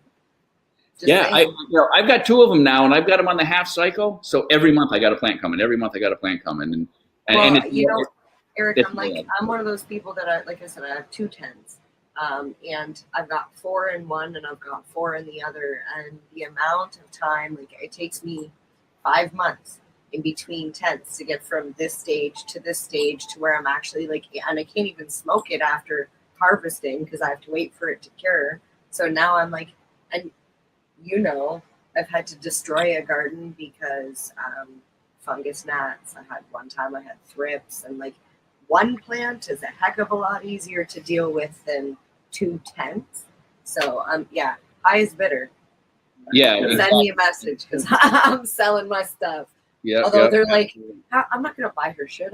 They're already on your website ordering it online. This is a whole sealed environment. Like bugs aren't getting in. See, one of the problems when you got tents and stuff. So where do you stick in this tent? So you're sticking it down in the basement. We probably have, basements have bugs and spiders and things and whatever. And it's just this. Most people are just putting them up in there. They're in the living space. Yeah. There's no smell. We got the carbon scrubber. There's no smell. You don't have to pipe in plumbing or anything. It's a soil product. It's not hydroponics. There's no vendor lock-in, which is really important. A lot of our competitors have tried doing it where they have kind of like inkjet printers. Like if you get the HP inkjet, you got to get the cartridge HP cartridge. Yeah. So the full-blown, highly automated systems, they've all been going out of business one by one because they don't work. First of all, that's a whole other thing. They don't actually work.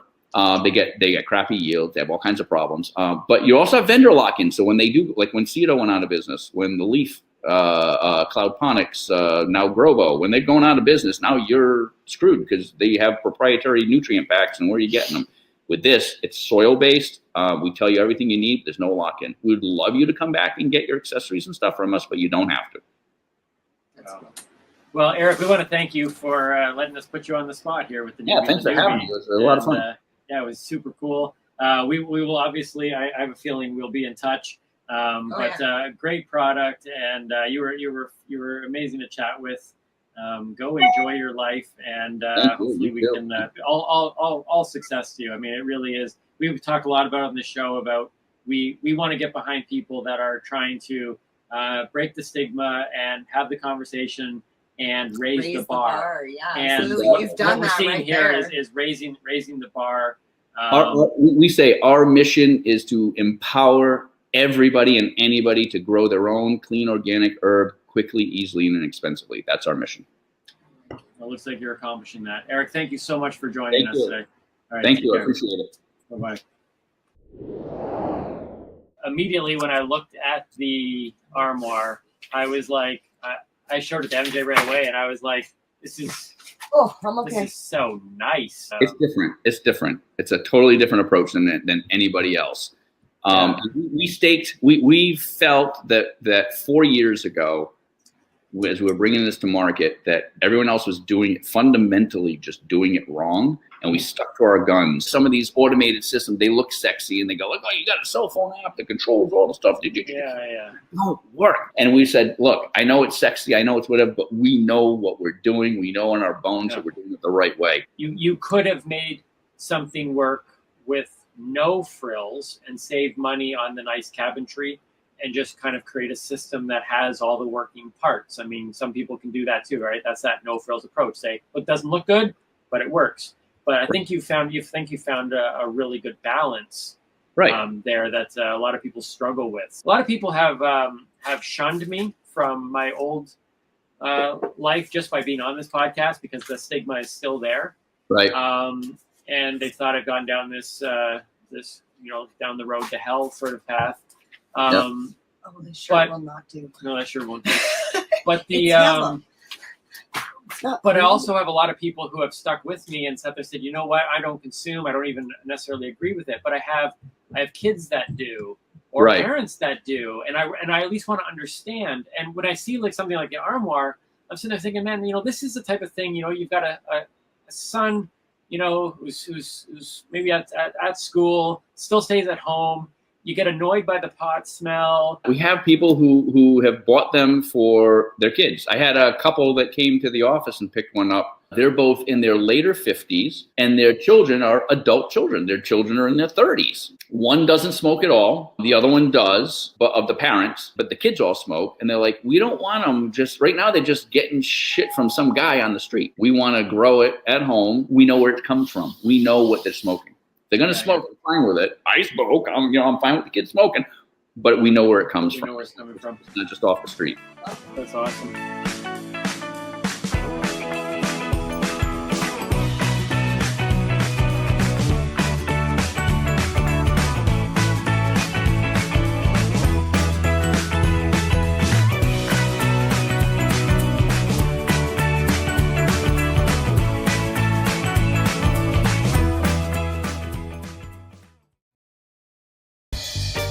You're watching the 420 Pace Network, found at 420radio.ca and paceradio.net.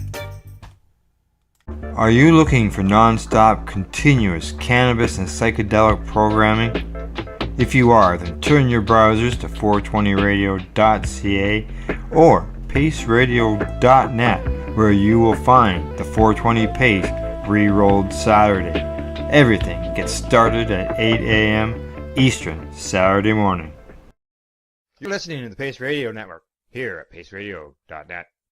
The views expressed by the individuals during this broadcast are their own opinions, and they may not be the same as those of their group or other organizations they may be involved with.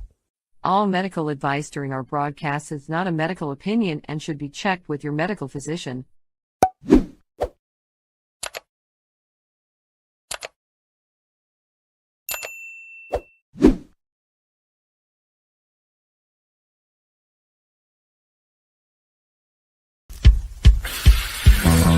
Oh yeah, baby, that's lovely.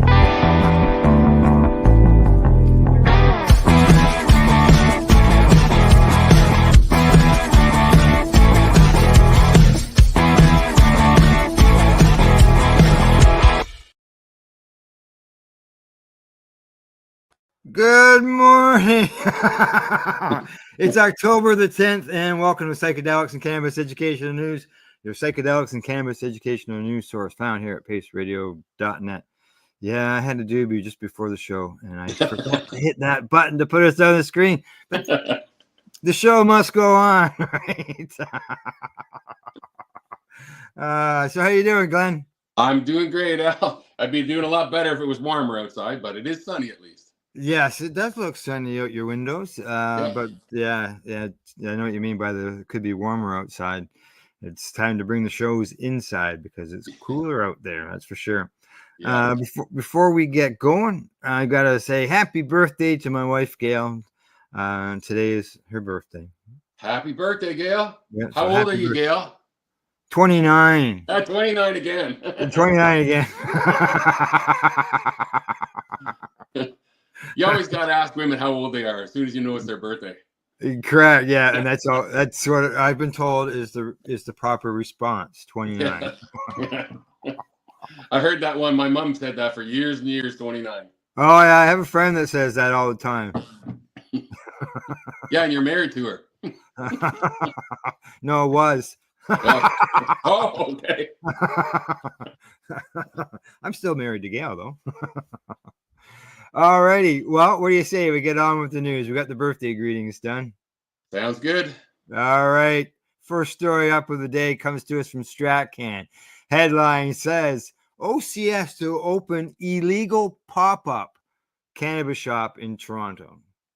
The OCS will be hosting a fake cannabis store in Toronto on the 6th anniversary of legalization to highlight the need for consumers to distinguish between legal and illegal stores. Beginning on October 7th, 2024, the Ontario Cannabis Store will host a 4-day Buzzkill pop-up, a retail space designed to look like an illegal cannabis store within the heart of the largest city in Canada at 474 Queen Street West. It's designed to look like an illegal cannabis store. Yeah, exactly. And it is in a retail space. But it is just a pop-up store, so it's not permanent. Obviously, they say 4 days. So the OCS goal is to help educate consumers on the difference between legal, tested cannabis products and those that can be found in an array of illegal and unlicensed stores operating in the province. They say, according to Amanda Winton, she's the manager of communications and at the OCS, she says, with this campaign, the intention is to reach adult consumers who may not realize they shop at illegal dispensaries or who may believe that all cannabis is created equal in a way that captures their interest and creates conversation. We want to drive the message that shopping legal means shopping legal means shopping safe. And I got to dispute that a little bit because we've read many stories and we have one of our advertisers that does testing in their shop, which is considered an illegal shop, but the testing there is better than any government testing. So, all right. I don't know. Know where you're buying it. How's that? You know exactly. Know where you're getting your medicine from, and just like the legal, they've had some issues as well as the legal end of things with everything from mold to recalls. So. Yeah, it's true. I mean, you just got to watch what you're doing, right? Yeah, exactly. Instead of cannabis products, those who visit the store will find mock packaging that highlights the risk of illegal cannabis. One example is a satirical beverage called Pepsi Cider, which reads, "What gives this cannabis-infused cider its signature oomph? We like to think it's love. But realistically, it's probably our unregulated use of toxic pesticides. That's what it is. Don't worry, though. We're pretty sure it doesn't have any long-term effects." I figured that's what it was when they called it pesticide. Pesticide. That was going to be pesticide. Now, go ahead. The Buzzkill pop-up is part of a broader Buy Legal campaign. The OCS launched on October 7th, and it'll run through November 30th. The buylegal.ca page is the OCS website that has complimentary information emphasizing the need for third-party testing of cannabis products, something generally not found in products in the illicit and unregulated market. Well, there's even problems in the test results in the legal market. So, Yes, definitely. yeah. The page also includes information on how to distinguish a legal, licensed cannabis store in Ontario from some of the many new unlicensed stores that have been proliferating in different parts of the province, especially Toronto and Ottawa, often operating within a few steps of a legal store. The Buzzkill campaign, meanwhile, takes a more tongue-in-cheek approach. At Buzzkill, we're all about bringing you the best selection of cannabis products from sources unknown and untested. Reads a page on the OCS website. So what if we don't have the right paperwork? Just roll with it. Whether it's a mystery strain or an edible with a surprise kick, we've got you covered, as long as you don't ask too many questions. As part of the campaign, OCS has launched the takeover of the Reddit page, the OCS, an otherwise unofficial review page for products available through the OCS. The takeover includes numerous ads promoting the campaign to shop safe, shop legal. A 2022 survey from the National Research Council on behalf of the OCS and the OPP showed that 86% of the illegal cannabis edibles tested contain multiple pesticides, in many cases at levels several hundred times above the Health Canada's limits, and THC levels in those edibles were also often much lower than advertised. New Brunswick and BC have released similar testing results. Looking at illicit products, the OCLS also notes that a recent survey found that 62% of all Ontarians 19 plus ranked no quality control or assurance of product safety as one of the top 3 downsides of the illegal cannabis. The survey also noted that 2 in 3 Ontarians believe that if a cannabis store is open, it must be legal, which can allow some unlicensed producers to operate in plain sight. There you go. And we know that there was a bunch of testing done of government sources, and most of them were wrong on the labels. Well, let's just put it this way. The OCS has their own testing now, does their own random testing now because of the inaccuracy of the labels. And that's all legal stuff, right? It's all through the OCS. So they've started to do their own random testing because, it's not. Isn't that funny? They're not a third party. They just suggested in that article right there that the OCS suggested that it has to be a third party doing the testing.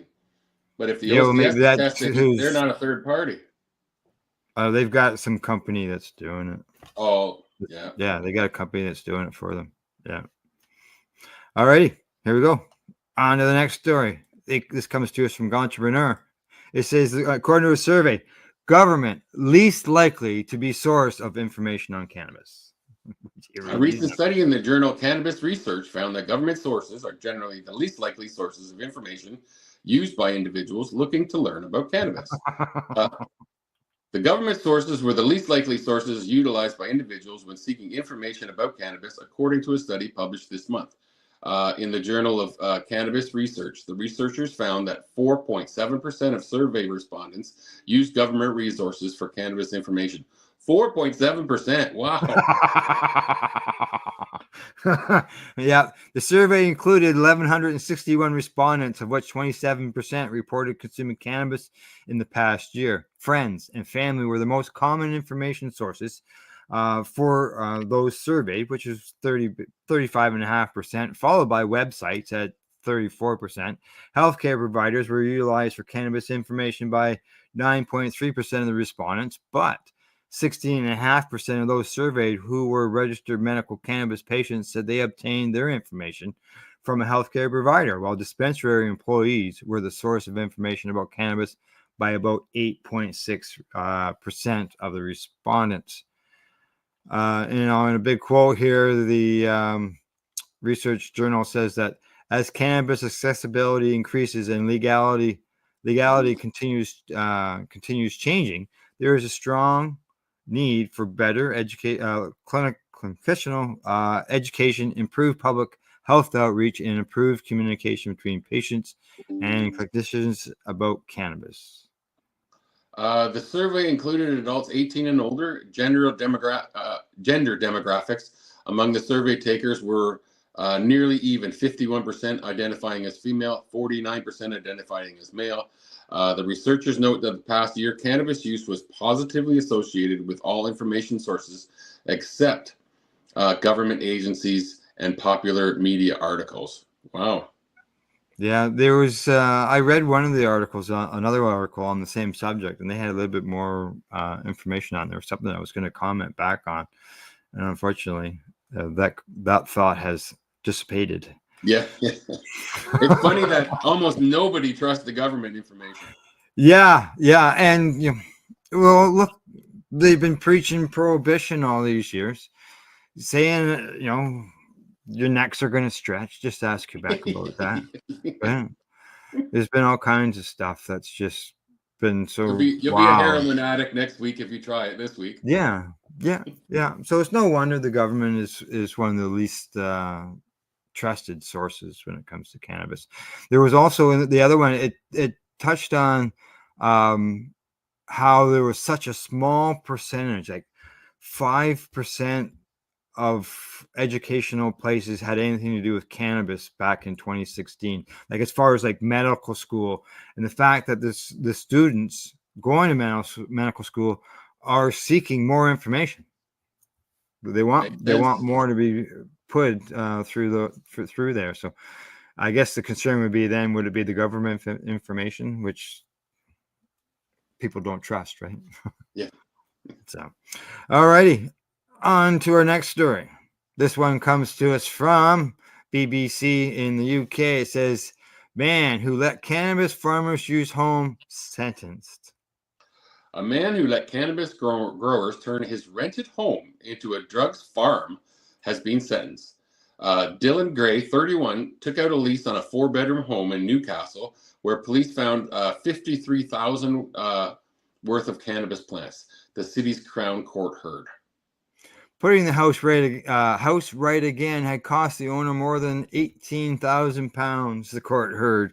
Gray was jailed for 6 months, sentenced suspended for 18 months with 150 hours unpaid work after admitting allowing the premises to be used for cultivation of the Class B drugs, which would be cannabis. And Northumbria police found 129 plants when they raided the terrace home on Wellbrook Road in Biker on August 2022, the court heard. All 4 bedrooms had been adapted to growing rooms, with the home's electricity supply also having been tampered with, prosecutors said. Yeah, tampering isn't good.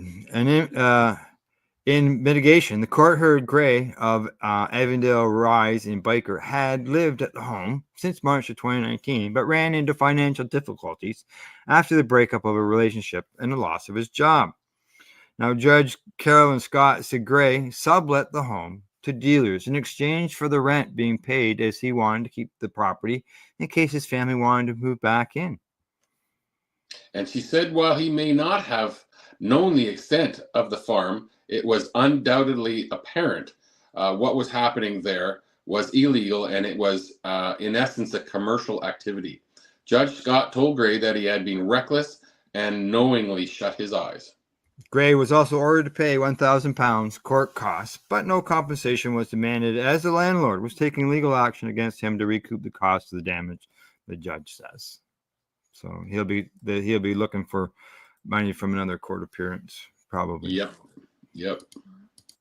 All righty. On to our last story before we go to break. Wow, we ripped through those early stories really quick. Oh, yeah, we did. Wow. We did. I know. I just looked at the clock and went, wow. All right. Well, hey, if we get done early, I got a little video I want to play at the end. So perfect. Yes, exactly. All right. And I think you will really enjoy it as well. All right, here we go. Next story. Headline from Psych Post says DMT Harmine combination elevates transistence and insight during meditation. A recent study published in the Journal of Psychopharmacology highlights the potential synergy between meditation and psychedelics. Meditators who received a combination of DMT and Harmine reported greater mystical experiences, non-dual awareness, emotional breakthroughs, and lasting increases in well-being compared to those being given a placebo. DMT, which is dimetriptyl. I can't say that. That's why I don't. We're going back. DMT is a powerful psychedelic compound that includes intense, short-lived experiences of altered consciousness. It is naturally found in many plants, including those used in the traditional Amazonian brew, ayahuasca. DMT is known for producing vivid visual hallucinations, profound mystical experiences, and a temporary breakdown of the sense of self. However, when consumed alone, DMT is quickly broken down by the body, limiting its effects. To prolong these effects, harmine, a monoamine oxidase inhibitor, is combined with DMT. Harmine slows down the breakdown of DMT, allowing it to remain active longer in the body. Now, meditation and psychedelics are both known to promote psychological insight, emotional regulation, and well-being, but they have typically been given that DMT, when combined with harmine, can produce long-lasting effects similar to those reported in ayahuasca ceremonies. The researchers wanted to investigate whether DMT harmine could enhance meditation in a similar way. Meditation and psychedelics have attracted increasing interest from science and society over the past few years, mostly for their respective potential benefits for mental health and well-being, said study author Daniel Meeting, a cognitive scientist affiliated with the Psychedelic Research and Therapy Development Group at the University of Zurich. Initial studies have started to look at a potential synergistic effects between meditation and psychedelics for increasing their benefits and limiting their risk of adverse effects.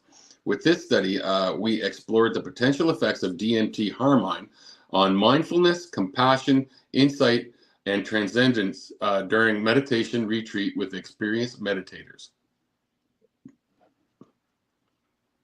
Is that mine still? The study involved 40 experienced meditators, 18 female and 22 males, who were randomly assigned to receive either the DMT harmine combination or a placebo during a double-blind, placebo-controlled 3-day meditation retreat. The participants, with an average of over 2,400 hours of meditation experience, were recruited from various meditation traditions such as Zen and Tibetan Buddhism. The retreat took place at a Zen meditation center in Switzerland, where participants practiced mindfulness and compassion medication through daily group sessions. On the second day, the participants or a placebo in incremental doses throughout the day. They engaged in measures were used to assess the effects of the retreat. These include questionnaires on mindfulness, compassion,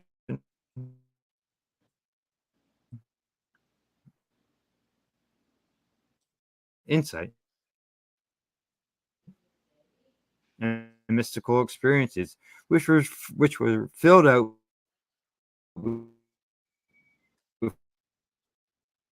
before, during, and after the retreat, as well as my. Uh-oh. You there, Glenn? I'm here. The researchers found that participants in the DMT harmine group reported higher levels of mystical type experiences, non-dual awareness, and emotional breakthroughs during the retreat compared to the placebo group. These participants also showed a greater increase in psychological insight 1 day after the retreat. Notably, participants in the DMT harmine group rated their experiences as more personally meaningful and spiritually significant than those in the placebo group. At the 1 month follow-up, 45% of the participants in the DMT harmine group rated the experience as one of the top 5 most meaningful events of their lives, compared to none of the placebo group. Wow. Similarly, 55. That's incredible, eh? Yeah. 55% of the DMT harmine group reported significant increase in well-being for or life satisfaction compared to 15% in the placebo group. There you go. Yeah. I just so you know, I shut down the story because I was getting too many pop-ups and everything was just going crazy. And actually, at one point there, I looked at the screen and there was nothing on the screen at all other than our logo and behind us. I thought, what's going on? So I shut the page down. There's all those pop-ups that come into play. All right, we're gonna take a break, pay our bills, and you'll be able to hear from those who make our voices louder. You're watching Psychedelics and Cannabis Educational News. We're live here at paceradio.net. We are people advocating cannabis education here at paceradio.net. Limestone City Hydroponics is Kingston, Ontario's hydroponics shop.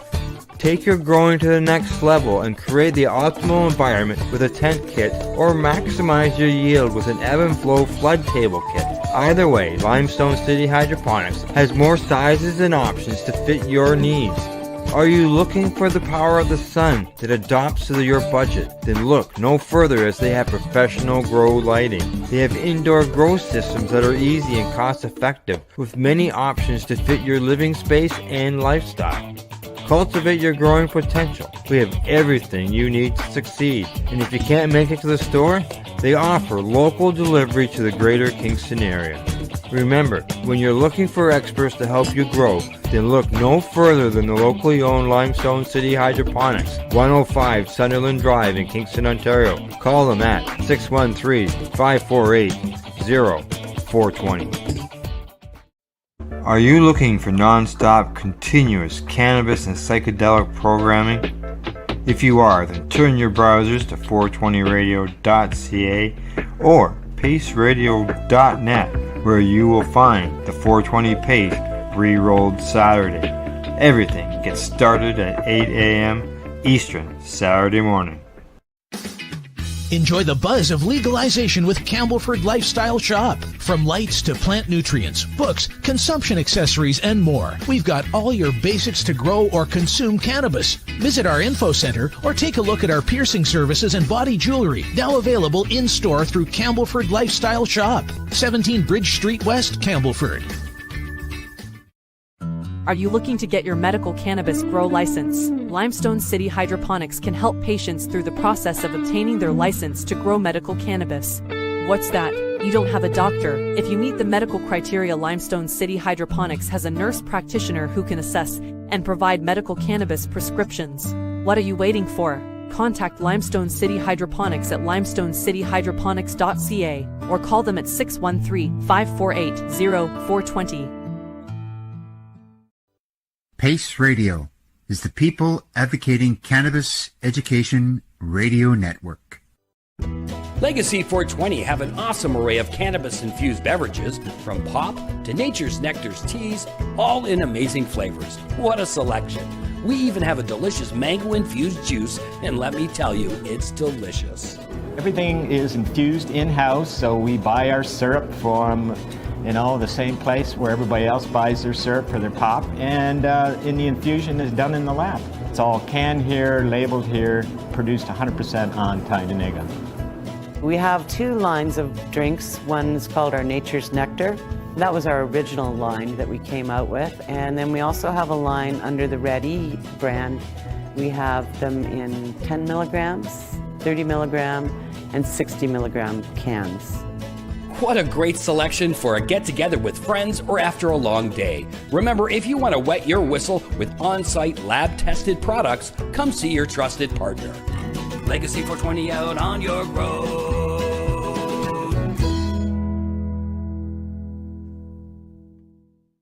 You're listening to the Pace Radio Network here at paceradio.net. Hey, we got 4 more stories to cover for the rest of the day. We're going to go to Baltimore in the U.S. We're also going to go to the U.K. And we've got an interesting study, I think, that's coming up here on cannabis since organized crime since it's been legalized. So we'll get to that shortly. But first up, we have got this story right here. Headline says Yorkville Planning and Zoning Commission votes against recommendations for cannabis dispensary special use variances during Wednesday's meeting. And before I start, I gotta say congrats to these guys who their porta potty rental place advertised on this page here. It's called Flood's Royal Flush. You gotta love that. Some very creative person came up with that. I don't know what you're talking about. Oh, right at the very top of the page, it's all an ad for a porta potty place. Flood Floods Royal Flush. I thought that's really creative, Yeah. Where's this coming from? Okay, go ahead. Sorry. I didn't want to go past that. I was laughing at it. So, the Yorkville Planning and Zoning Commission voted to not recommend a special use and variance changes to the PTS Corporation for their planned cannabis dispensary during Wednesday's meeting. The special use and 3 of the variances were 5 nays to 1 yay from Danny Williams, and a variance regarding the business's operating hours was 4 nays to 2 yays from Williams and Chairman Richard Vineyard. A packed Yorkville City Council chamber with many parents, students, and faculty from Parkview Christian Academy, which is located near the proposed dispensary site, applauded the outcome of the vote. PTS Corp was seeking to change in the variance to allow for a setback of 450 feet from the school instead of the 500 feet as stated in the city's ordinance. The other variances were for a modification of operating hours and an additional wall-mounted sign on the property. So for 50 feet, they shut them. That doesn't make sense. Shut it down for 50 feet. Yeah. Vineyard says the location of the dispensary was a major issue for him, as other members of the commission agreed. PCA board president Jordan Gash says he is grateful to the commission for doing their due diligence in making sure that the ordinances are rightfully upheld. And Gash also noted that many people from the community came out to support the academy and its students, saying he is proud of those who showed up and spoke out against the special use and variances. Representative from the PTS Corp declined to comment following the meeting. I don't know why you would be proud of that. I don't even understand why you'd be against that. 50 feet. They didn't want to give up that 50 feet. Well, I guarantee you, even if it was 50 feet back, they'd still be at the council bitching about it there. No, yeah. I think the concern was the school. Yeah, and even if it met ordinances, there's that wouldn't have calmed things down. Even if it had a met and that way council would have said, well, okay, it meets the ordinances, it's got to, everything's right, it meets the bylaws, we can't say no to it. But being that is that 50 feet. They're not willing, and people would have complained even if it had been 500 feet away. So. But you wouldn't have heard a peep if it was a liquor store. No, I know. Yeah. Well, actually, in my area, we got one less beer store now. But we got a lot more beer sellers. Yeah. Alrighty, on to the next story. Here we go. This one comes to us from StratCan. It says it's a study looks at impacts of cannabis legalization on organized crime in Canada. A recent study highlights how the illicit cannabis markets in Canada, especially in British Columbia and Ontario, have changed since cannabis was legalized in 2018. The report says the effort to legalize happened too quickly to address some of the more uniquely Canadian issues, like diversion from personal and designated production licenses to medical cannabis or finding a balance with Indigenous communities and provincial governments' jurisdictional challenges. The impacts of cannabis legalization on organized crime in Ontario and British Columbia, published in the Journal of Community Safety and Wellbeing, interviews 23 experts from law enforcement, law, media, public service, and the private sector, offering numerous insights, but anonymous, commentaries on the topic. While quotes in the study are from the range of sources, many of them are from law enforcement officials. The first page of the report highlights what interviewees said is an increase in long-time abuse of cannabis personal and designated production licenses for cannabis for medical purposes. While such licenses ensure Canadians who are authorized to use cannabis for such purposes have a way of accessing it outside of the commercial licensed product or producer program, diversions from these licenses for profit is also well known and documented. Although these licenses have been around for some 2 decades, several of those interviewed, notes the report, claim that Abuse of these licenses has increased since cannabis was legalized in Oh. late 2018. The increase in terms of the number of illicit production sites that have licenses and the size of those production sites. Now, according to an unnamed federal government official, they say that governments have been, I think, cautious about even talking about removing the personal and designated registrations. Wow. Yeah, because of the history of litigation. Yeah, you've been losing in court. That's why. There is a worry that by removing it, we might trigger more court activity and more adverse decisions. Yes, exactly. The threshold for winning that argument is really, really high. It's not going to be about organized crime and its impacts. It's going to be about your mom who has been using a designated license to let her dad grow 12 plants for your mom who needs it for end of life care. And then we're going to have to prove in court that scenario where your mom is growing 12 plants with your dad's help is so dangerous that we have to pull this away from everybody. Exactly. Why would you ever even want to do that? Yeah. Well, that's what would happen if Yeah, they shut down the licenses. Correct. Yeah. And this has already been litigated in the courts. Yeah. So what the hell is he talking about? Why? Yeah. Why? Yeah. See, this is because this is a unnamed federal official. Yeah. And the governments won't, remove it because of all these past court cases. They know they're going to end up in court. Yeah, and they're going to lose. Oh yeah. So why bot? Well, that's why they haven't done it. Another facet of the cannabis market covered by this study is cannabis production in Indigenous communities in Canada, with researchers speaking to Indigenous license holders operating within and outside of the federal and provincial regulations. Researchers say, based on interviews with these subjects, that the latter contains both small-scale gray zone operators as well as the presence of organized crime while operating without the approval of the communities they do business in. These types of stores and businesses are more often associated with increases in violent crimes in these communities, such as armed robberies. No instances, nothing here. Oh, legal stores get robbed. I read the reports often. Yeah, it's weird. Illicit cannabis was not on the radar before legalization, says one Indigenous community member in Ontario. There were some grow operations in houses, but nothing substantial. Now there are both illegal and legal storefronts for selling and distribution. Illegal stores on Indigenous lands have steadily increased since legalization, says a law enforcement officer in BC. Once the ones outside of the Indigenous lands were closed down, we saw them pop up there.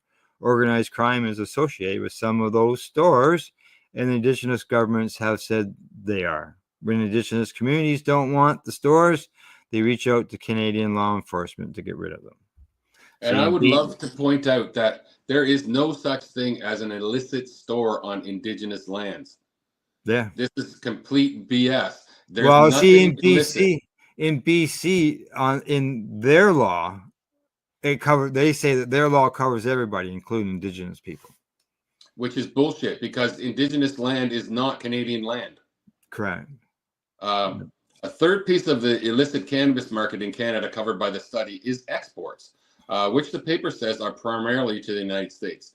Those exports have only increased since legalization, partly due to increased domestic competition from the legal market. In addition, this increased competition in the cannabis space has led some of these organized crime groups that were previously involved with cannabis production and distribution to move to psilocybin mushrooms, while others have opiates. Oh, there was a report out this week about millions of dollars, I believe, that was found of Canadian cannabis that went to Hong Kong. Wow. Yeah. Prior to legalization, says a law enforcement officer in Ontario, you would see examples of large-scale trafficking and distribution within Canada. We don't see that anymore. Instead, most examples of sophisticated trafficking are distant for the United States. Now, as far as going forward, they say one of the negative impacts of legalization is that police have not been as invested as they used to in the cannabis investigations or prosecution, says a law enforcement officer in BC. The study offers no specific solutions to these challenges, but highlights the need for further investigation of these different trends in the market to better understand the unique nature of Canada's evolving cannabis landscape. Yeah, there you go. I know. Well, you know where I live. I've got between two. I'm in between two reserves, probably 100+ stores. Wow. Yeah. And the reserve that I go to is a small reserve in as for Canadian or for Ontario standards, but there's probably 20 stores on it. I estimate. Yeah. And every single one of them is busy as hell. And if you go to Cannabis New Brunswick, there's no freaking cars in the parking lot. There's 2 customers in these giant granite, beautiful stores. They have granite countertops and they have packaging up through the wazoo, and it looks great. It blows away the beer and liquor stores here, and there's no customers. No customers, eh? I mean, they're making a profit finally after years. Yeah. But just barely. There's no customers there. They're all on the reserve. Go on the reserve. Yep. Yep. All right. Well, I know the one reserve in my area, they actually lowered the speed limit of the highway of the highway from an 80 to a 50. Wow. Is that just because down the there's street? just so much traffic. It's just so much Is that traffic. by Roseneath, the one you're talking about? Yeah. Wow. Exactly. All righty, here we go. Story number 7, headline for the Marijuana Moment says that Baltimore voters will decide on reinvesting cannabis tax dollars to support communities most harmed by prohibition at the ballot next month. Hey, this is going to sound like a good story.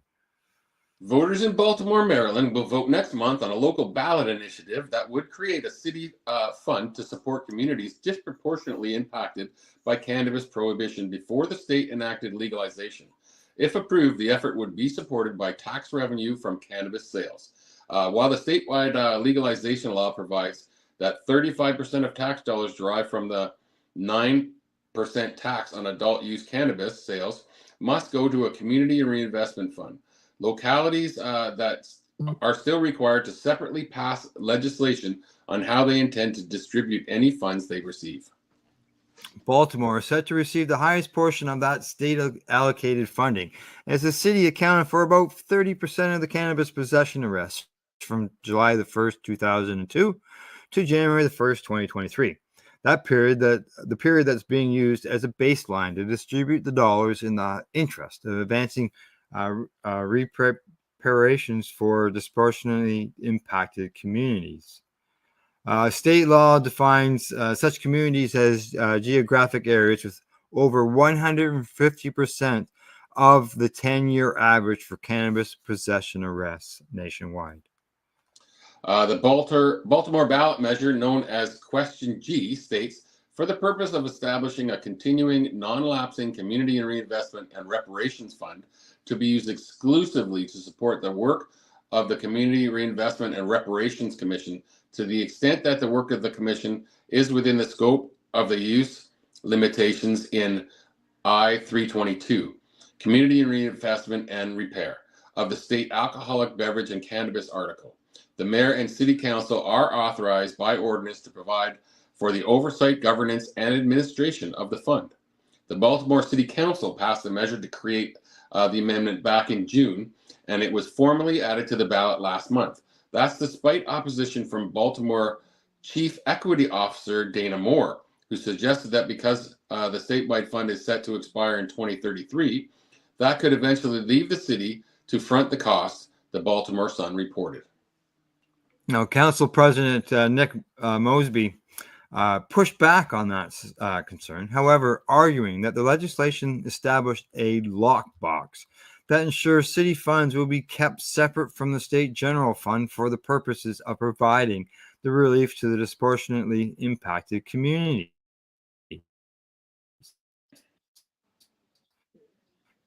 This is an important step for the city to take to ensure communities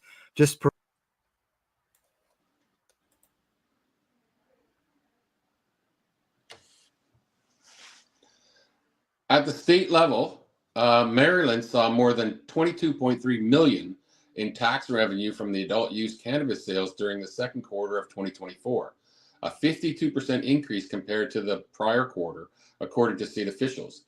The state comptroller, who's Brooke Learman, announced last month that cannabis tax dollars totaled $23,357,011 for the second quarter, up from $14,671,110 in the first quarter of the year. So they look about 9% of that. So round figure at 10, so about $2 million for that one quarter alone. Yeah. Yeah. These latest figures came about 2 months after the Maryland Cannabis Administration announced that the state had reached a different cannabis milestone, with licensing retailers having sold more than $1 billion worth of legal cannabis products since the adult use market opened last July. Not even a year. Well, it'd probably be a year. You got to think they wouldn't sell $1 billion worth in 2 months, right? Well, I said it opened last July. It does say last July, I know. Yeah. Just like in 2 months, they sold $1 billion.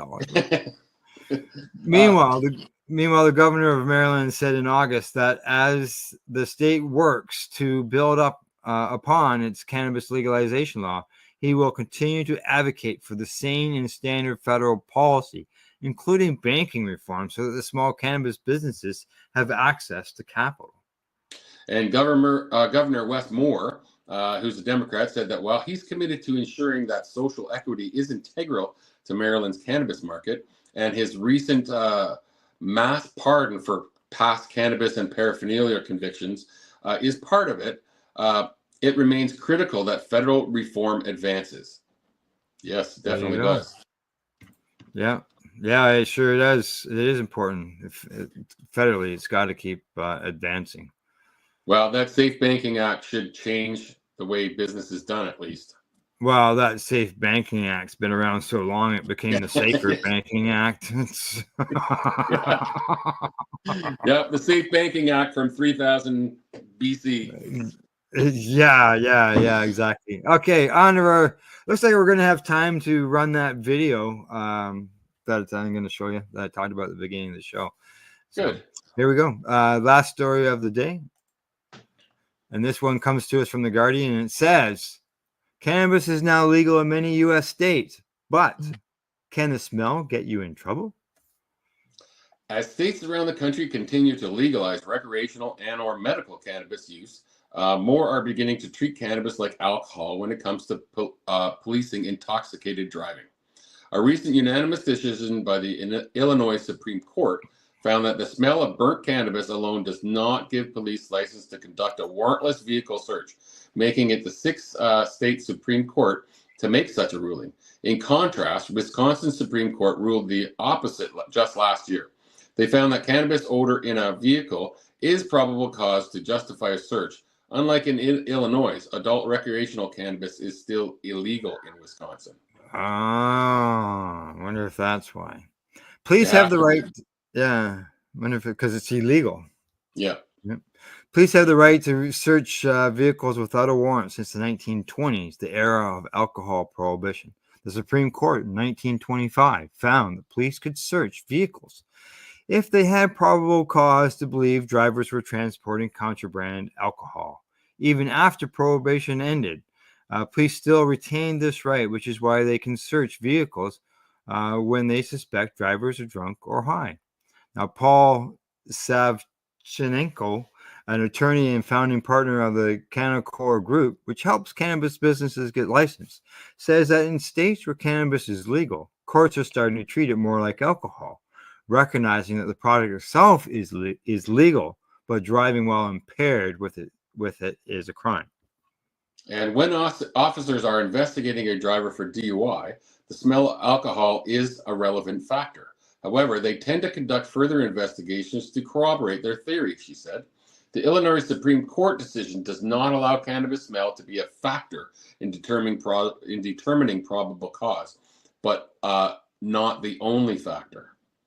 Will Garrett, a professor and chair of the Law, Politics, and Social Society program at Drake University, says, Cannabis odor has been an important enforcement tool for police for a long time. Before states began to legalize adult recreational cannabis, possessing cannabis alone was a crime, so smell could justify every search. And they've used that to search so many homes and vehicles and people. It's insane. Yeah, exactly. You keep reading. I'm gonna go let the cat in before she removes my seal.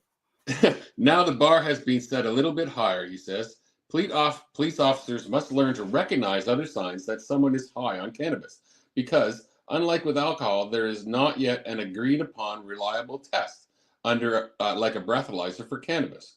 The Illinois Supreme Court decision referred to the smell of burnt cannabis specifically because Illinois also has a law requiring drivers to transport cannabis in odor-proof containers. A variety of local laws around the country require cannabis consumers to keep their smells to themselves. Last year, for example, Minnesota passed a law banning cannabis consumption in multi-family housing. Is that personal, or is that stuff that's run by the state? Yeah. No idea. Yeah. Now, Christopher Strunk, an attorney who specializes in cannabis and environmental regulation, says that these laws can be problematic. Yeah, like how do you get rid of smell that's floating through the air?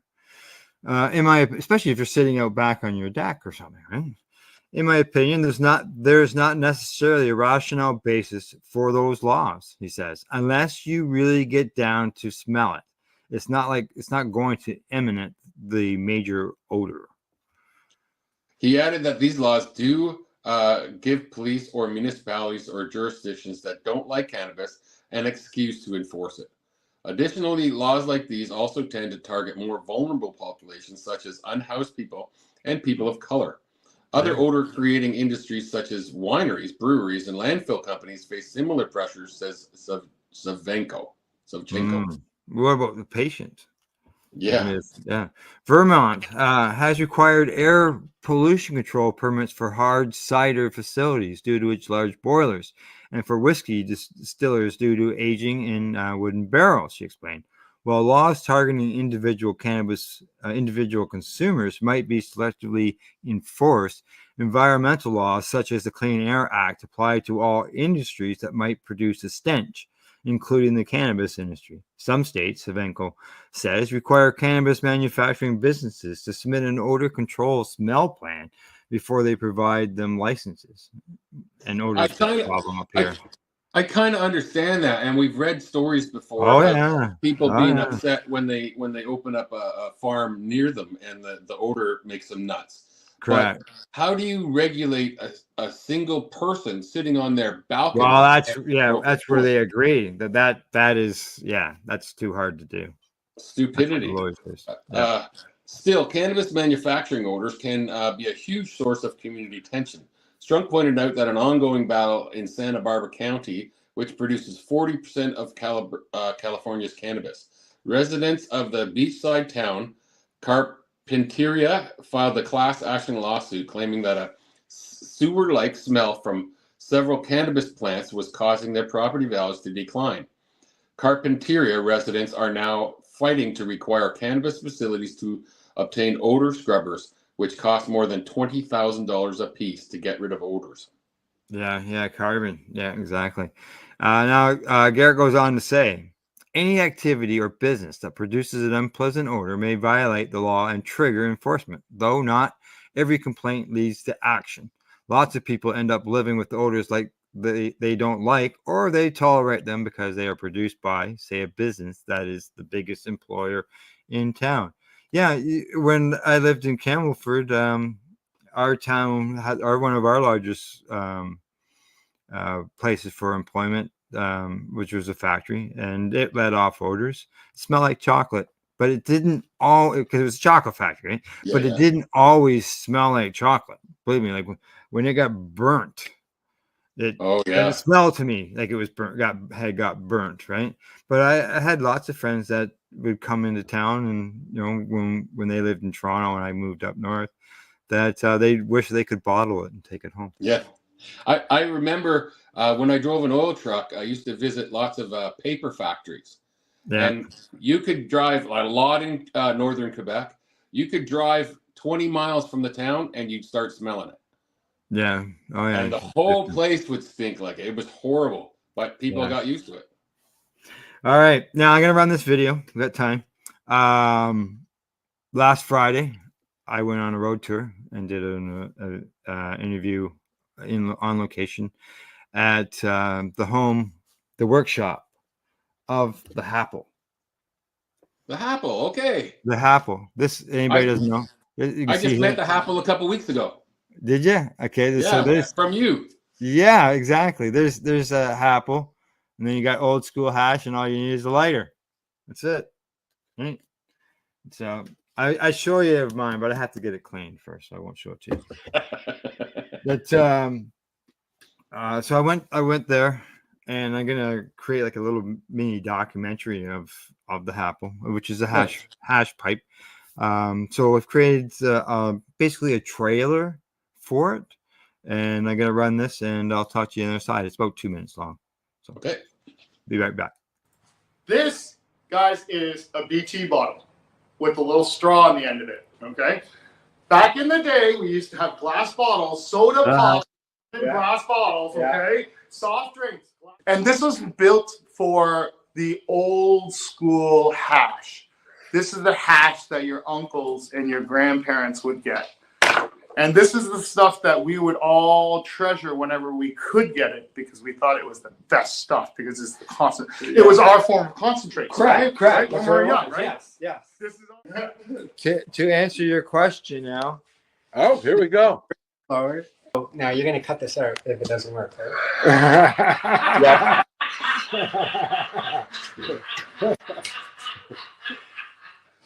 You just cut it out now.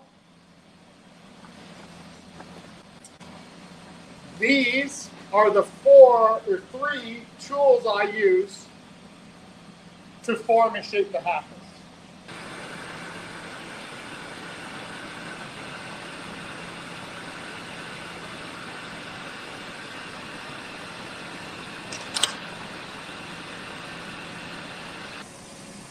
So now once the prep work is done over on the lathe, it now has to come over to me to put the mouthpiece on and finish off the top part.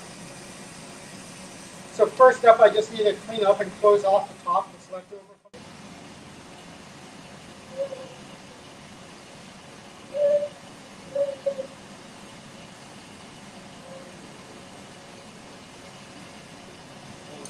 First thing I'll do is I will heat up the corner and I'll push in the Maria, which is the circular love that acts as a stopper.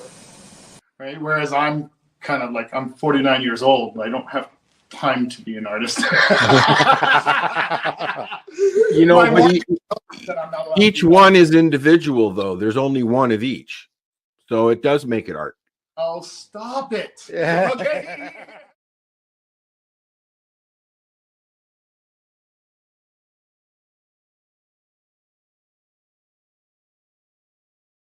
There you go. Interesting. That guy sounds like a funny guy. He is. We had lots of laughs while I was there. Al was running the board here on StreamYard. We recorded it on StreamYard. So he was involved in it. And it was good. It was good. We had a great time. I was there for about 3 hours. Got about 2 hours and 15 minutes, 2.5 hours of video footage that I'll use in different ways. Nice. Like I said, I'll create this little mini documentary on the Happle, as well as there'll be some video that we've got that we'll just probably maybe just put some music to, and just run it that way. I want to see more about how it works. Oh, how it works, the bomb. Yeah, because you could see it lit, and he put it in the Happle. Yeah, and then that was it on that part. Oh yeah, so I want to see how it works properly. Yeah, it's he talks about there should be a section in there that I'll be able to take where he talks about the shape, the flow. Yeah, that's what I'm interested. I want to hear that stuff. Yeah, I believe there is a spot in there. Cool. Yeah, I just didn't include it in that. That's all.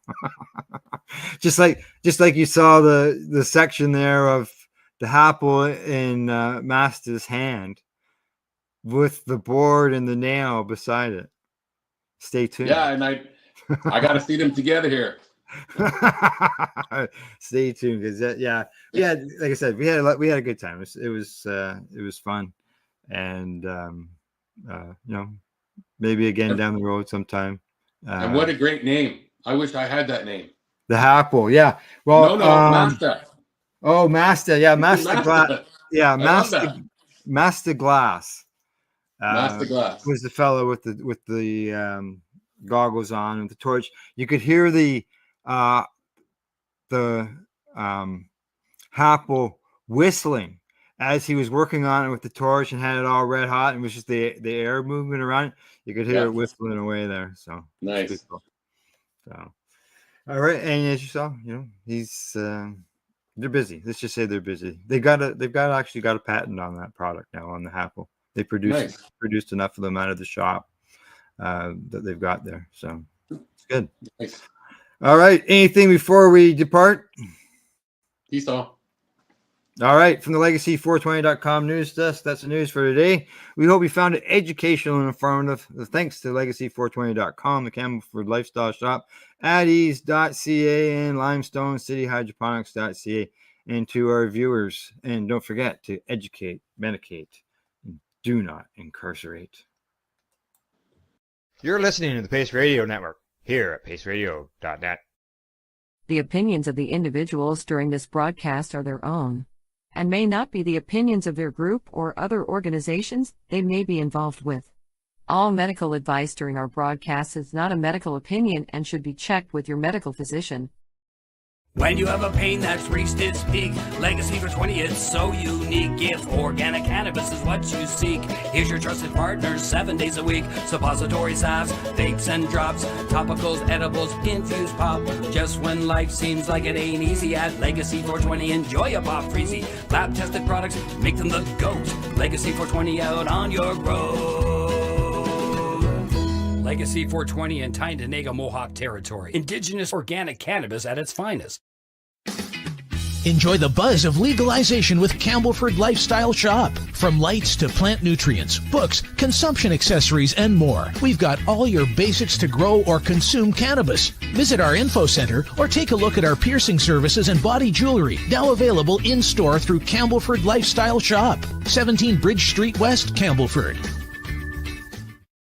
Limestone City Hydroponics is Kingston, Ontario's hydroponics shop. Take your growing to the next level and create the optimal environment with a tent kit, or maximize your yield with an ebb and flow flood table kit. Either way, Limestone City Hydroponics has more sizes and options to fit your needs. Are you looking for the power of the sun that adapts to your budget? Then look no further, as they have professional grow lighting. They have indoor grow systems that are easy and cost effective, with many options to fit your living space and lifestyle. Cultivate your growing potential. We have everything you need to succeed. And if you can't make it to the store, they offer local delivery to the greater Kingston area. Remember, when you're looking for experts to help you grow, then look no further than the locally owned Limestone City Hydroponics, 105 Sunderland Drive in Kingston, Ontario. Call them at 613-548-0420. We are people advocating cannabis education here at paceradio.net.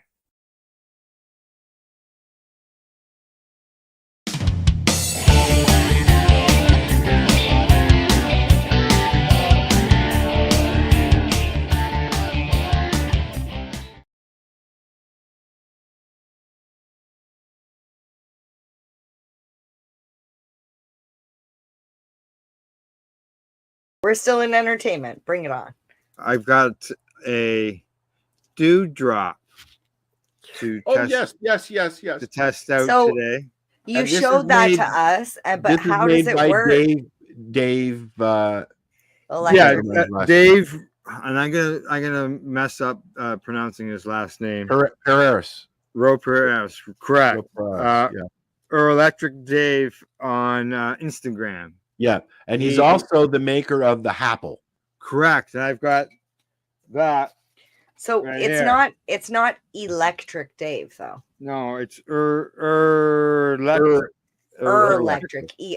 Electric. Yeah, Just so you know. yeah, correct. When you're looking for him. ERRLECTRIC. Electric. Electric. So there you go. This is his Here, dewdrop. hold on now. Here, hold on. There you go. This is the dewdrop. As you can see, it's nice and clean, and it's nice and clean because I have not used it yet. Okay. On the top of the stem, this is the piece where your hash will stick to. You light your hash, you stick it in here, and in the water. Yeah, I've put hash goes in the water. Yeah, no, it's no. There's a glass enclosure. Oh, okay, I see. All right, and then here, let's make you bigger. Nice. Oh. Wrong one. Oh. It's not going bigger than that. No. Okay, just go ahead, Al. Okay, it's probably So there you go. It's hand blown. Dave does them all. And we've seen Dave at many events. Yeah. And so now he's very, very well known in the community. Correct. And an amazing blower. I've got some hash here. Now, what I have found, some hash will work really well, and some hash will melt. And when it melts, it makes it a little harder for it to burn because it's melting. Well, yeah, because it's also dripping. Correct. Exactly. So I got leaves falling on me. Yeah, you know what? It's really weird here. It was green up until about 3 days ago, and now everything's starting to turn. Yeah. So I've got some hash burning here.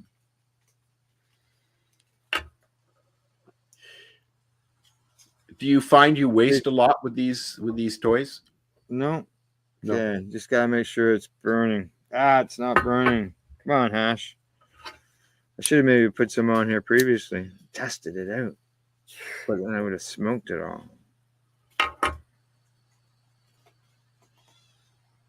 Yeah, I got her going. I haven't had any hash in a while. So I put it inside there. You can see it filling up with smoke.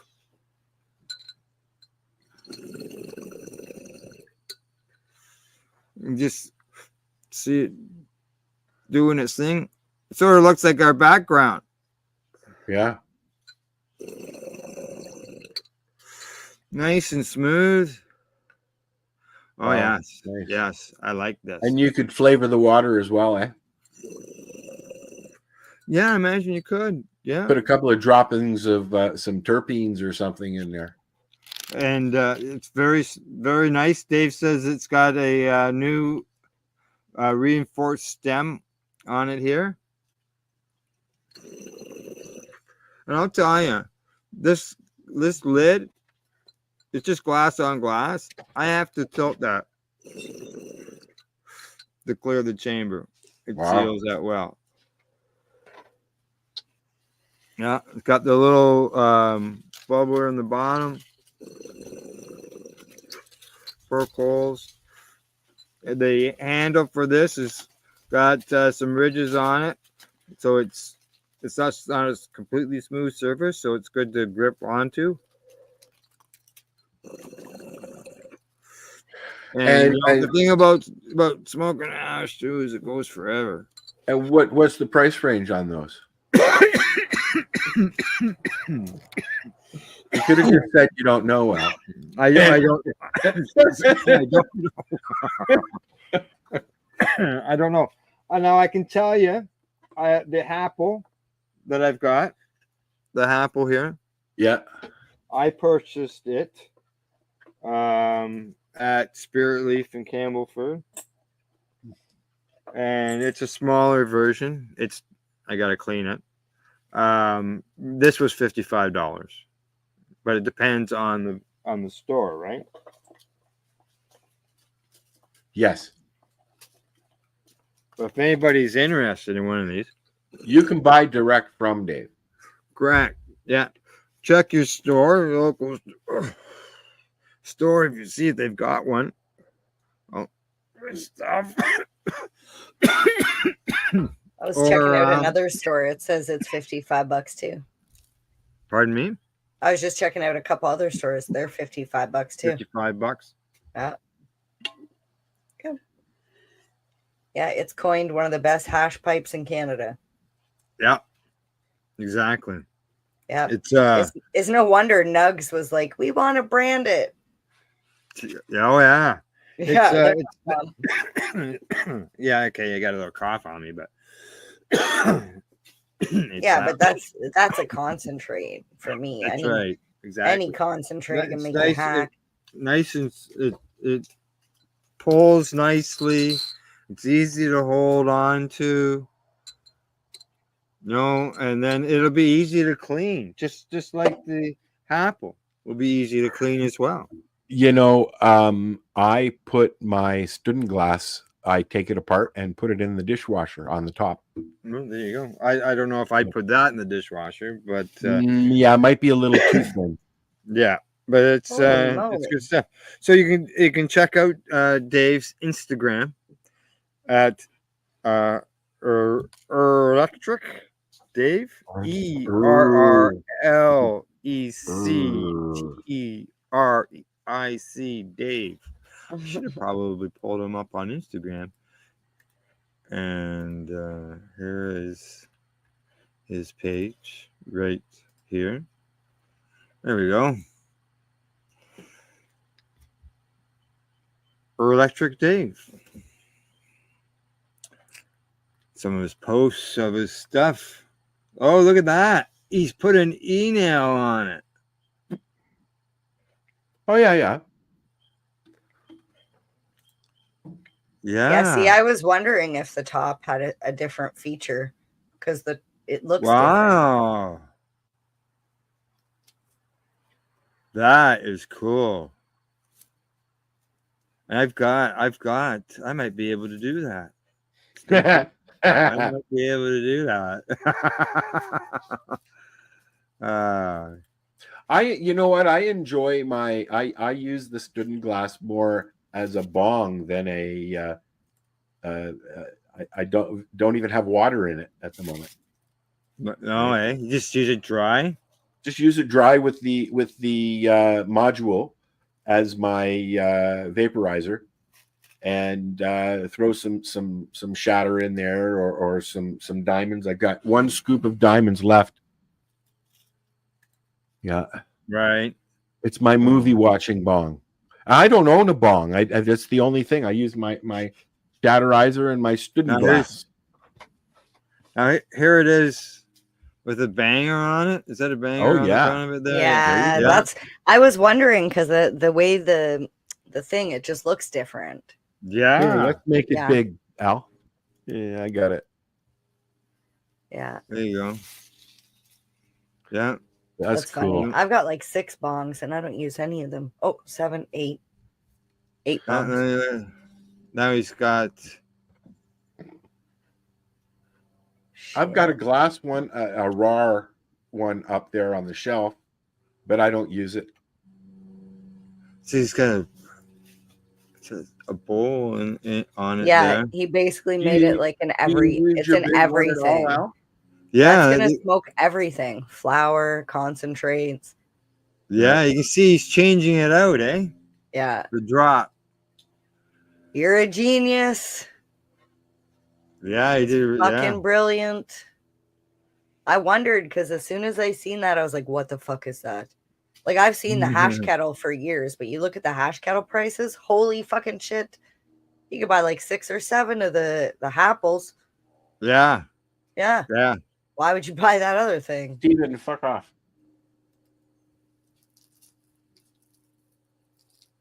There he is. Okay, yeah. That's the e-nail. with the email on it. Yep, carb. Nice job, Dave. Just beauty. Yeah. Very Check out his nice. Instagram. Check out his products. No doubt about that. It looks like it's multifunctional. So that's the dewdrop. Yeah. Dewdrop.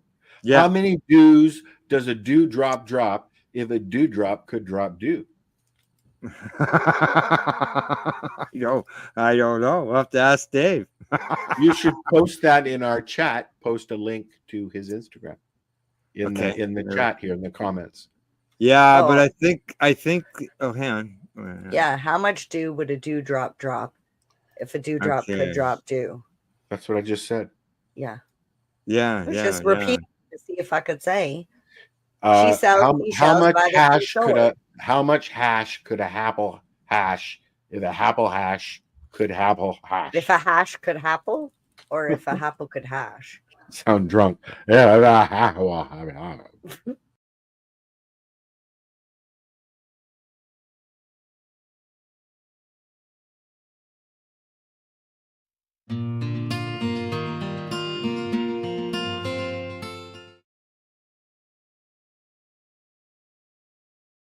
Hey, my name is Al Graham, and you're with People Advocating Cannabis Education. PACE is about promoting the benefits of cannabis, which we do through educational documentaries or through public events. Today we're at the Carpe Diem Cafe in Peterborough, and I'd like to introduce to you Russell Barth and Christina Lowe, the cannabis advocates from Ottawa, and they'll talk to us about what they're doing to help legalize cannabis around the world. Hello, Russell and Christine. How are you? We're doing good. Well, thanks. Hi, everybody. What I usually like to do when I get started on these interviews is ask you a question as far as, what do you do as far as hobbies or any education that you may have, just to give a bit of an idea so people know a little bit about you. Well, I didn't quite finish high school. And then at the age of 25, I guess it was, 24, I started attending fine arts college in St. Lawrence College in Kingston.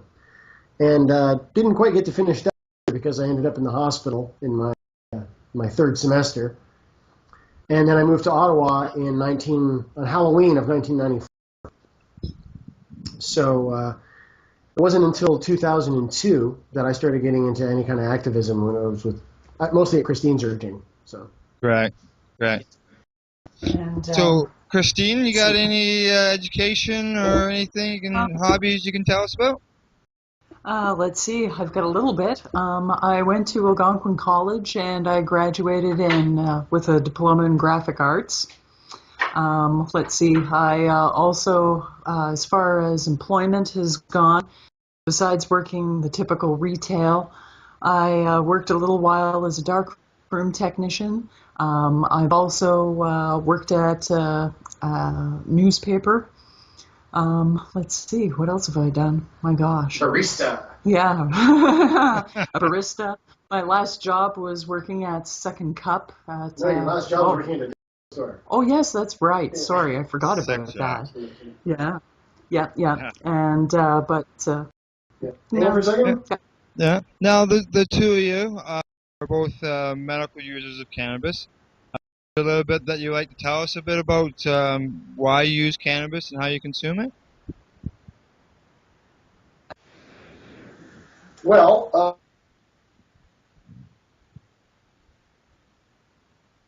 and PTSD, and what we consume is about 9 grams a day each. We eat, melted into olive oil. Like we just simmer it for a long time in the olive oil, strain it through cheesecloth, and then that's how we take in most of it. And then throughout the day we have various, sort of every 3 hours we have sessions with the volcano, where we inhale it, and we also use the bong, dry bong, to smoke it too. At the beginning there, when you first started talking, Russell, I missed basically why you both use cannabis. Oh, fibromyalgia and PTSD. Yep. Epilepsy and PTSD. Okay, great. We caught that one. Was it hard for you for the two of you to become licensed under the AR program? Well, it was hard at first for me because I needed a chronic pain specialist to sign specifically. This is back in 2003, back in the days when a specialist had to be the one to sign, not just the GP. Mm-hmm. Now, in Christine's case, it took from right into early 2003, but she was doing so well on cannabis that her doctor finally relented, and her neurologist relented and signed. So she got it before I did, shortly before I did, and then I had a chronic pain specialist who signed for me. Right. Then he lost his license. Then I had to go a year with no license, and then I had another person sign, and then my GP's been signing ever since. We've been really lucky overall. Yeah. Compared to other people, we've been super lucky. Yeah. And Christine, with your epilepsy, some of the benefits that you found? Well, as far as that goes, I'm able to stay conscious through the day. I'm not high and loaded on anticonvulsants, and not being able to be psychologically, emotionally available because of those pharmaceuticals. So cannabis allows me to take care of the majority of my symptoms that I have with epilepsy. I still don't exactly have quite the amount of seizure control as I would like, but it's certainly much better than what it would be on pharmaceuticals. As well as that, it tends to take care of a lot of other symptoms that I have and other disorders that I'm also managing as well. So I'm able to do this with just simply one medication, one substance, rather than being on a whole myriad of drugs and pills and stuff like this. So she's in quite a bit of pain too because of a lifetime of these convulsive seizures. Correct.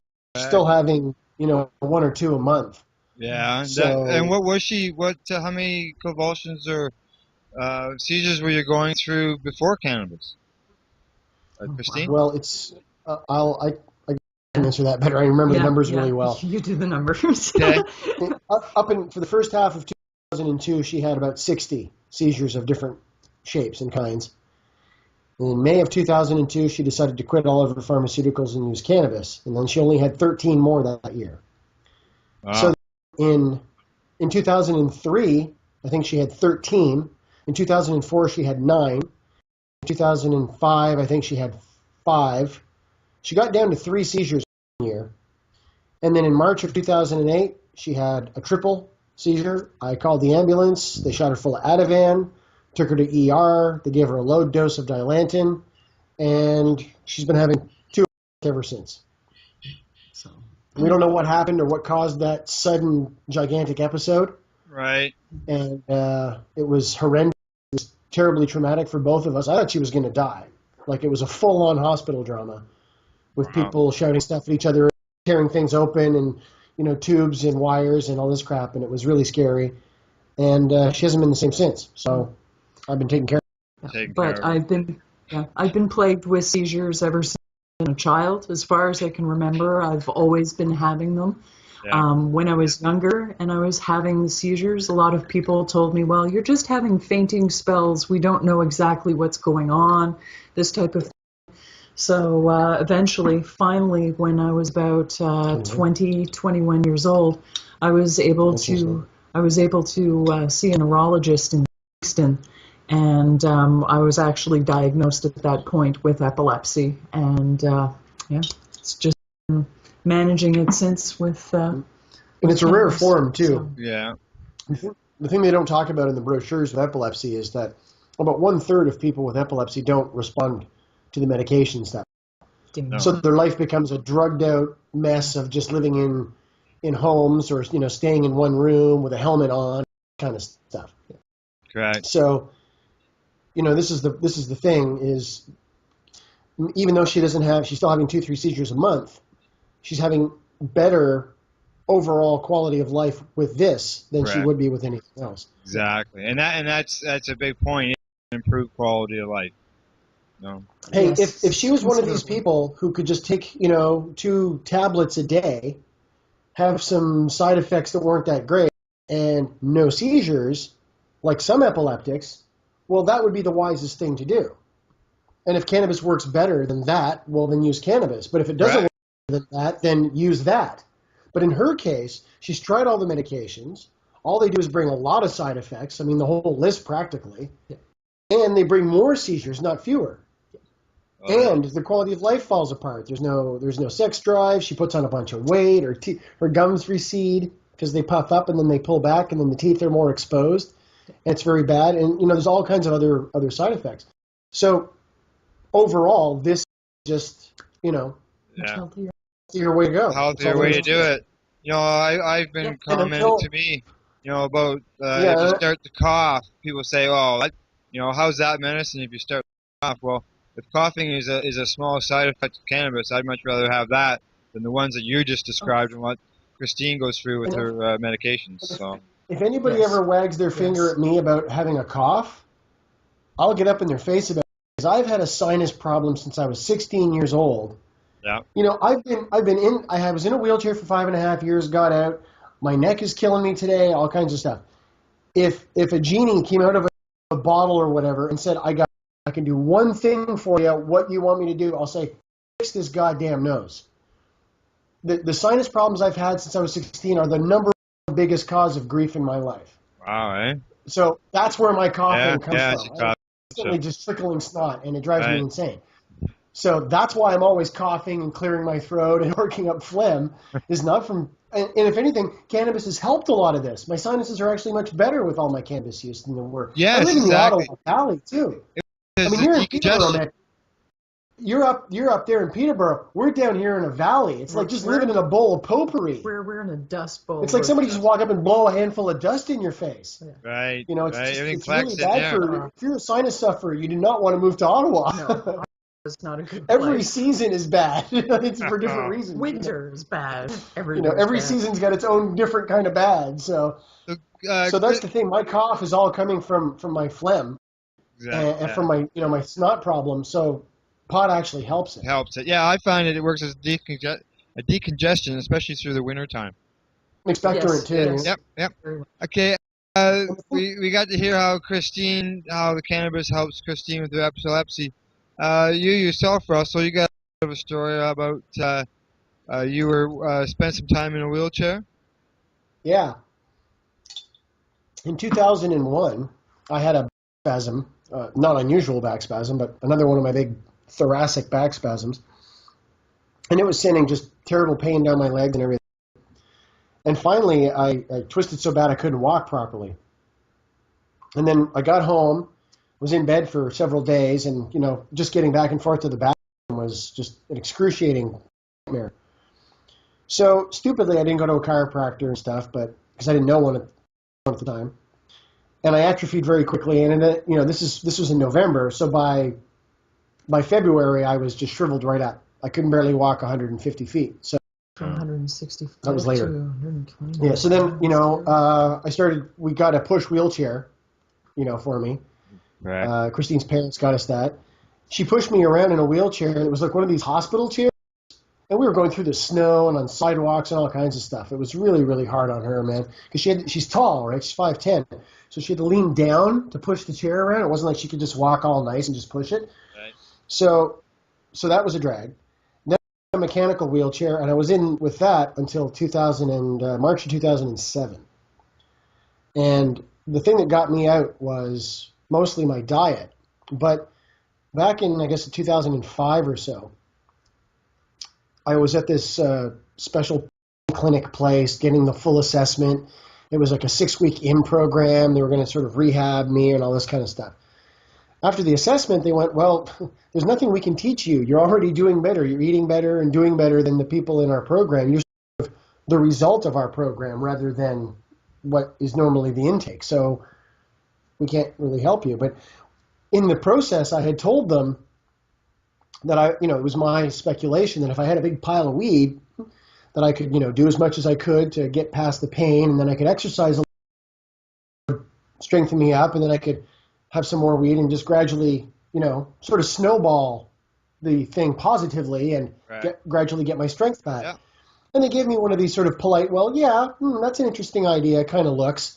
And then they pulled Christine aside and they said, no, he's being unrealistic. You know, this is his life now in the chair. Get him used to Get him the used chair. to that, because psychologically he needs to get used to that. So they get to tell you Because you're to in the struggle- chair for good.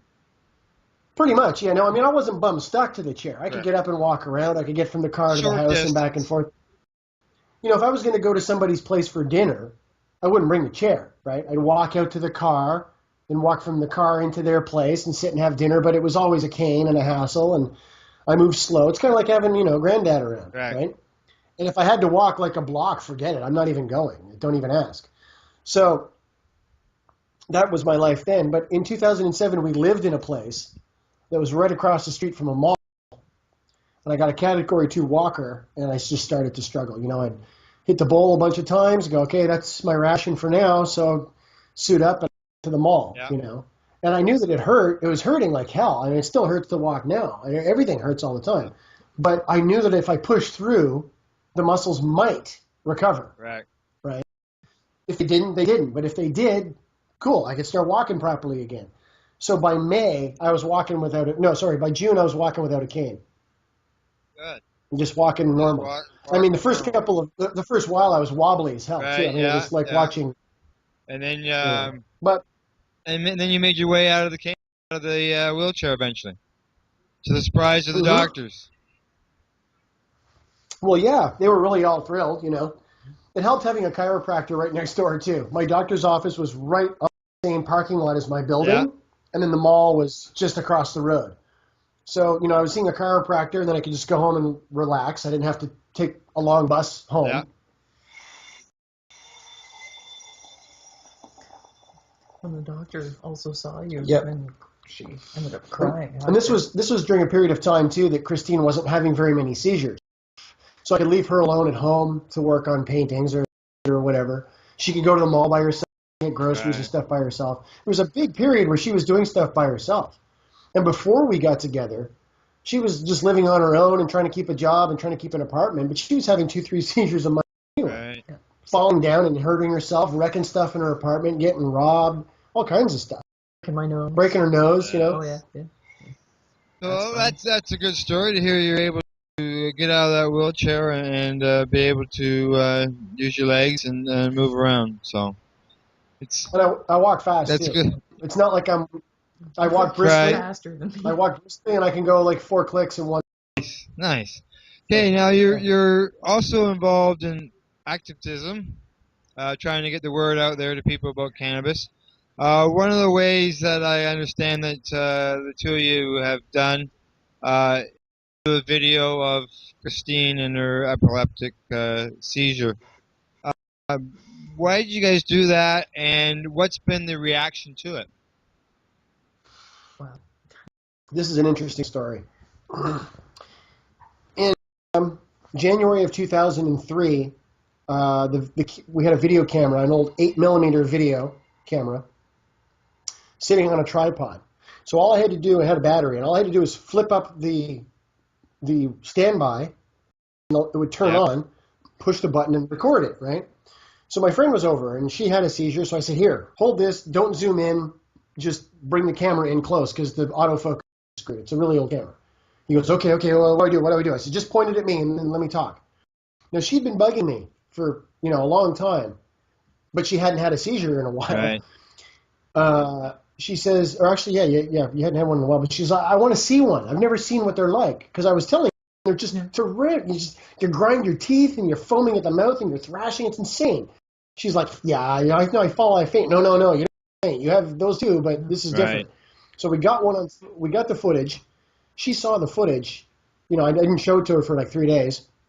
She's like, okay, I'm ready. She watched it, and she was like crying, pawing at the screen, like trying to help whoever this person was stumbling around in our apartment in this video, right?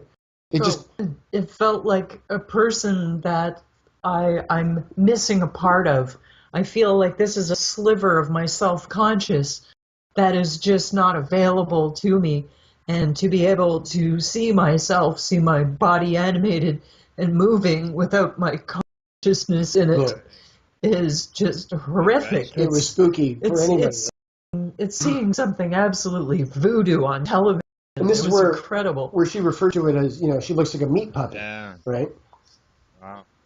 So that was in 2003. So we got the video, and that was intense, Yes. and Yeah. So fast forward to January of 2007. A friend of mine says, you should check out this thing called YouTube. I said, what's YouTube? And he, YOUTUB. He says, you go there, you just type in whatever, and they've got music videos. It's just this video page, man. Just go look at it. Just go see it. I can't even explain it. It's too awesome. So I go to YouTube. I thought, oh, this is cool. The doors, live doors. Cool. I'm looking up all this fun stuff that I want to see. She says, put in epilepsy. Put in epilepsy.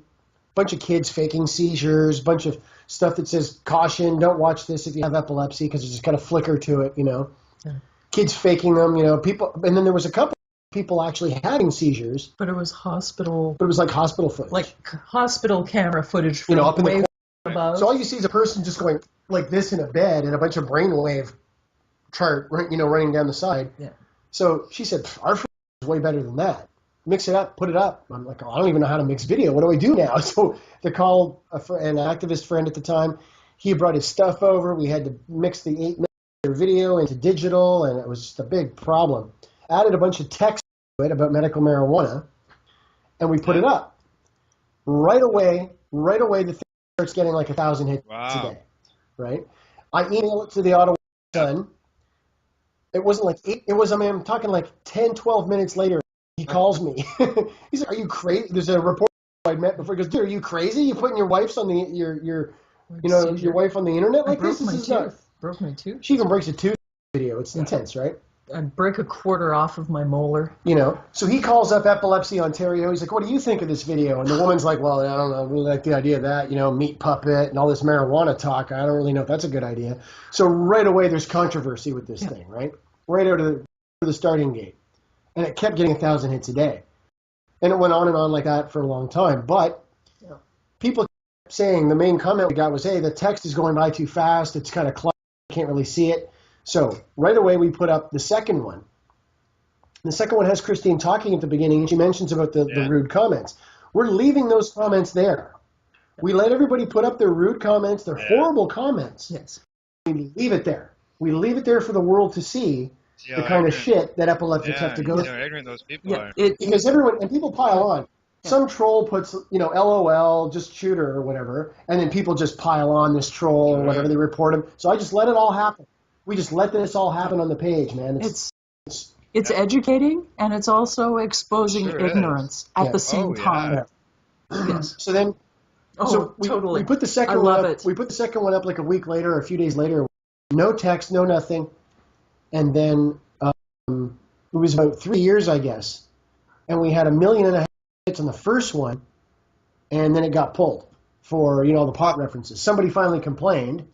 And we were like, Christ, it lasted that long, And there was a nice article in the Ottawa Citizen about us. The nice picture of us there, with the monitor and her having the seizure on the monitor. So it was pretty cool. Then it was also on TV on the States. Then we get a call. We get a call from the doctors. Let me go back a bit. So the video's up there, and right away I'm getting requests. Right? Can we use this in the school? Can I use this to on this presentation?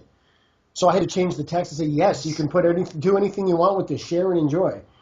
And we got emails from a doctor who ran the hospital part of a prison.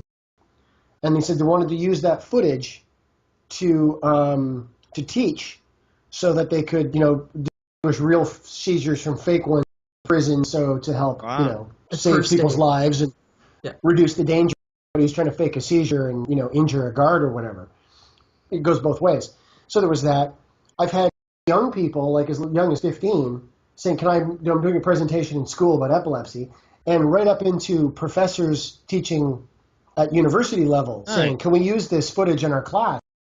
So after I changed the text on the page, the accompanying text of the video, there's nothing on the video, but you read the text with it. It says, this is permission, do what you want, download it, share it, copy it, spread it around, So it could be getting used in all kinds of places.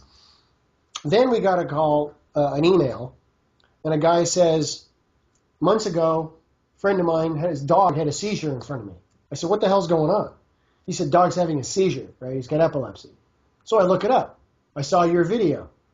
And you're pretty instructive about how to take care of the seizure and everything. He says, well, the other day somebody comes into my place at work and has a seizure. Everyone else just freaks out. I don't know what to do.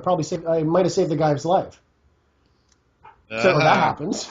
You know, you get an email like that. I mean, some mornings you get up, you're so depressed and angry, and you hate your, and then you get an email like that. You're like, wow. And you know? for an epileptic to have epilepsy and to be going through so many different kinds of seizures, so many levels of violence of seizures, and to be able to help educate and to be able to have such goodness and such come from something that's just absolutely horrific. We've been told that this video has saved lives. Wonderful. And I mean, if they're using it in schools, I'm yet to find a piece of footage anywhere that matches it. You know, one day somebody's going to have a camera really good and close, because everyone's got cameras now, right? I mean, everybody has cameras now. Yeah. So one day someone's going to put up a piece of footage that is going to, ours will pale by comparison. Someday. But I haven't seen it yet. Not yet. Because we get right, I mean, for those who haven't seen the video, we get right in close. She's all purple. There's veins bulging under her neck, and she breaks a tooth. Yeah, you can see the sphincter muscles around. You can see her eyes twitching like this. Wow. It's just amazing, you know. It's probably something that would, very intense. It's like you say, Christine. It's you're watching that experience of somebody, and you know you want to help them, and it's brought probably quite a few tears to people to watch. You go through that on the video. Yeah. Okay, we've got about 10 minutes left, so I want to touch on a couple things. The next thing is the two of you, as far as helping bring awareness, have worked on a children's book called Mummy's Funny Medicine. Can you tell us the story about that, what it got it started, and what's involved, its availability? Well, in late 2002, I started using medical marijuana about 6 months in. We were talking to somebody on the street. I was on Bank Street. It was miserable weather. I started commiserating with another person in a wheelchair. So we got talking about, you know, why he was in the chair, why I was in the chair. And she said she was using a lot of codeine. I said, oh, well, you should try medical marijuana. She's like, oh, no, I couldn't use that. It's as bad as heroin. And it's, I mean, you're gobbling up codeine, and you're telling me pot's as bad as heroin? It's not. I mean, like, read the science. So she goes, oh, no. I said, you ever try quitting codeine? And I saw this, you know, look on my face, and I knew, because I've kicked codeine 3 times myself. Man. I saw this demon fly in between us. In between both of those two people. It was just like, it was, you know, she knew I was to her. Like when she runs out, this codeine withdrawal is a nightmare. It's not as bad as what I've seen heroin. I mean, you don't go into convulsions and shock, but God, it's a nightmare. So as we pulled away, she's like, what would I tell my grandson? I said, tell him the truth. Tell him your purple medicine you get when you have a cold is for you, and this is Granny's medicine. I mean, it's pretty simple, duh. So she goes off in her chair, you know. So we go off, and one of us said to the other, we don't even remember which one, somebody should write a children's book. And we didn't think anything of it. So then it was Christmas Eve or a couple of days before Christmas or something. My parents were down in Florida, and we were already talking about becoming public activists and doing something with the news and talking with them about a compassion club. So I said, how are we even going to, you know, so we have a conversation on the phone with my parents. Hey, Christmas, yeah, okay, well, have a good time, talk to you, bye. And then I said, how am I even going to broach this topic that I'm using medical marijuana? They don't know. How do I even bring it up? It's like they're so stupid, I have to use a children's book or something. See Russell in his chair, see Russell feeling better. And then we looked at each other like, you know, we knew right away, oh my God, what a crazy big idea. I was, oh, geez. So we got a piece of paper and we just started jotting this down right away. And doodling. And that's how we came up with the idea in like quick stages. I said we should do it from a kid's point of view. Kid looking at the parent who's sick. So in the book, Heather, the girl, is basically Christine's point of view, and Mommy is me. I'm the, you know, Mommy's carrying my sort of Whereas symptom. People might have thought it was the other way around. Like, Christine was the... Right, exactly. But so the thing is, yeah, so in the book, I'm basically Mommy. Right? We just switched it around because it was easier than Daddy's Man. We kicked it around. So we literally hammered the sketch, the text as it went in the book. It must have come out in about a half an hour. Because what is it? I mean, it's like 1,000 words, not even. It was very quick to write it out. So we had some quick sketches, and we're like, oh, this is so great. This is so great. So we told Mike Foster. I mean, he's only a few pages in. His eyes are all wet. He's like, we got to do this book. You got to do this book. He is the owner of Crosstown Traffic, which is the flagship head shop in Ottawa. Yep. There's lots of other head shops. There's some that are physically larger, but he was really the first one. It's just the most awesome place. Premium quality. And he's also been a big activist for like 25 years in Ottawa. He's not just some guy who owns a head shop. He's an activist. And Yes. I should actually have my hat off talking about it, quite frankly. Yeah. No, seriously, he's Canadian activism royalty when it comes to marijuana. Okay, continue the story. So he said, you got to do this. You got to do this. So we're like, we're on it. But I mean, how do we publish this? He goes, I'll think of something. I know publishers and printers. You leave that to me. You get it done. So she starts doing drawings, right? And I'm getting, every time she goes, come here, look at this. What do you think? She pencils something up and I'm like, oh my God. And I start crying. It looks so great. So she gave me all these line works. I scanned them all, touched them all up, get rid of all the weird little dots and whatnot. And then I colorized them all and put it all together with the text. And that took, it took her about a month to draw it, I think it was, and about a month to colorize it, something like that. Mm-hmm. And we managed to get it published. When we showed Mike the galleys, we had it all, just as big images. He said, okay, they've got to be set properly. But he says, I think I'm just going to do it myself. So I said, oh, wow, okay, cool. So he just talked to a printer and got got a price and everything, and he had 2,000 copies made. So we said, that's awesome.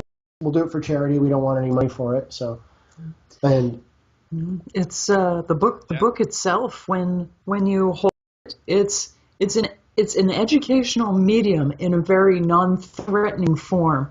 Having information such as that available in that book, but in a format that is just very simple and very non-threatening. It's easy for anybody of any age to leave that on a coffee table.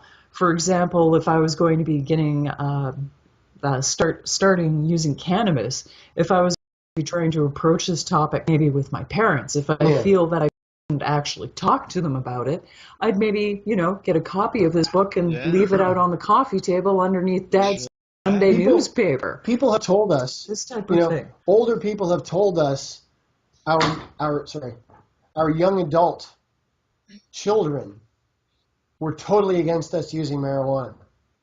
Then they saw your book. It totally bridged the gap, and it started to help change their mind. Started healing. Yeah, people in their 20s are saying, my adult parents, my older parents, obviously, they couldn't cope with this. They saw the book. There's peace in the family again. They've shown it to little kids and stuff. So we've got a lot of positive feedback about the book. And there's a read-through video on YouTube where, we have some nice Pat Metheny music in the back.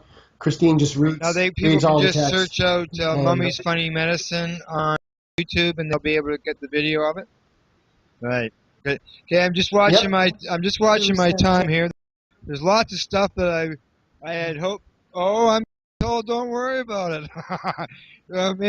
Maybe Marina, the owner here at the cafe, she doesn't know that you and I, Russell, we have spoken for 4.5 hours before, so. I won't go that. I've got time. We've got time. I'm in Ottawa. It's not like I got anything else to do. Yeah. Later. Well, later. Another thing that you have achieved through your activism is you have become North America's 4th leading letter-to-editor writer. Want to tell us a bit about that? Sure, yeah. Well, in 2002, I started writing some letters to the editor. Got, 1 or 2 published. it was one of those things that if I sent and didn't get published, I'd be like, all right. So I wouldn't send one for a long time. But then in around October 2003, I started getting more published. And again, this is before we knew about Facebook, and there wasn't Facebook and Twitter and YouTube. So I had a lot more time on my hands. And I just started pounding them out. Every time I would go and look on the forums, I found a letter, I find an article or somebody else's letter, I'd reply to it. Just pounding them out, right? I had a list of websites. I had a list of websites to go. That was my main focus. So from October of 2003 for about 8 years, I did that.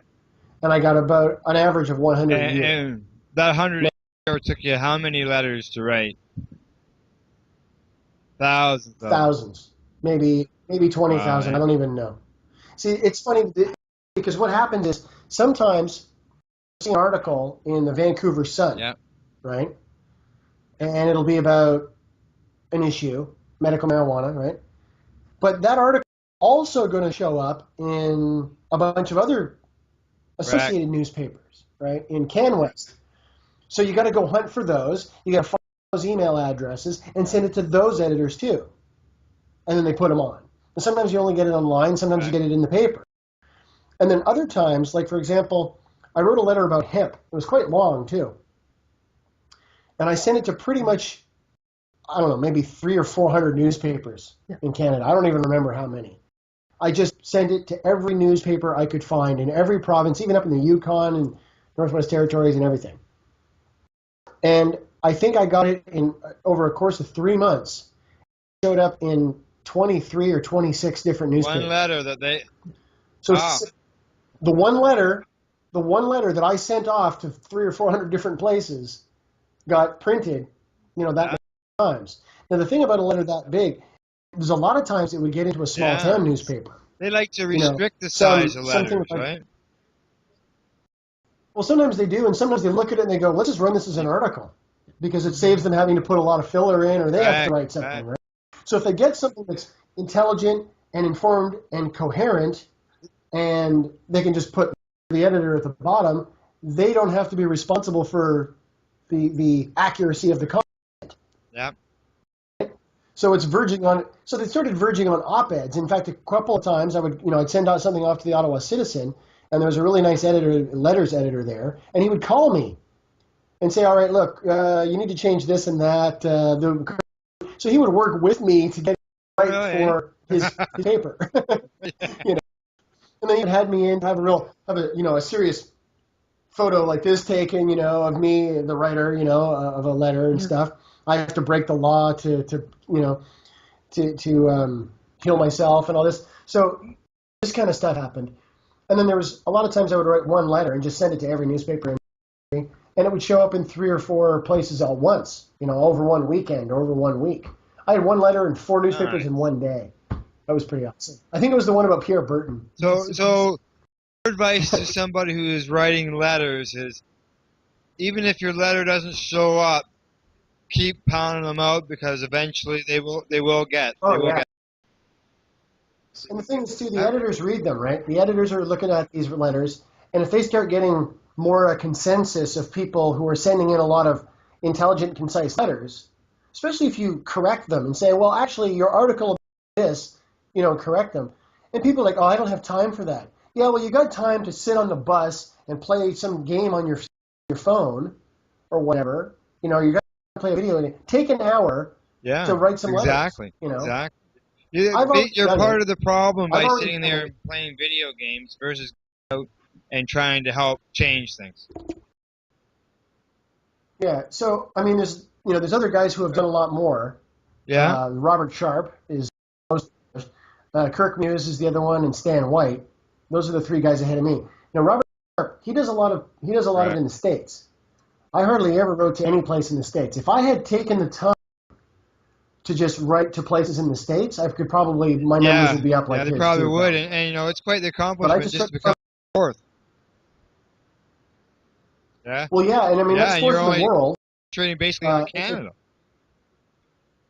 Yeah. In Canada, yeah. And the thing is, too, I mean, I don't know for sure, but I don't think anybody else in Canada has ever written 800 and some, had 800 and some letters published in Canada. Period. So I might just be the most published letter to the editor writer Canadian in history. Canadian And history. just so people know, this isn't just like this is all letters, not just cannabis letters. You're the fourth published Right, exactly. editor writer on all subjects. Now, I don't know okay. about that. I don't know about that, but I mean, if you go through the history of Canada, is there anybody who's had more than 800 letters published? Yeah, really. In their life? I don't know. So letters to the editor, I mean. Letters to the, I don't know. So I can't really say, oh, I'm the biggest real letter writer in Canadian history, but it's starting to look like I am. I've been writing for years. Unless I Stan got maybe White, 20 in. because I know Stan White, Kirk Muse. Yeah, well, those guys are all American. Yeah. Robert Sharp, Kirk Muse, and Stan White are all Okay, American. So I think the next thing I want to touch on, all right, is a news conference that you held. Not many people get an opportunity to hold a news conference to oppose an opposite of their prime minister of their country. So would you like to fill us in on this story and how you're able to accomplish that? Okay, well, how we accomplished that was with the help of Tim Meehan. Yeah.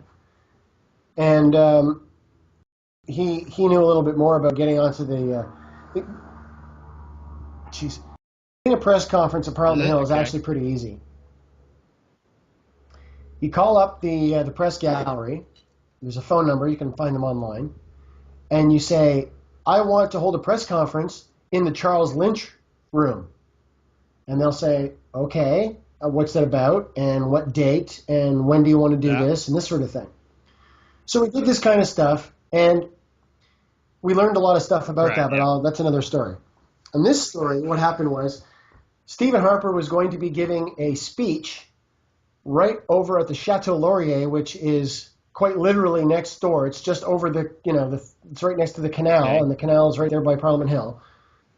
They're right there at the Chateau Laurier at the Canadian Chief Police Association, right? All the Canadian chiefs of police are there. So he's having a big press conference. He's giving a speech at their big thing. So we said, all right, we're going to have a press conference right after whatever. He's scheduled to have his speech at a certain time. We'll have our press conference at the same time. So we show up, and I was using my wheelchair at the time. Christine's there, me and Tim. And I think that was about it. I don't think anybody else came with us.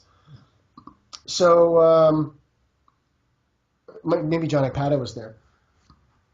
I think So we go there, and there's like nobody. Right? There's like almost no. I think there was one or two reporters. I don't remember, but there was hardly anybody. It was not a big press conference. So we stand up there, and Tim gives an introduction. And he's got ready, and I get up and I talk for like 11 minutes or something. She gets up and she talks for like 7 minutes, and there weren't too many questions because there's only one or two guys there, and then that was it. And we went, wow, that's a drag. Yeah. Oh, well. So we went home, and we found out afterwards, someone told us, oh, my God, you were on CPAC. And we said, what happened? And they said it was the craziest thing. Stephen Harper's there giving a speech live, right? They're feeding this live on CPAC. Stephen, we're going to give you the tools you need, and blah, blah, blah, this and that, and wink, wink, wink. So everyone's like, yeah, it's great, okay. And it cuts to Van Dusen in the studio. Going, okay, so that was Prime Minister Stephen Harper at the blah, blah, blah, and this and that. And now here's some activists who disagree with their crime policy. We go live to the Charles Lynch room, and they cut to the middle of Tim's introduction. And then her and I get to talk uninterrupted for 17 minutes. Nice. And they didn't cut back to them. They just let us talk. They didn't okay, that's them. They're going to talk for days, so we're going to go to another thing. Yeah. Like a lot of times they do in the news, right? They just let us go, and we never saw the footage of this. Probably. It's probably in the archives there someplace, But when we were done, then they cut to Van Dusen. Okay, well, they gave this thing and gave a couple of highlights. He probably had the teleprompter ready for him, and then they went on to whatever else. I didn't have CPAC at the time, so I didn't know. But people called. They're like, "Oh my God, the whole thing!" Yeah, I guess so you would we be. were really happy about that. Following the price. And then, of course, we had quotes. There were quotes by both of us. I think there were quotes by both of us in print media the next day, too. So, There was that as well. there was that. Well, Then another time we showed up, another time we went to talk about driving, nobody came. Yeah. Like, there was the cameraman and us. Not one reporter came, not one. And we were like, man, this is just the worst ever. But it was about driving. New driving laws they have with marijuana and driving, right? And drug driving. So we thought, oh, well, the next day, it was like the bottom half of the front page of the Vancouver Sun was this article about the driving and long quotes from me and the whole press conference. You never know. So, it's tricky living in Ottawa. It's such a trip living in this town, man. It's so weird. It's like living in a time warp. Yeah. Marina here, the owner, she agrees. Okay, now I want to move on to the MMPR. Everybody knows that the MMAR is changing, and we're being forced to swallow this MMPR unless some action can make some changes. Can you tell us a bit about how this program is going to affect the two of you? We're screwed. That's all I can say. We're screwed. Affordability, we strain selection, that's all gone. The affordability, quality, strain selection. Gone. We contacted Health Canada, right? Contacted Rhoda Ambrose. I got my MP to contact Rhoda Ambrose, right? And say, listen, we're not going to be able to afford this. What are we supposed to do? So they said, she replies, contact your health care provider, health insurance provider, right? Well, in our case, that's the province of Ontario. So I contact the province of Ontario, and they said, hey, medical marijuana is on the Controlled Drugs and Substances Act. We can't even talk about it. Until it's a DIN. Like, we can't, until it's a medicine with a DIN, we can't do anything about it. So it's like, you ask your dad, hey, can I do this thing? And he says, well, you better ask your mom. And you go ask your mom, well, what did your dad say? Right. I know there was a couple of years ago when all these meetings were going on and they were meeting with people. The government told the Compassion Center operators and stuff that were involved in that it would require patients as well as the commercial distributors to lobby the insurance industry for coverage. Otherwise, we were on our own. It's ridiculous. Yeah. So we're fucked. Whatever happened about caring about the patients instead of caring about whether a multi-million-dollar company is making $1 billion a year in profit. Exactly. And this Ontario government is already so mired in scandal. The last thing they need is, we're going to start just, giving people people on Ontario disability and welfare, we're going to pay for their medical marijuana. Now, forget the fact that it's safer, more effective, and cheaper than many of the drugs that are already covered under the ODS. Probably reduce healthcare costs. Exactly. They would look at this and they go, wow, this is a no-brainer. But how do we tell the public? This?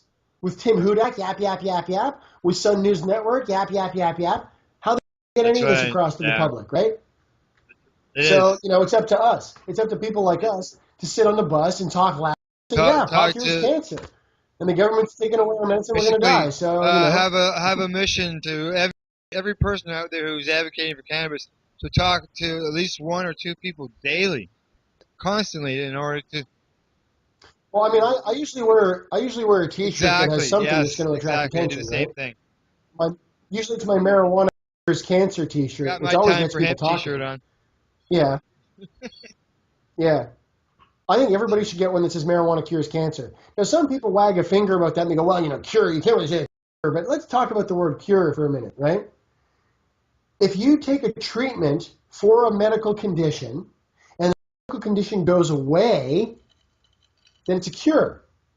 But if it doesn't go away, then it's a treatment that failed. Well, as a medical treatment, marijuana has cured people's cancer.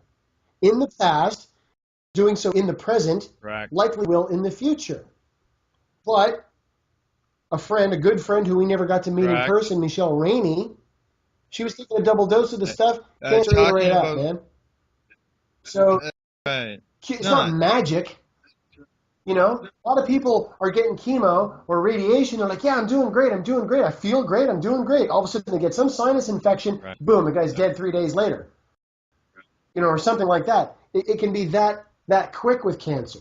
So to say, oh, marijuana cures cancer, well, you know, water doesn't cure thirst, but it's a conversation starter. And that's why it says marijuana cures cancer, look it up. So they're going to go look it up online, or they're going to take their phone out and start looking. There they go. You know, it's better than walking around with an Ottawa Senators T-shirt on, or a Toronto Maple Leafs, or some other. Talking about Michelle Rainey, I see you have a medicinal T-shirt on from Michelle. And as I look at the calendar, we are 5 days away from, I believe, the third anniversary of Michelle's passing. There will be the third annual Michelle Rainey Walk will be held in Toronto on the 20th. That is looked after by Erin Butterfly, and she organizes that every year. So, yeah. Awesome. I wish we could try and organize one in Ottawa, but honestly, we struggle just to get our own errands and stuff done, our own sanity in order, you know. And this town is just pitiful. It's hard to get like even 5 people to do postering and, you know, this kind of stuff. It's different in Toronto. You get the Vapor Lounge, you got all these people who are congregating. We run into the same problem here with in Peterborough, and there's a fellow by the name of Blazing Wrinkles who's working very hard. He does the Peterborough 420 and Peterborough Cannabis Day, and he's working on some other secret projects right now that I can't elaborate on till another time. But if they come through to fruition, it's going to be a huge step here in this area, I'll tell you. Last question, and this got to do with legalization of marijuana. And the stories that we're hearing in the news with Justin Trudeau and when he's talking about legalizing, and he talked about how he thought that the new MMPR program had to remove grows from people's houses. Is this a pipe dream of his? Or is this something that it could be a possibility? Because you and I, we both know we've heard this for 40 years. But does this seem a little bit different this time? I think it's different this time because of, you know, the cancer information, internet, doctors like Sanjay Gupta, the changes in the U.S., Israel, you know, this kind of thing. I think we're off to a good start. The problems I foresee with the Liberals is that they see it as a contentious and difficult issue to get across to the public already. As you can see, it's sort of helping their popularity, but it's still kind of scrambling to get coherent, right? It's not and the thing is, I mean, people keep like, oh, Justin Trudeau's saying this and Justin Trudeau's saying that. It's not like he goes bursting out of the gate, well, I think this and that about marijuana. It's the press ask him a question and he politely responds in a fairly intelligent and almost fully informed way. Now, I agree with him about the MMPR. Taking away people's grows is ridiculous. It's the safest, cheapest, most effective way to get medicine to the people, for the people who want it. People like us, forget about it. The best way for us is commercial grows, the big ones that produce and send it through provincial, you know, bodies, deliver it to our door like they do with her hormone thyroid medication that she's got to take. Right? And the whole bit. That's all free. That's delivered to our door. So for some people, not everybody wants to grow. Not everybody needs to be growing. I mean, some people have a dose load so big that they'd have to live in a 6-bedroom apartment to do it. You know, you cannot. Some people can get by in 3 or 4. I know a guy who got by in 1 pinner a day for his, for his Crohn's. I know. Yeah. He says, man, I said, you don't use very much. He says, I roll these little thin joints. He says, I smoke a half of one a night. I don't have Crohn's. He says, if I miss that joint, boy, do I have Crohn's. It's like I got broken glass inside me. Yeah. And I shit blood, you know. But if when I people have talk dinner, about legalization, some people picture everybody growing 1,000 plants. Is this something that some people, whether you're government or recreational users or just anybody in society, should be worried about somebody growing 1,000 plants? I don't think so. Because, you know, if let's say the law fell apart tomorrow, and Peter Mansbridge and every other news, Kevin Newman and everybody like, well, that's it, man. Marijuana is legal. The law fell apart. It's like abortion. It's all up in the air. We don't know what to do, and everybody starts growing. Okay, great. Everyone's growing on their balconies. Everyone's going to grow it in their backyards. Everyone's going to grow. But somebody's going to grow 1,000 plants one summer, and be, oh boy, and they're going to hang it all up in their shed, and it's going to cure real nice, and they're going to trim it all, and they're going to bag it all, and they're going to, okay, great, and they're going to bring it to the market, and the market's going to say, yeah, $800 a pound. What? Are you crazy? I cost me that much to grow all this. So basically, because everybody's got 1,000 plants, nobody's got any. It's called a market glut. It's a lot of work to go with 1,000 plants, man. Especially if it's all one harvest, right? If you're growing 10 rows of 100 plants, you're going to cut them all down and hang them in one weekend? You think you're going to trim all that in one weekend? Maybe with a big machine. And if everybody's growing 1,000 plants, where is it going to go anyways? Exactly. Who's he going to sell it to if every grandmother and every teenager's already got their 5 or 10 or 20 plants in their backyard or their shed or their basement or whatever? So some guy's going to grow 1,000 plants. He's going to try and get it to the States. What's he going to do? Put it on a truck and just drive across the border? No, it's not that easy. Even the bikers are going to be turning it down, and the mafia are going to be turning it down because they're like, hey, we got plenty. There's a market glut. No one's buying it, and there's only so much you can push across the border before it starts. That's right. Everybody starts to get hot. So, I'm not worried about stuff like that. The thing I'm worried about with everybody free for all is much like we have the problem, much like the problems we have now, is that people are growing crap weed and they think it's great. You go into any head shop that's like a grow shop place, right? And you get talking to them, and people will bring little samples, like, oh yeah, look what I grew. And the guy's like, you don't know a damn thing, man. You don't know what you're doing. Get that book, this gear, this is how to do it properly. Because people are growing all this chemical-laden, raggedy-ass weed, and they're selling it to people on the street. They're selling it to teenagers. They're selling it to old people. They're selling it to sick people. No. And it's not cool. I just wish people would take the time to grow it clean. I don't even necessarily mean organic, but just, flush it out.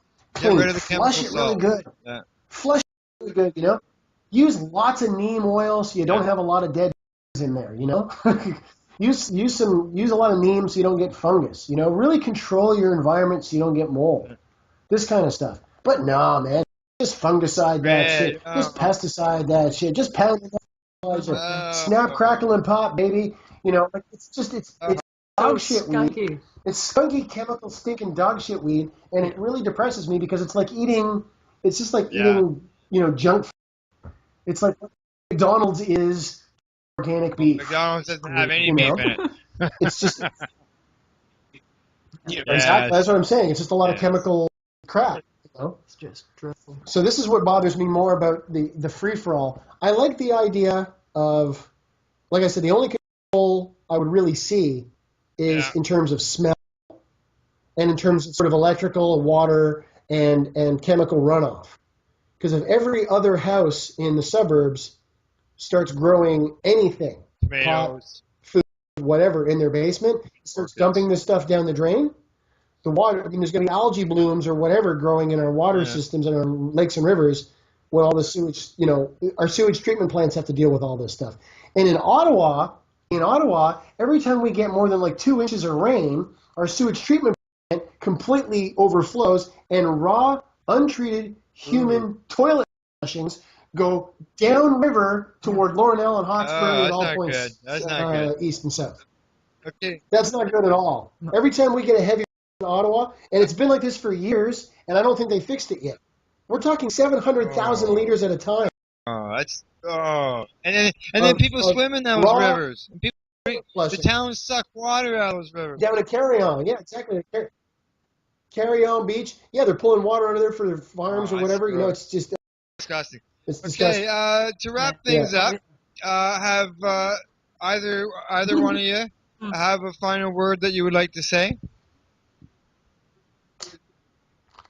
Get out busy. We were just talking about this with Matt Myrna on his show before you called. Have conversations on the bus. Have conversations in the supermarket.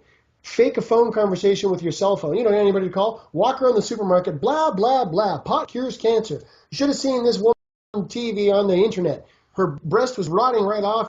Her breast is all fine from the cannabis oil. Amazing thing, blah, blah, blah.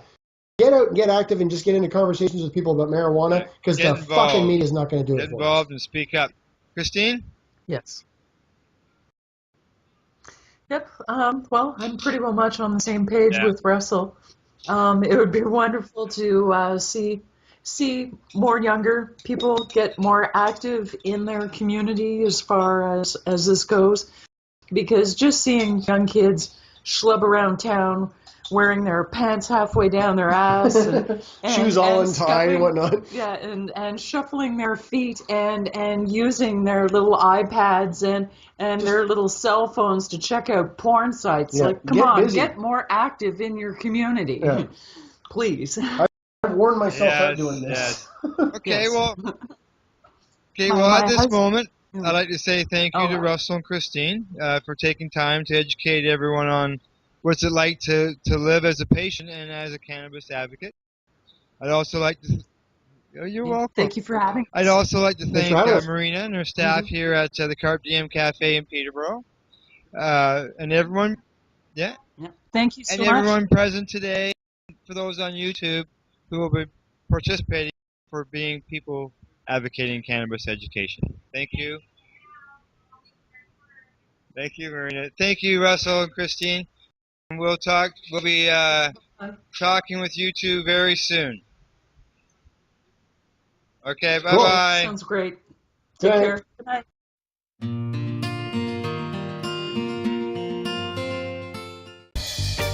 You're watching the 420 Pace Network, found at 420radio.ca and paceradio.net.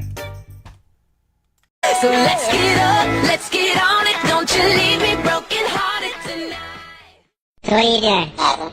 Nothing? Why not?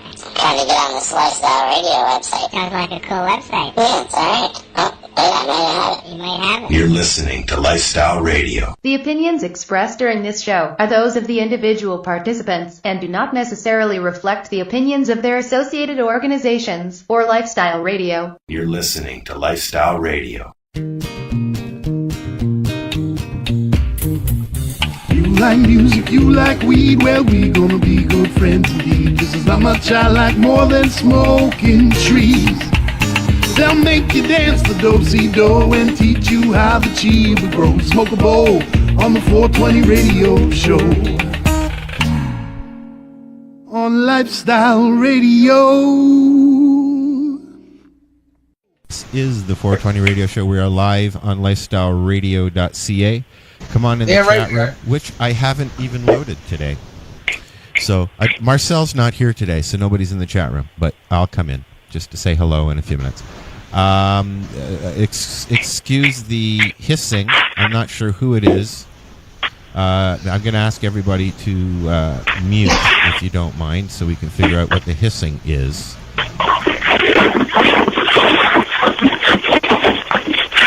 I don't know what's going on with you, dude, but that sounds horrible. So, David, I would like to introduce you to the listening audience. This is Dr. David Allen from Sacramento, California, formerly of the Human Solution, I believe.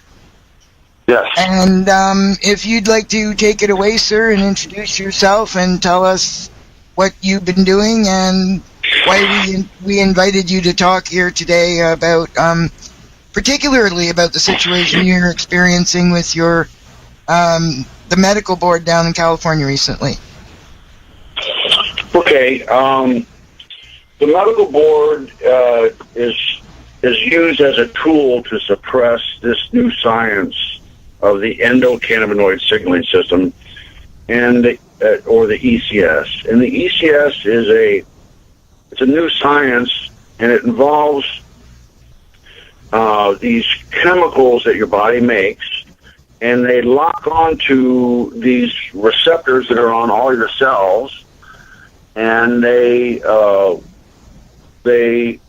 cause physiologic reaction, and all kinds of things happen because of this lock and key kind of mechanism. And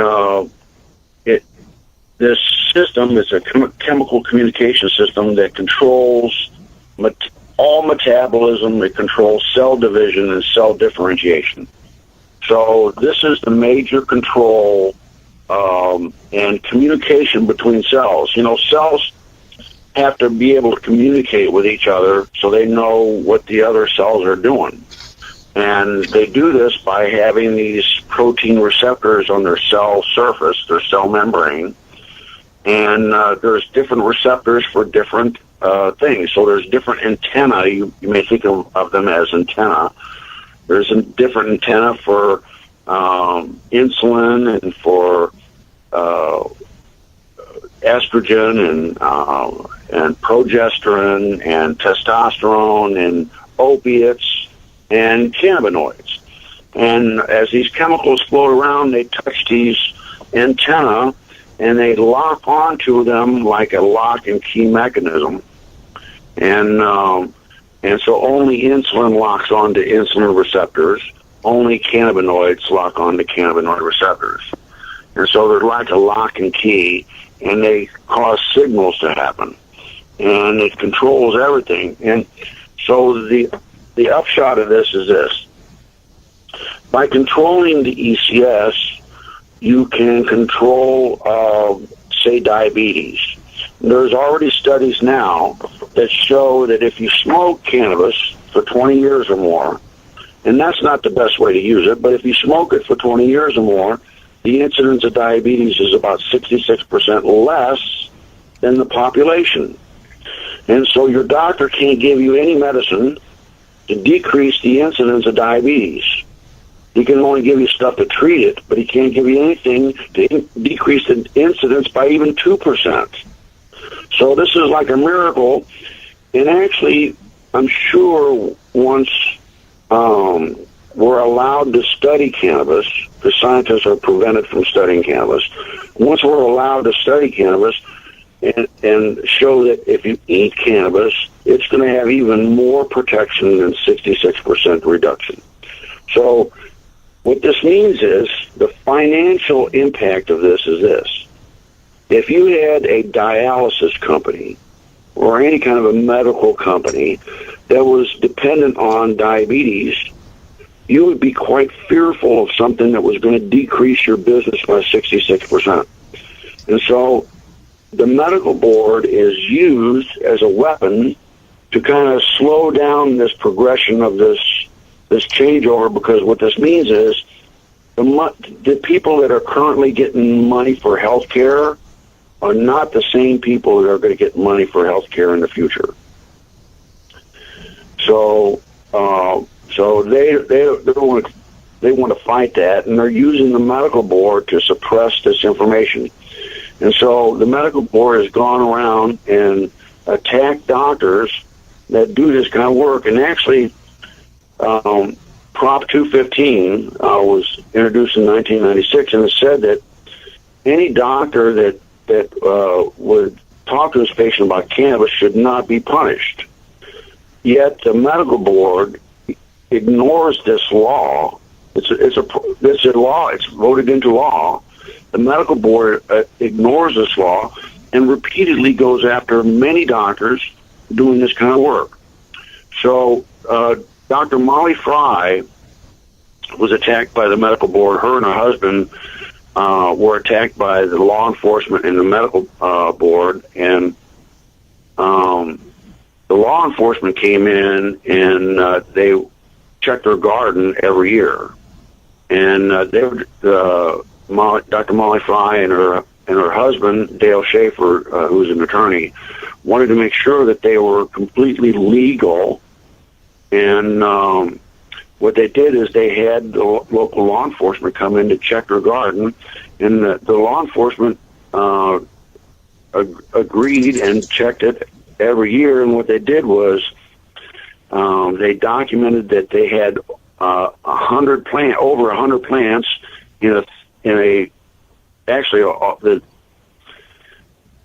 the statute is a 5-year statute, and so if they can document that you have 100 plants, over 100 plants in a 5-year period, then you have federal charges, and that's exactly what they did to them. So the law enforcement came in like 1 year they had 33 plants, and the next year they had something, I don't know all the plant numbers, but basically they were just a little bit over 100 plants in a 3-year period, and they did 5 years for this crime. Cumulatively, they count them. Cumulatively, they have 5-year statute of limitations. So if the feds can document, and so what this also means is this: they could technically use Google Earth for a period of 2 or 3 years, 5 years, and say that by Google Earth search that your property has so many plants on it. I'm sure. I don't know that that's ever been done, but technically that's kind of where they're going with this. And so really Google Earth could be used in cases in the future. Wow. Unless people get sanity and legalize cannabis. So I would like to file a class action lawsuit, and I've talked to Dr. Molly Fry about this, and she agrees. And we would like to find a lawyer who's willing to take the medical board to federal court for suppression of a branch of science, because the truth is, what they do is this: there's a thing called a good faith exam. And you have to do a good faith exam to be legal. But there's no single definition of a good faith exam. And so they use that technical thing, and they pick apart your exams, and they say, well, he didn't do a good faith exam because of X, Y, Z. And that's how they prosecute you. And they actually prosecute you in a administrative court. And what this means is, normally, if you're charged with a felony or something, you go to a criminal court and you have the right to have a jury.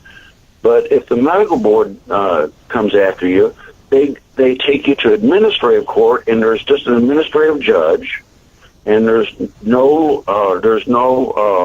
jury, and it's almost impossible to hire a lawyer that practices what they call administrative law. And in addition, the Medical Board of California pays the administrative law courts like $1.2 million every quarter. So basically, the administrative courts and the judges are employees of the Medical Board. And how do you think that these guys rule for or against the Medical Board? Wow. If they're being paid by the Medical Board. So what they're doing is they're suppressing doctors, talking to patients about this.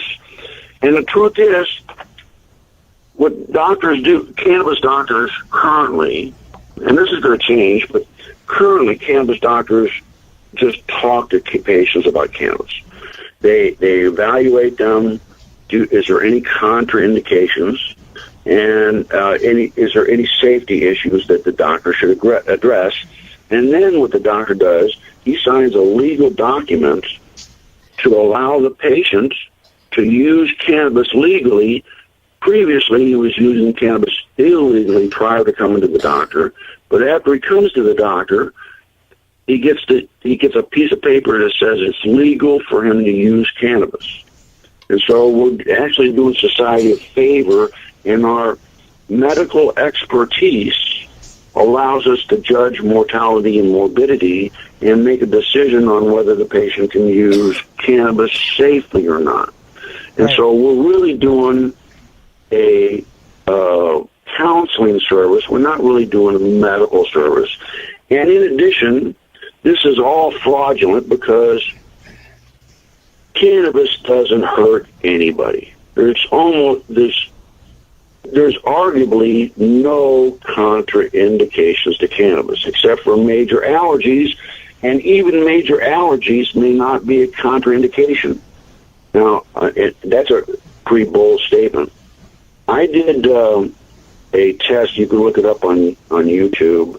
I was in Vancouver at Remo's house, the urban grower, and he had a friend of his that had topical cannabis allergy. So when they touched cannabis on his skin, he broke out in hives. And I demonstrated this on YouTube. You can look it up, Dr. Allen Cannabis Allergy Tests. And I put some cannabis and some hash and some hash oil on them, and put some Benadryl and steroids on them. And you can see the reaction. But this guy smokes cannabis on a daily basis. So the truth is, you can still use cannabis and have an allergic reaction to it. How about that? I met somebody who is allergic to the touch of it, but uses it on a regular basis, ingestion and inhalation. Yeah, exactly. So, I mean, cannabis is writing new medical rules. This is unlike any other previous medicine we've ever used, and there's almost no complications. There's almost no contraindications. Some people think that pregnancy is a contraindication. I personally feel that it is an indication to use cannabis, not a contraindication. And the medical board considers schizophrenia a contraindication, or even bipolar disease a contraindication. I believe that's crazy to think that schizophrenics are helped by cannabis. They might want to stay away from sativas, but in general, cannabis will help even the worst. No matter how mentally ill you are, cannabis will still help you. I agree. Absolutely, that's great. Yeah, you're here. I've got quite a comment and a few questions, if you don't mind. Do we call you Dr. Allen, or can we call you David? You can call me Dr. Allen, sure. Or Dave. I just find David. You can call me David. Oh, okay. David, I don't know about everybody else from up here that's with us right now, but it seems a little bit surprising to me that this is happening in California, because I personally have always seen California as kind of being cutting edge when it comes to cannabis and medicinal cannabis, and we thought that things were pretty liberal down there. So it is. But we still have people that are making money on the drug war, and those people are not liberal. And here's something you need to understand: people that smoke pot don't think the same way as people that don't smoke it. So pot smokers have different thought processes from non-pot smokers, and this is well known. And the non-pot smokers think somehow that they're superior intellectually and in decision making than pot smokers. They think that all pot smokers are lazy, worthless, confused, bumbling, and it's not true. And it has to do with the brain anatomy. And this is a little bit of an explanation, but if you can follow me, here's how it goes. There's really two parts of the brain, the upper brain and the lower brain. And then there's a switching mechanism in the middle that controls whether you're thinking in the upper brain or the lower brain. Now, the upper brain is the cognitive part of the brain. It's the mammalian part of the brain. And it takes time to think. It has it matches a bunch of stuff, and it comes up with a good answer. The hindbrain, the reptilian brain, is only for protection of the species. And what it does is it does three things: fight, flight, or freeze. That's all it does, those three things.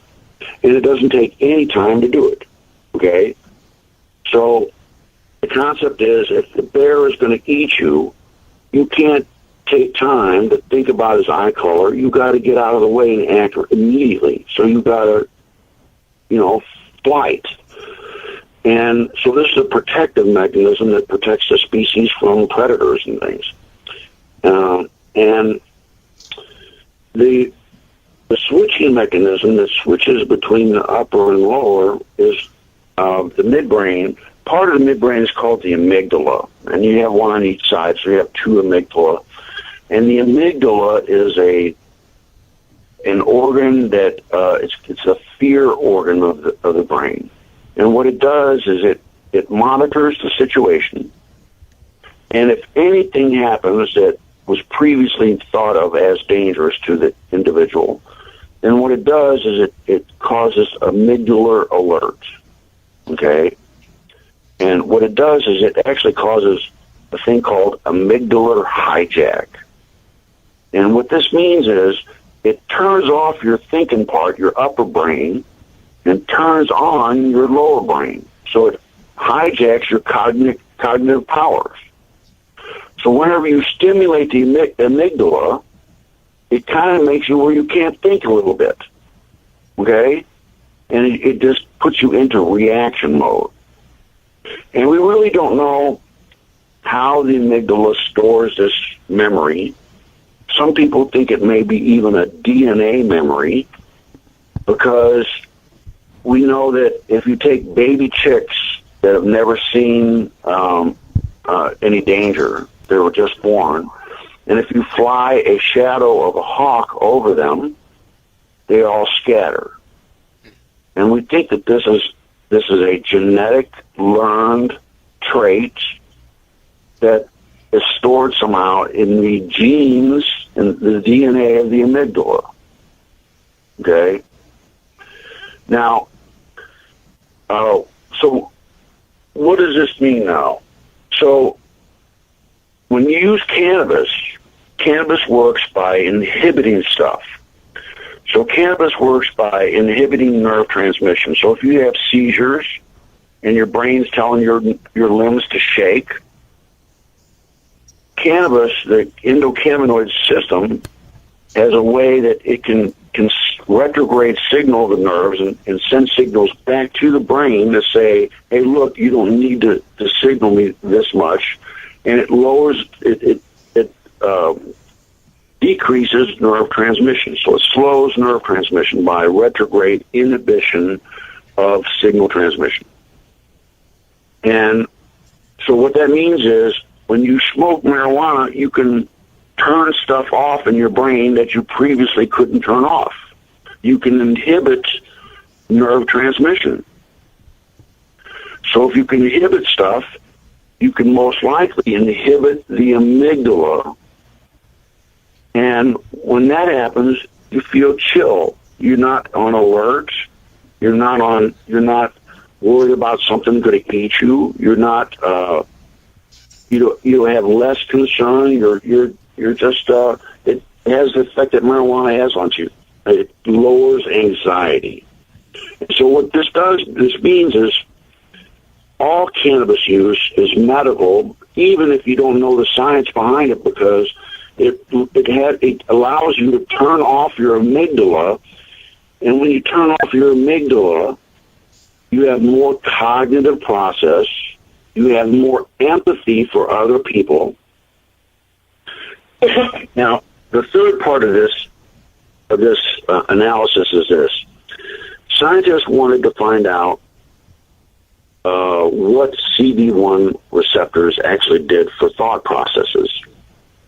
And so what they did was, now the CB1 receptor is a big protein, and it pierces the cell membrane 7 times, and it has a portion on the inside of the cell and a portion on the outside of the cell, and it's shaped funny, it has charges on it. And when the cannabinoid molecule binds onto this, it causes a physiologic reaction. And I can explain more about that, but basically, so they wanted to find out what CB1 receptors did for memory. And so what they did was they have these, they know exactly where on the DNA that the CB1 receptor resides. And they can actually pluck that out. They can knock that segment of DNA out and put a segment of gibberish DNA in there. And when they raise animals with this new DNA, they can raise mice with this segment knocked out, and they call them knockout mice. And when they test them, they can indeed do not have CB1 receptors. Okay? And so they have CB1 knockout mice. And they wanted to find out how this mouse reacted compared to regular mice that have normal cannabinoid receptors. So they made this test called a Morris water maze, and it's just a big circular tank with water in it, and it has a little stage that's placed in it, and it's right below the surface of the water, and it's clear and you can't see it. Okay, and then they have a camera over top the Morris water maze, and then they have some markers on the side so the animal can see which direction is which. So they have a square on one side and a circle on another and a star. So here's what they do. They put the mice in there, and the mice swim around, and they record them on the camera, and eventually they run into the stage. They stand up on the stage, and they can save themselves from drowning. So they do that to the regular mice, and after a while, they know right where it's at. You throw them in, and they'll go right to where the stage is. And they do that for both groups, the regular mice with cannabinoid receptors and the knockout mice without. And eventually both groups of mice know right where the thing is, and they swim towards it. After they teach them this about a week or so, they have to teach them. So then they repeat the experiment, and here's where it gets interesting. What they do is they just move the stage to a different location. And they throw the regular mice in it, and the mice go to where it used to be. They test the environment. It's not there. What do they got to do? They have to go somewhere else, and they start searching. They find where the new location, and they save themselves. The knockout mice continually swim where the stage used to be until they drown. And even more interesting, if you pick them up and put them on the new stage with the new location, they jump off, they deny reality, and swim to where it used to be and drown. Wow. So let's take this concept and apply it to humans. So in any enzyme system, there's going to be genetic defects, and some people will have better enzymes than others. Okay, and so same thing with cannabis. So when you smoke cannabis, the first time you smoke it, you already have cannabinoid receptors, but once you smoke it, the number of receptors that you have increases logarithmically. And we don't really know how this happens. They call it upregulation of the cannabinoid receptor. And what happens is, all of a sudden you have a lot more ability to inhibit parts of your brain. And so, if people have cannabinoid deficiencies, then they would act like knockout mice. Right, and they can't save themselves then. And so they would do repetitive, destructive behavior, despite that the information coming back to them, the feedback information coming to them tells them that they're not being successful. They continually do destructive behavior. So, so that's kind of exactly what happens in the knockout mice. They hate newness. They don't like change. They can't accept change at all. And so they fight and fight to maintain what used to be. And I think this describes the drug war. It describes the fear, the hoarding of money, the hoarding of weapons and food, and the hatred for other races. So I think that cannabis cures racism because it inhibits the amygdala. So what you're saying is Donald Trump really needs a fatty. In the worst way. On that note, in the worst way. That was a good way for me to break in there, Ross. I'm sitting here, and I am listening very intently. But we're going to take a quick break. This is the 420 Radio Show. I'm on my way into the chat room. I was waiting. If there's anybody in there with questions, or if you have a question for David or Dr. Allen, whoever you want to call him today, we'll be right back. We're having a very interesting conversation. When we come back, I want to find out a little bit more about you, David, as well, and what your practice is and things like that, okay? And Sure. We'll be back in a couple of minutes on the 420 Radio Show. We're going to listen to some Ellen Buskdill. Who's your Punisher? No, who's the Punisher now? There you go, on the 420 Radio Show. Oh, who's the pusher now? That's a good one. Now, yeah. You see, there's dyslexia in action, right there. We love you, Al. Yeah, we'll be right back.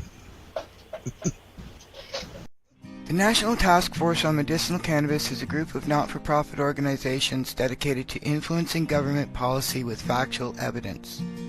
Our mission is to ensure that a constitutional medical program is developed that will address the concerns of all Canadians that require therapeutic cannabis. The task force is looking for dedicated people who are willing to contribute to our cause. We have formed this task force to foster a unified approach and focus on lobbying the federal government and Health Canada. We represent the combined expertise of thousands of patients with more than a decade of experience. As a task force participant, you, your business, or your group will have an opportunity to show that you care and offer your unique skills to promote the cause. If you would like to get involved, go to medcanataskforce.org. That's medcanataskforce.org and use the Contact Us link to get started. Help us help you.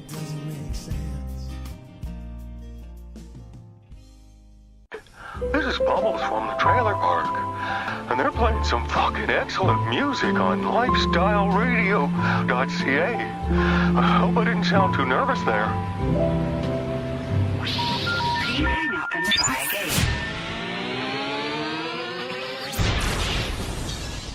You're listening to Lifestyle Radio.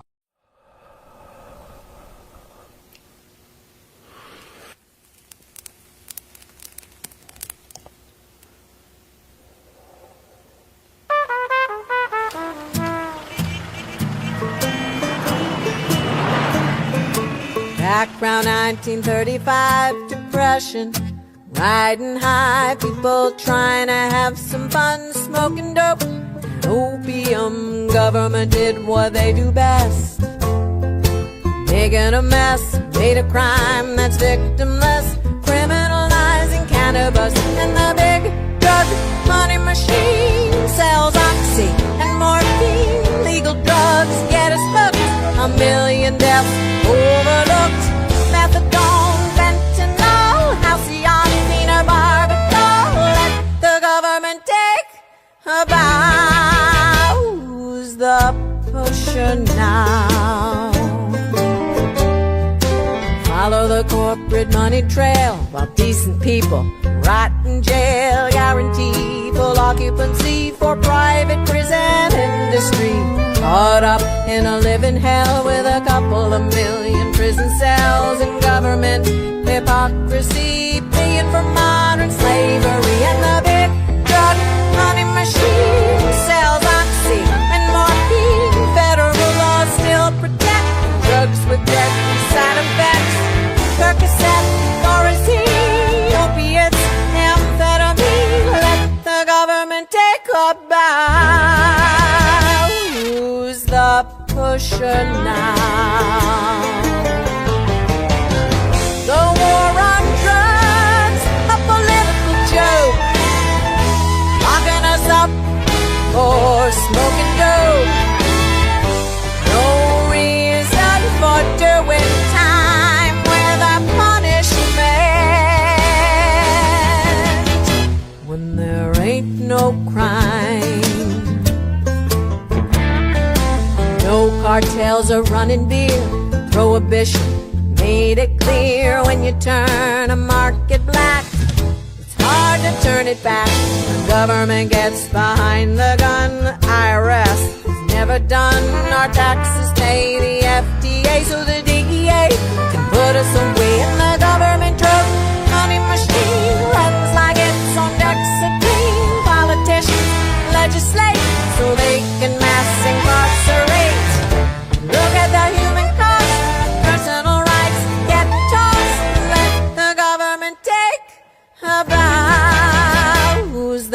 pusher now.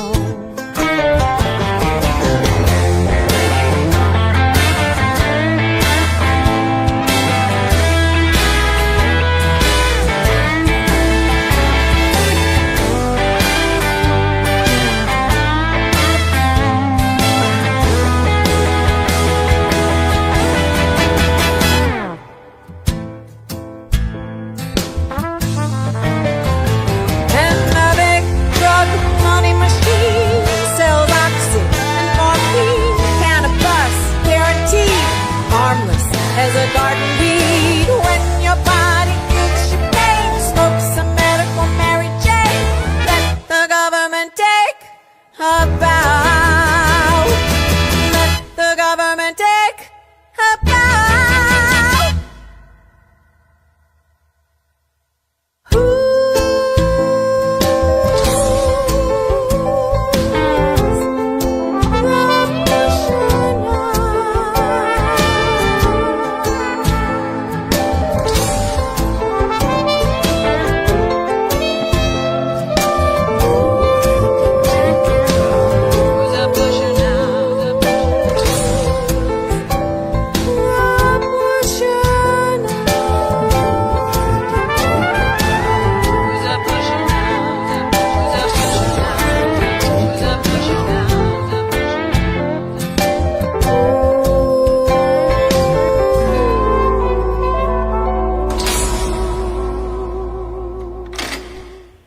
We are back. This is the 420 Radio Show. We are live on Lifestyle Radio. Unfortunately, I forgot to come into the chat room because I got talking with David and everybody here in our little group here.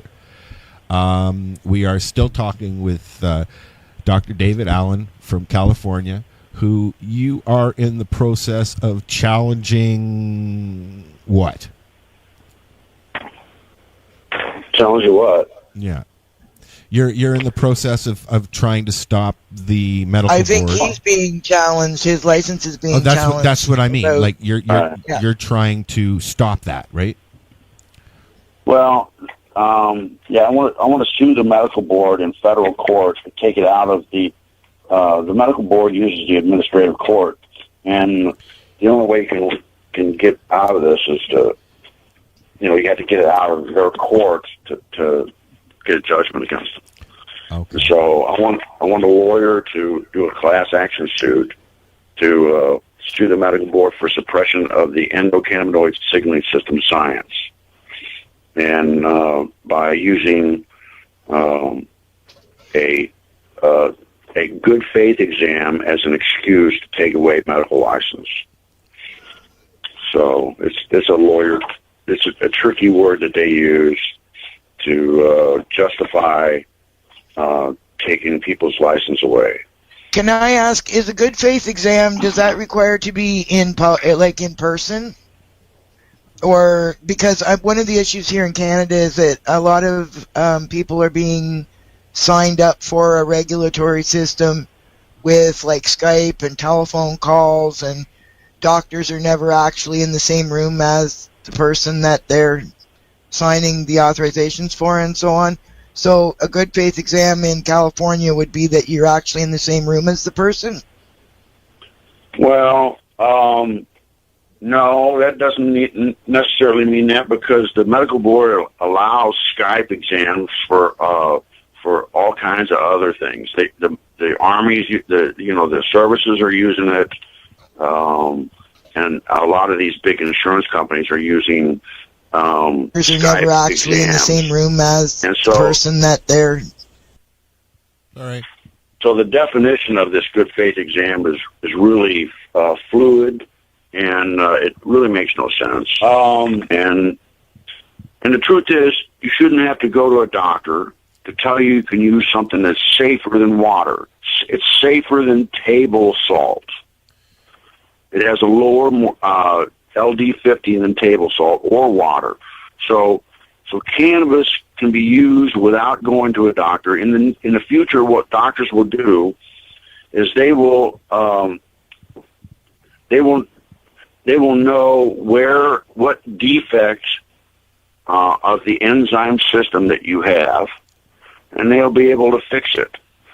and they'll be able to give certain cannabinoids and maybe even CB1 and CB2 blockers.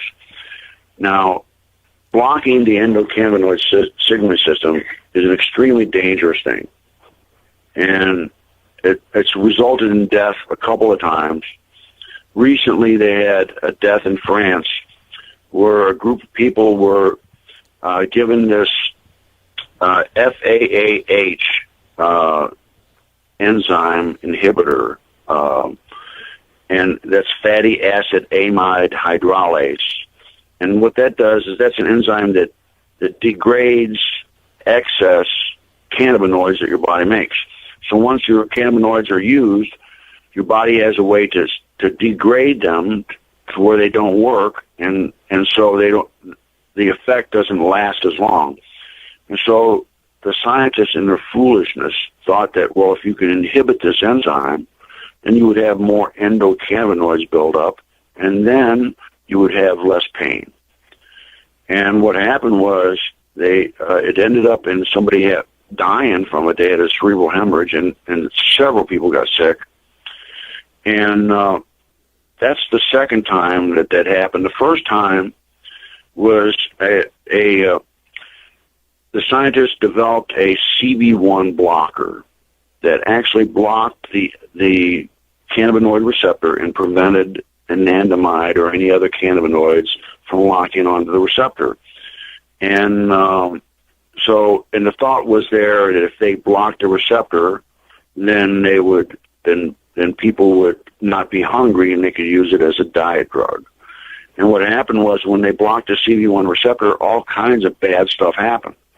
So people were not happy. Instead of being happy, they were sad. They were committing suicide and even homicides. And they weren't hungry. They couldn't sleep. And they had arrhythmias. They developed tumors. And the rats that were given this developed cancerous tumors from blocking the CB1 receptor. So the ECS, the endocannabinoid signaling system, what it does is it causes homeostasis. What that means is it causes a balance. If anything is imbalanced, it causes it to come back in balance. So apparently, when you block the balancing system, it's extremely bad for the person. So blocking the endocannabinoid signaling system is deadly. But in some instances, we may have to do this. And the reason that is this. Some diseases respond to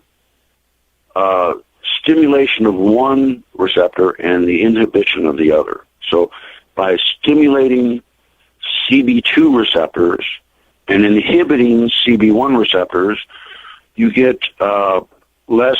If you have a heart attack, it results in less scarring of the muscle. If you have liver disease and you block this, if you block CB1 and stimulate CB2, you have less scarring of the liver. So some disease entities will have to have stimulation of one and blocking of the other. But basically, we're manipulating the control of cancer, the control of diabetes, the control of heart attacks, the control of strokes, of seizures, of just virtually every cancer responds to cannabinoid therapy. There's almost no cancers that don't respond to cannabis therapy. And so this discovery is really the secret of life. Wow, that's really amazing. I was curious, as you were speaking of the CB1 and CB2 receptors, is there, do we know which particular cannabinoids work on each of those two receptors, or is it like any or all could affect either or? I don't think all of that science is out just yet. THC I imagine they're working on that, though, right? Right. THC binds to both CB1 and CB2 receptors and seems to be inhibited by cannabidiol. So the binding of THC to the CB1 receptor is in part blocked or inhibited by cannabidiol. So cannabidiol modulates the effect that THC has on the CB1 receptor. Excellent. And, that's kind of what I was asking. Yeah. Good. Very good. Yeah, this is real super complex science. It's much harder than rocket science because we're talking about the spatial arrangement of the anatomy of a molecule of atoms. We're talking about,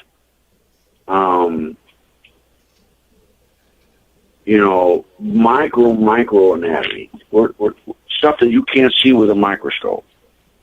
The shape of a molecule, and it's a signaling chemical, and it basically controls metabolism. I just wrote an article. It's in Cannabis Digest. It's called "The Evolution of Metabolism, Homeostasis, and the Endocannabinoid Signaling System." It's a big long title, and what it's about is CB1 receptors control glucose metabolism, and CB2 receptors control fatty metabolism. And it's kind of hard to explain if you don't know all the metabolic pathways. But basically, glucose, when you burn sugar, it produces a lot of energy in the form of ATP, adenosine triphosphate. So it produces a lot of ATP, but it also produces a lot of exhaust. The exhaust it produces is oxygen-free radicals. When you burn fat, it produces even more energy, but it produces a lot slower, and therefore it produces exhaust, oxygen-free radicals, at a much slower rate. And so by burning fuel at a slower rate, you actually extend life. By burning energy fast, you shorten life.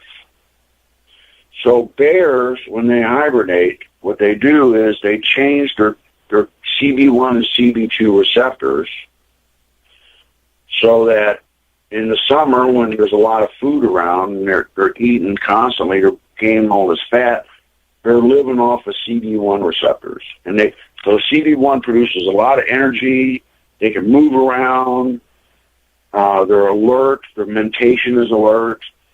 And then, so in the spring, or the fall, they start having less food, they start sleeping more, their glucose drops, it makes them lethargic when their glucose drops, they start sleeping more, and then they change their receptors to burn fat. And then in the winter, they go into hibernation, it's also called torpor, and that's where they lower their respirations, their heart rate, and their temperature. They can lower their temperature as much as 15 degrees, and that's like lowering your metabolism about 75%. So when they go into torpor in the winter when they're hibernating, they lower their respirations and temperature, and they decrease their metabolic needs, and they sleep because they don't have enough glucose to keep their brain going. They just have enough to survive, but no more. So they basically shut down. So this has great application to any cell that divides rapidly, like a cancer cell or even bacteria. They have to divide rapidly. Guess what energy they have to burn? They have to burn glucose. They can't divide when they're just using fatty metabolism. They have to use glucose metabolism to divide. And since cannabinoids, CB1 receptors, control glucose metabolism, guess what? You have a master control system of everything. So this controls whether your cells have the ability to divide or not, So by inhibiting CB1 receptors and taking less sugar, you can probably kill cancer cells. You can probably kill bacteria. You might be able to put humans into a state of suspended animation or hibernation and send them on space trips that they could not survive otherwise. Wow. Holy cow, that's a lot of good information there, man. Can I ask you a quick question, David, if you don't mind? I've been having a conversation. Beautiful information. Thank you very much. It's great. Yes, I'm kind of just stunned here. I'm sorry?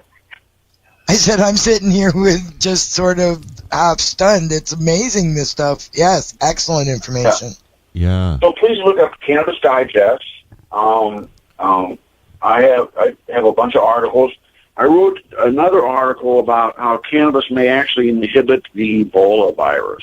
Wow. And there's a bunch of science behind this because it inhibits what's called cytokine storm, and that's how Ebola kills you.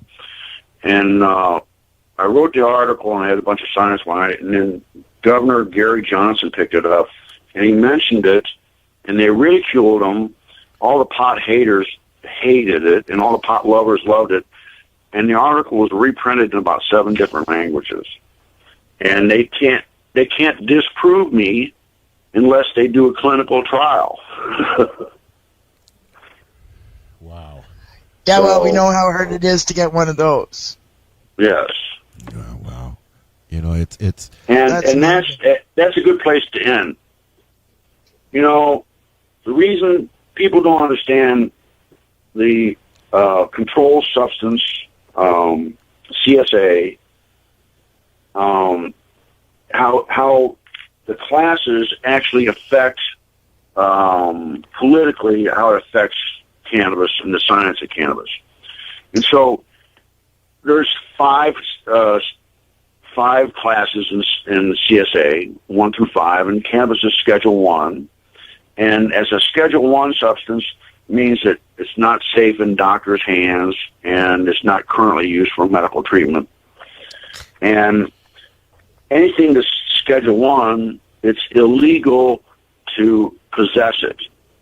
So that means that if a doctor wanted to study it, for him to possess it, if he wanted to try it on patients, it would be illegal for him to do that unless he got the cannabis from the government, and he had to apply for a bunch of stuff, and it's basically never given to anybody that's doing any studies that show cannabis efficacy. They only fund studies that show cannabis harm, like National Institute of Drug Abuse. Their whole mission is to do studies on drug abuse, not for efficacy of cannabis. And so, being a Schedule 1 drug means that you can't study it, which means you can't do double-blind studies, which means that there's no studies that show cannabis works. So this is a catch-22.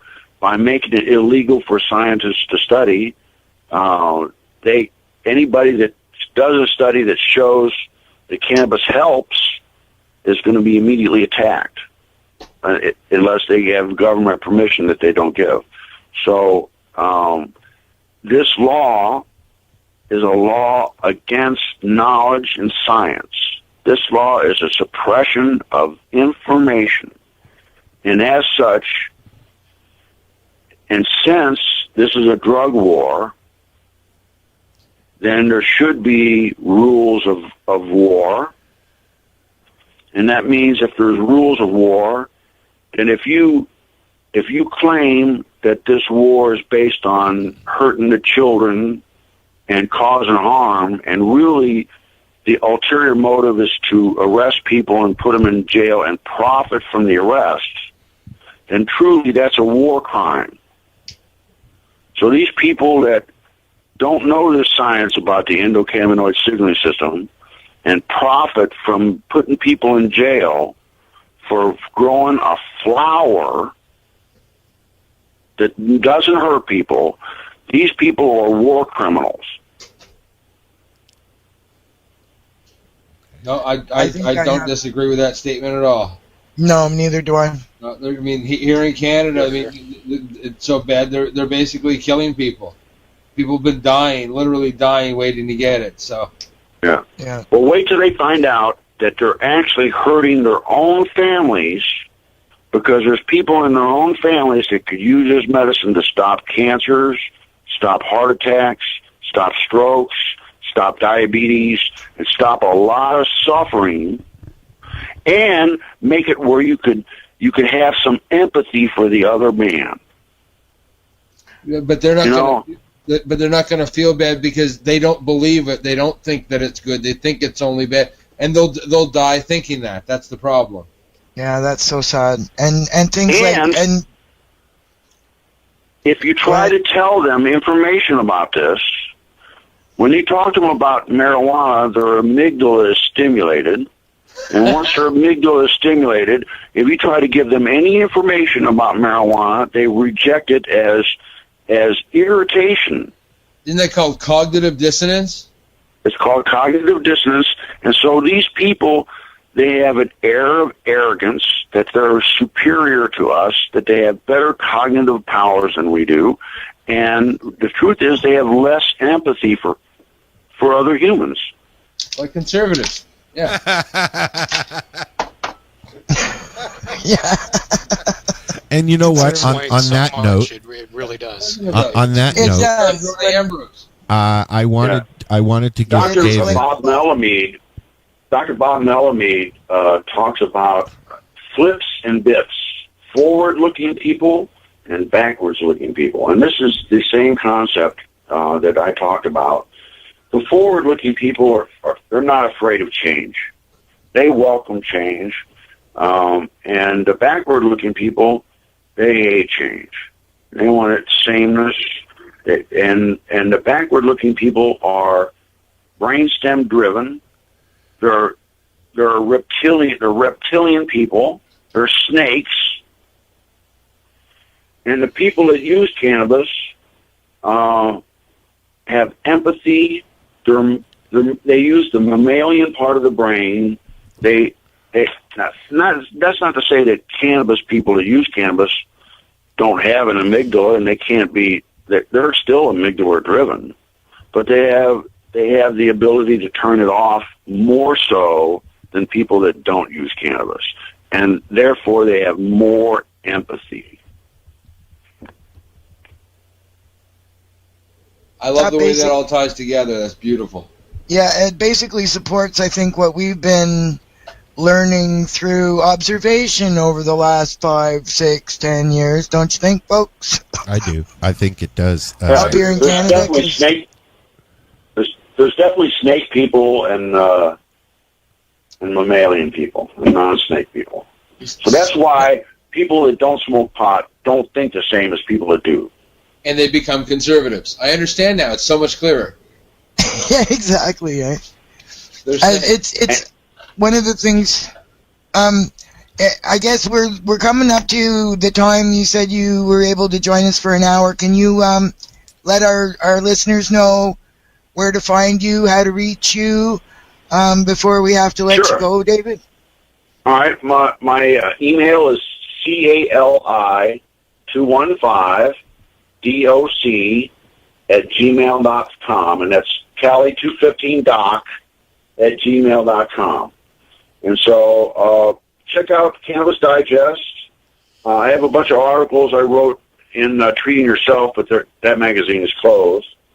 But I want to end the war, and I want to stop this slavery that they have us under. And I want people to use cannabis freely and not be arrested for it. Amen to that. I think we're all behind you on that. Thank you very much for joining us tonight. That was a very, very, very informative hour that I'm going to listen to over and over again, and be sending to many other people I know. Can I tell you? Yeah, amen to that. Yeah, there. Thanks a lot. Absolutely. Thank you very much for joining us, David. Well, thank you for having me. we've shared a lot of information here already. We're only an hour into the show.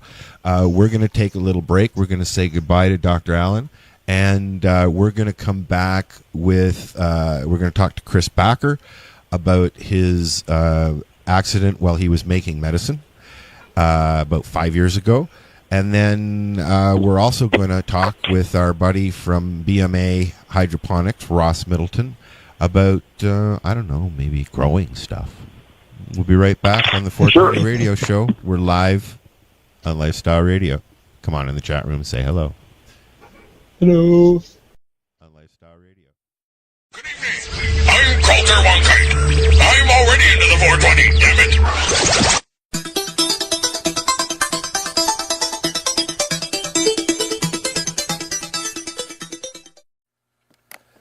Thank you for joining us on the 420 Radio Show. This is Chris Backer with your 420 seconds of news. You've heard his name in the news before, and Dana Larson isn't pulling any punches this round in his fight against prohibition. After just recently causing a stir in the Liberal Party with the gift of his newly released book, The History of Cannabis in Canada, coupled with a gram of primo cannabis delivered to all the members of the party, he's on to his next act of civil disobedience. Free seeds for everyone is the cry of the day, as Dana endeavors to get Canadians to grow their own victory gardens of cannabis. Dana says, I myself pledge to grow a dozen big and beautiful cannabis plants in my yard this year, and I urge you to do the same. Grow them on your balcony or your windowsill. Grow them in your front yard or your back, but let's finally bring our plants out of the closet and into the fresh air where they belong. There are many that dislike or fail to see the purpose of civil disobedience, but everything that we have so far or don't have yet in relation to cannabis has come from civil disobedience. From rallies to marches and smokeouts to sit-ins, the freedoms we enjoy every day have been fought for by people that have had enough of prohibition of one sort or another. Whether they're banning books, bongs, cannabis, or freedom of speech, count on people like Dana Larson to stand up and take the fight to the politicians and the authority figures that seek to limit those freedoms. Whether we fight for freedom overseas against foreign powers that look to control or attack us, or here at home against the ones who are supposed to be protecting us but aren't, we can count on the few that have the courage to take the stand and say no. These are my freedoms and I'm not giving them up. So with 420 just around the corner and the Global Marijuana March in May, Harvest Fest celebrations coming later in the summer and in the fall, I invite you to look up what's happening in your own neck of the woods and join the rest of us in normalizing cannabis use. And if there's nothing happening where you are, then start something. You'll be amazed by the response. More are for it now than against, so come ride the wave. Thanks again, Dana, and if you're listening, I'll take a bag of seeds too, please. You can catch Dana on his cross-Canada Free Marijuana Overgrow the Government tour this April. You can catch him at one of his many stops across the country where you'll learn the hidden history of cannabis in Canada, discover how you can open your own dispensary, and get free high THC seeds and special gifts for everyone. To find out where he'll be and when, check him out at overgrowcanada.com. Ontario is set to ban e-cigarettes and medical marijuana users from smoking or vaporizing anywhere regular cigarettes are prohibited thanks to Bill 45. We've made a determination that smoking, whatever it is, whether it's vaping, whether it's medical marijuana, whether it's cigarettes, that there should be restrictions to that, Premier Kathleen Wynne said on Thursday. And so the rules will apply to cannabis, to medical cannabis, to vaping, as they do to cigarettes. The new rules come months after the Liberal government backtracked on the electronic cigarette regulations just one day after the exemption for medicinal cannabis users came to light. A local vape shop owner says changes to the provincial government wants to make where people can use e-cigarettes will hurt those who want to turn to vaping as a way to quit smoking. We're frustrated with the fact that we keep getting lumped into tobacco and it's not smoking. Vaping isn't smoking. There's no smoke involved, so to treat it like tobacco is very frustrating, he said. And from a patient's point of view, using cannabis isn't smoking either. It's called medicating, and it's time for the politicians to get with the program and stop banning this healthful alternative to smoking. Now I want to talk about jury nullification. Jury nullification is this. Juries have the power to nullify a law in an individual case by finding the defendant not guilty, even when he or she clearly violated the law in question.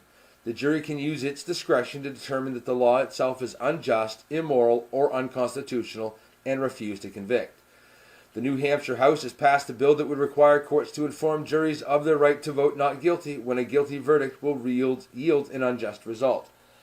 If passed into law, HB 1270 would amend this section to read, in part, in all criminal proceedings, the court shall inform the jury of its right to judge the facts and the application of the law in relation to the facts in controversy. It used to say the defense shall inform the jury. It's an important distinction to require the court to inform the jury instead of having the defense do so, said Michael Bolden of the 10th Amendment Center. When it comes from an official source like this, it becomes more likely that a juror will consider this as an actual option. In proceeding upon the request of the defense, the court would be required to inform the jury of their options, guilty, not guilty, and jury nullification. The exact statement from the court would include, even if you find the state has proved all the elements of the offense charged beyond a reasonable doubt, you may still find that based on the facts of this case, a guilty verdict will yield an unjust result, and you may find the defendant not guilty. It would be nice to see the same thing happen here in Canada, and all it would take is for people to know that it's a fact and you can do it. And the fact is that as a juror, it's your right to say not guilty. The NIH, the National Institutes of Health, released a study in which they claim to have discovered a new condition, marijuana use disorder. While being one of the most ridiculous articles I've ever read in a while, the fact that the NIH is claiming there's even a condition called marijuana use disorder is sure to turn their name to MUD. M-U-D, I like that. In a recent report, Dr. Grant and her team found that a percentage of Americans who reported using cannabis in the past year more than doubled in the last 10, and the increase in the cannabis use disorders during that same time was nearly as large. The researchers interviewed more than 36,000 U.S. adults about alcohol use, drug use, and related psychiatric conditions. Notably, the current study applies diagnostic criteria to marijuana use disorder, from Diagnostic and Statistical Manual of Mental Disorders, the DSM-5. The DSM-5 marijuana dependence and abuse are combined into a single disorder. To be diagnosed with the disorder, individuals must meet at least 2 of the 11 symptoms that assess craving, withdrawal, lack of control, and negative effects on person and professional responsibilities. Severity of the disorder is rated as mild, moderate, or severe depending on the number of symptoms met. I think another severity of the disorder would be called imaginary. Veterans Affairs. Canada's Minister of Veterans Affairs has launched an internal investigation into a rising number of medical cannabis prescription reimbursements. Canada's program to repay veterans for their cannabis has been growing in popularity as the medicine becomes more commonplace in Canada. CBC reported that 1,320 veterans were reimbursed for their medicinal cannabis in the first 9 months of the 2015-2016 fiscal year. That's up from 628 last year and 112 the year before that. The fact that the former government let this program evolve from 2007 onward without a policy, an informed policy based on the wellness of veterans and their families, frankly shocks me, Harris said. The Conservatives, of course, didn't miss the chance to attack the governing Liberals over the program the Conservatives themselves created. It's very worrying, Conservative defense critic Pierre-Paul Huss said. What we're doing is we're taking our veterans and we're saying we're going to give you a joint of cannabis and that's going to help your problems. I don't think that's the solution. But the 100 of veterans who use cannabis as medicine think that is the solution. I need it for my PTSD and I don't sleep. For my anxiety, for depression, Sylvain Chartrand, director of the group of Canadians Veterans Advocacy, told CBC about his own medicinal cannabis use. Chartrand, who served in Cyprus in 1990 and Bosnia in 1993, seems to have solved the mystery of the government about why the government is so confused about it. Yes, there's an influx, but most people were using it before and just not getting it paid for. She's getting pressure from peers. This has been Chris Backer, and that was here's the fun thing. We're back, and we're in here. Okay, we're back. I wasn't paying attention. Okay, here's the fun thing. We're talking about doctors, and I've got a chiropodist appointment, and for my feet. And we were talking about, while she was doing my feet last time I was there, we were talking about cannabis. And she told me that she didn't think that she would ever prescribe it. And I asked her why. She said She just didn't. She didn't really give me a reason, which is her choice. But I will tell you this, and that's what Chris and I were talking about, if you caught any of it. I will tell you this, Chris. I do know for a fact that the place I go to, 2 of the doctors are on board as far as cannabis goes. One of them is mine. Won't say where I go, obviously, because I don't want to do that to them. Okay? The rush. But the fact that they don't want to say anything, they don't want to say why. It's like doctors that say I'm not allowed to sign. We know that it's a lie. Yes, but this is just one doctor in a clinic, and absolutely. where I know that 2 other doctors there are okay and on board with it. Now, so when I go in to see a doctor now, I know enough information to say, okay, this is what's going on, blah, blah, blah. Do you want some pain relief? Sure. How do you feel about cannabis? Oh, blah, blah, blah, blah, blah, blah, blah, blah, blah, blah, blah, blah, blah, blah, blah. The excuses start usually. But right now I have a new doctor that we're talking, open conversation about cannabis. She knows where I'm going. She knows I have refused opiates. I do take a THC synthetic called Sesamet, or the clinical name Nabalone, which is used to control spasms and pain in MS, I believe, isn't it? In other stuff, but I've heard of it being used for that mainly. Yeah, but it's also being used it's a synthetic THC. It's also being used to help, chill somebody out who's got some anxiety going on or things like that. It works for me when I don't have my cannabis, and that's really all that matters, right? I wish I didn't have to take it, but I do.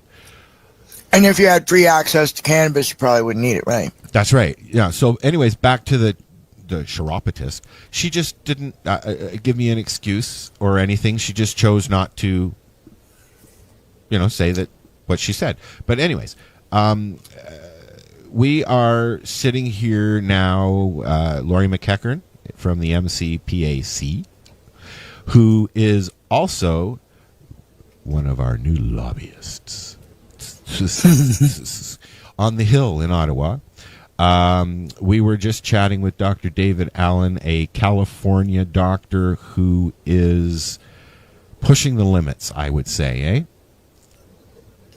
Is that about a good... Well, they're making him out to be pushing the limits. He's embarking on what's an amazing science, and he's doing some incredible research, and he's taking the brunt of the heat from the feds for it, I guess. And it's a real shame. It is a shame, and up here in Canada we have a similar doctor situation where too many at once, blah blah blah blah blah blah, whatever the reasons are. I won't even go into it because I don't really know. Wasn't there. Although I was inadvertently involved in it, I guess. And that's Dr. Kammerman's, and he's still going through court actions and tribunals, I believe. And that'll go on for years, and it's crazy to drag these people who are only helping patients through the mud for years and years and years. Yeah. Well, I mean, lives. I've met the man. I've met him a couple of times, and he's a very nice man, and he's very compassionate, and he's all he was trying to do is help some people, and I think that it just got out of hand on many different levels. I have to say, my biggest problem is the reason why doctors like that had to take on so many patients. It's because the vast majority of physicians out there, if they ever did have to take the Hippocratic Oath, have forgotten about it. Yeah. I would suggest they reread it, learn it, and live it. Well, you know Thank what? you. I think what happened, and this is my own personal opinion, okay, I think that what I saw happen was a doctor who was doing good, and because he was only one of X amount of doctors in, 2 or 3 different provinces that was actually willing to sign the forms for the old system, the MMAR, where you had to have your doctor sign it and then mail in all the forms, and you got to either buy from Health Canada directly, or you could maintain your grow or get wherever you had to get, kind of thing. And unfortunately, it all came to a standstill when I think they just went overboard, and somebody didn't like what the amounts that he gave overboard them, by how many licenses he signed. Yeah. Well, and like I said, I mean, here in Nova Scotia, you've got Dr. Gillis and Dr. Holland that face the same kind of scrutiny from the board because they're a couple of the few doctors that are willing to sign. All the other doctors know, and they just send everybody to them. Yep. So these guys sign all the doctors, and then the College of Physicians goes, "You guys are writing too many too many prescriptions for cannabis." Well, that's the thing. I mean, you're sitting there, you're seeing your patients as you would normally, and then you get an overabundance of cannabis-related patients, and even though they've authorized it through the courts, it has to be, they still take it out. Like, they are taking this out on the doctors. There are some doctors out there now in the new system, the MMPR, okay, where we have LCPs, licensed cannabis producers and growers and sellers in Canada now. There's 20-something. 26, 29, something like that. 27. Last time I think it was 27 that I heard. Was it? Yeah. I hear you guys talking about it, and it kind of sticks, right? Yeah. I haven't looked in a while. But we have 27 sources to get high-grade cannabis from, medically. Yeah. And some of the sources are bang on, we're finding. Some of the sources are using the system to make money from people who need this medicine. And when I say need, I mean need as much as an aspirin to get rid of a headache or worse. Okay? It becomes a daily requirement after a while, right? Oh, absolutely. And these doctors are getting scrutinized. When I've always said, and somebody else said it once before, and I like the idea that if nobody had ever heard of cannabis before, and a scientist come out of the jungle carrying this plant and everything that it does, he'd get the Nobel Prize for it. Yeah. Okay? You walk out of the woods with it now, you get a set of handcuffs. Yeah. But it's ridiculous. If it doesn't have the bad connotation, they'd be all over it. That's it too. And can I just let's play devil's advocate here? I'm going to whip something out in public. I haven't actually. I don't think. Laurie's going to whip somebody. Hold on. I'm going to whip it out. Whip it out. Whip it out, Laurie. Hold on. Just one as sec. As far as Dr. Cameron's goes, was there ever any problem with him before he was outed on national television on Global 16:9? I don't know. I think he was definitely under surveillance, at least. I think they were aware. Health Canada was aware. I believe there was an RCMP investigation that went on for quite some time. Look, Health Canada would be aware because, they knew every doctor that was signing forms. This is okay. So my biggest problem with this is the ethics of telling your patient that if it works for you, go use it illegally under my direction, rather than sign a piece of paper that allows them to do it within the law. Absolutely. I mean, I've told patients, they go, my doctor won't sign. Just go, tell your doctor to sign just so you don't go to jail. Right. It doesn't matter if you agree with it as medicine. How about just so I don't go to jail? Right. Yep. Yeah. Because, I mean, if the doctor's saying if it works for you, go use it. You know what? Let me tell you a story. And you guys have heard this story before, but maybe new listeners haven't. I walked into my old doctor's office where I was going back to the same doctor after several years, but I have been seeing the same doctor for 20 some odd years. So he knows me. And the first thing out of my mouth was, how do you feel about cannabis? Now, with ADHD, diabetes, and chronic lots of things, okay, he knows it helps. But he told me, I don't know anything about doses, as he was reaching for a form to send me down to COM in the city in Toronto. This was many years ago when there was one maybe with 3 3, maybe 4 dispensaries, most of them private. Nobody knew where they are. I just saw an article in Toronto listing 5 dispensaries in Toronto and their addresses. They're opening up their doors to people actually walking in. And last count I heard, Al, there's something in the neighborhood of 40 in Toronto now. There's like 20 some odd just in Kensington. Or Talking something about like whipping that. it out. Yeah. But anyways, we were talking about Dr. K. I mean, whatever happened there, we're not judging. It's a sad story, obviously. I mean, I've met his wife and him. I went to the clinic very early. I had an appointment. I went through the process. We spoke, myself and another patient, friend of mine and friend of the station, Kelly. We paid the fee, which was $100 there. And when we left, there was a line up out the door. Okay. They have a bed and breakfast there and everything. So, I mean, they were not taking advantage of the patient per se, but taking advantage of the money opportunity, I think, a little bit as well.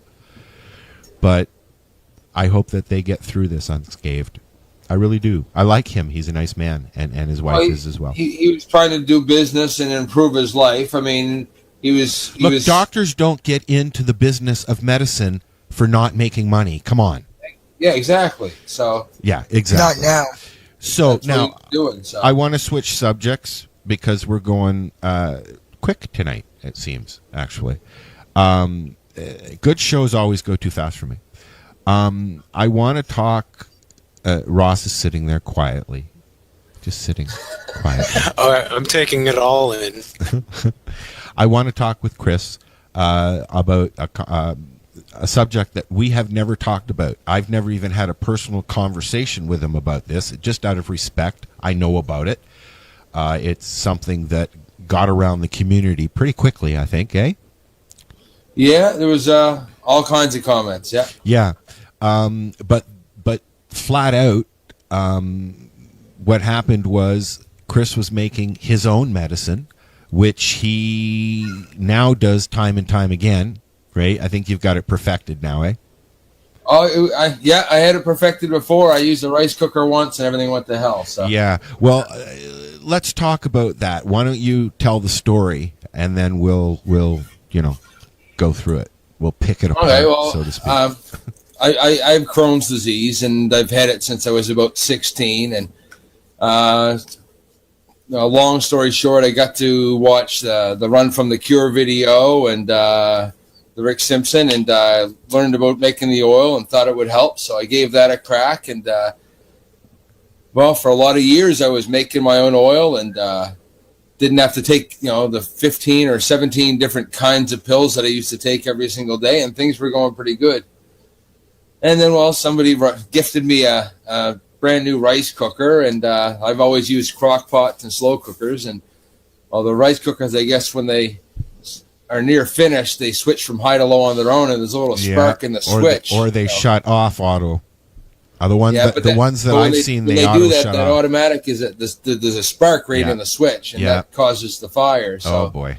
I came downstairs, and I've got 20-foot flames in a room with a 9-foot ceiling. So. I tried to get the crock pot out of the house, the flaming crock pot with the 20-foot flames. I tried to pick that up and get that out of the house. And then things went to shit from there. So once your arms are on fire, you can't get them away from you very fast. So I ran outside, rolled around. And they tell you the whole, you learn in school, stop, drop, and roll. You see kids rolling back and forth. Well, I just want to say that's the wrong thing to teach people, because when you roll back and forth, what happens is you put yourself out, and then you set yourself back on fire, and then you put yourself out, and then you set yourself back on fire. So I think they need to teach people to stop, drop, and roll in one direction as opposed to back and forth. But I think the back and forth is because you're on the floor in school and you don't have the room just to kind of... That makes sense. That makes a lot of sense, actually. But yeah, it was horrible. I was back on fire probably 4 or 5 times before you think clearly enough to just kind of... Stop. Yeah, so finally got myself out of out, and I knew that I still had a bunch of alcohol in the house that was next to not far from the oil tank, which is also in the house. So I went back in. I got those out of the house because I couldn't imagine having the house blow up with a firefighter dying. I mean, I knew I was pretty fucked, so I didn't think I wouldn't be able to live with myself if a firefighter died because of that. So I got that out, and then I had to get the dogs out of the house. And by the time the ambulance showed up, I was kind of sitting on the front step with no clothes left on, and my just pieces of skin everywhere. It was terrible. How much of your body was burnt? I was burned 85%, pretty much. Yeah, from the neck down, I'm pretty scarred. Third My degree? face was burnt, but I healed really well on the face. I was pretty lucky. Third degree? Oh yeah, third degree, fourth degree in places. I mean, it was. I'm just absolutely. I mean, I spent three days in a coma, 7 months at the burn ward in the hospital, then another month in rehab. No, it was probably the worst thing that I've ever been through. I mean, it sounds weird to say this, but it doesn't hurt at the time. It's just, you the screaming that happens, or the yelling, or the panic, fear. is because you know how bad it is. Yeah, and you're scared. Yeah, you know what every second things you can see the things going away, right? Yeah, the things that you're not going to have anymore. Yeah. That all happens. It's like so that. I mean, that happened. I had a stroke at the same time, so I'm blind in my left eye. That was a bonus out of that. Yeah. But I really think with all the cannabis that I had, that I'd been eating the whole time, that the stroke really wasn't as bad as it could have been. Because I mean, I'm blind because the blood pressure didn't go to my eye, the nerve to my optic nerve, so the nerve died. So it wasn't so much a brain injury from the stroke as it was just the blood clot letting loose kind of thing from the stress. And recouping, you were obviously on pharmaceuticals at one time. I was, but I'd been on cannabis exclusively for a long time, and then when I first woke up, they were only giving me pharmaceuticals, of course. How long did you have to wait before you got cannabis into you, and did you have to tell them, or have somebody tell them? I had to scream and yell and shout every single day. Every time that they came in, I said I wanted cannabis. They had to talk to the lawyers. How long did they make you wait before you got it? It took me a month before I got my first cannabis. Jesus, dude. And I'll tell you what, I mean, while I was in there with the different drugs that they had me on, I had some of the most horrific hallucinations you could possibly imagine. And the day that I got my cannabis was the last nightmare that I had. Okay, I'm talking. That's awesome. Dreams that you just they're so real and they're so horrific. I can't even describe them. They would just curdle your blood, and they just the first puff, and I never had another nightmare. So all went away. That's one thing I've noticed. I don't ever since I started using medicinally, like to that extent. I guess medicinally, when I say medicinally, it means that much cannabis. Yeah. I don't have the horrible nightmares I used to anymore either. Yeah, I barely remember things. I know that I have them, but I don't really remember. I just wake up. If I had a bad one, I was tossing and turning. That's it. Yeah, me too. I started using the cannabis. They cut down most of my meds.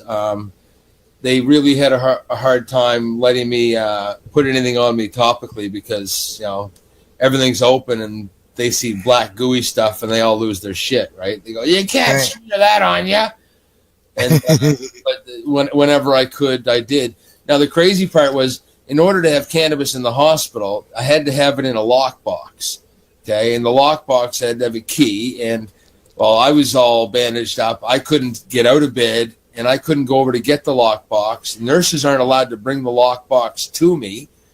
Okay, so even if I need my medicine, I had to get somebody else to come that wasn't part of the hospital staff to go get. Oh wow! Yeah, I mean, it's not like you can have the lockbox in my bed with me. They wouldn't let. So it was pretty ridiculous. And how long were you in the hospital?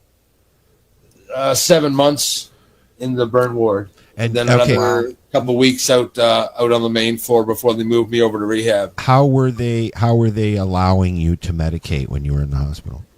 Well, I was allowed having gummies and candies and cookies in the beginning. Of course, you couldn't tell them that you were using oil to make the stuff. They just didn't want the cannabis is cooked right in there. They allowed you to use it, but they didn't want to know anything about it. Exactly. And as soon as I could get up and move, then that's when the drama started, because then I started coming back to my room smelling and going outside for a doobie and. Exactly. Yeah. That's when the cops get involved, and there's always something to make it interesting. The whispers and the talking, and everybody having opinions about it. But did nobody approach the subject of allowing you to vape in your room?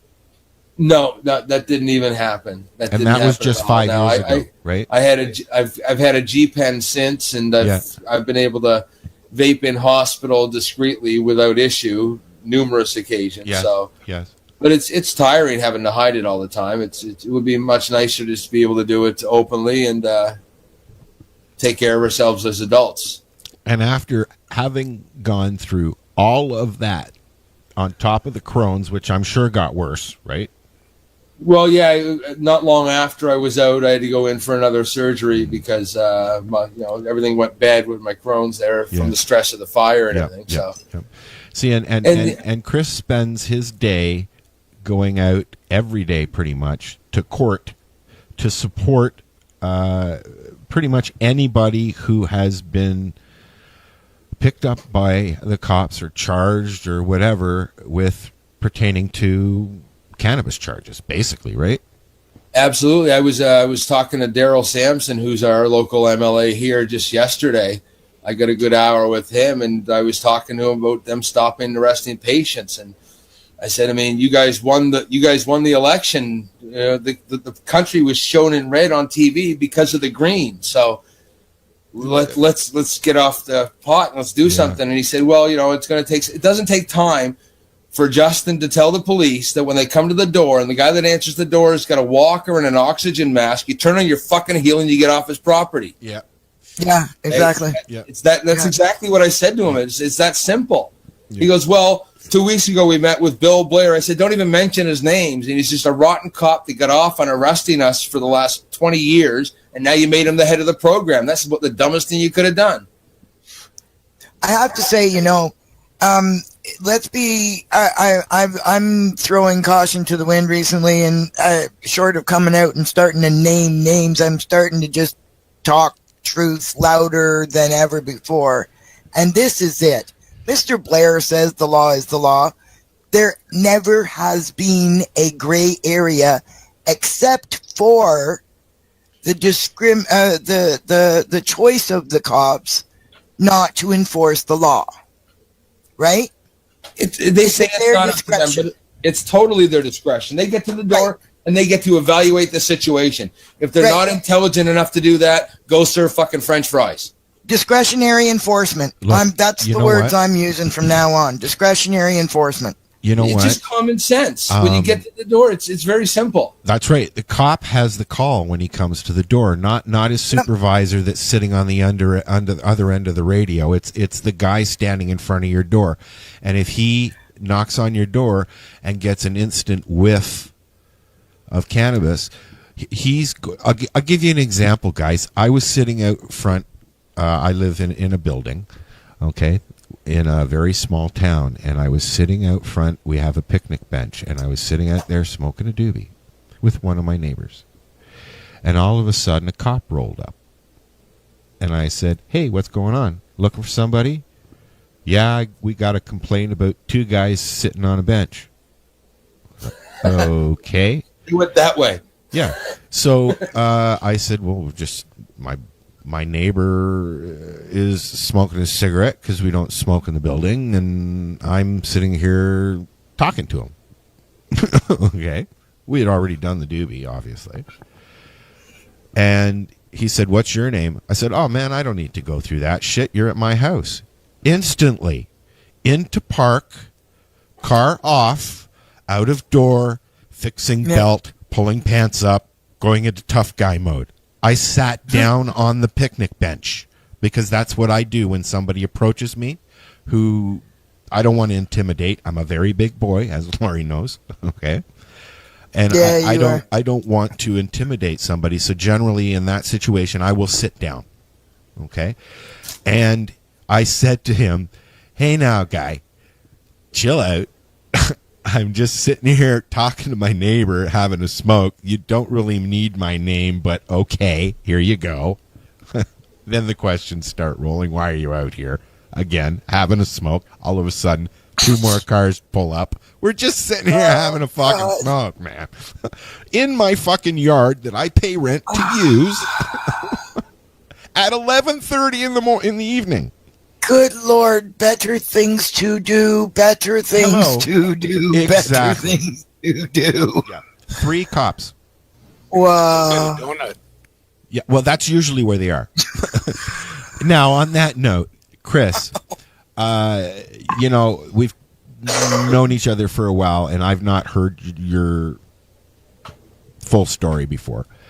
I applaud what you do, man, especially having to go through that, Chris, because there are people out there that talk a good argument. There are people out there that say, "Oh, yeah, oh, sure, oh, yeah, oh, I'll be there. Sure. And you're there. Okay. And I appreciate it, and I wish more would join me, because it is pretty sad. I mean, I sit in the courtroom with people that their families don't show up, their friends don't come. Okay, they get abandoned. If they're embarrassed or they think the person deserves it or whatever the case. It doesn't even matter if these people are sick, have mental illnesses or physical. It doesn't matter. Nobody else gets involved. Every once in a while, but most times these people are on their own, and they have somebody's face that's sitting out there in the pews, that's on your side, that believes that you did it for a reason, you weren't wrong. Yeah, I think that's worth more than more than can be measured. It's in 2016 in Canada wide. Okay, the buzz is legalization. Period. I mean, that's the number one news subject in Canada today. What is Justin Trudeau going to do? I don't want to even get into the political argument. But it's very evident that cannabis played a role of keeping people, plays a role in keeping people like Chris and Lori, myself, alive and going. It's and not... Ross. And what? Ross is still here, too. Oh, yes, and Ross, too. Sorry, buddy. Yes, I'm still here, and yes, I'm still a medicinal user. Yes, and, well, we all are, and that's where I was going. So it's so sad. It's just so sad that things have been the way they are.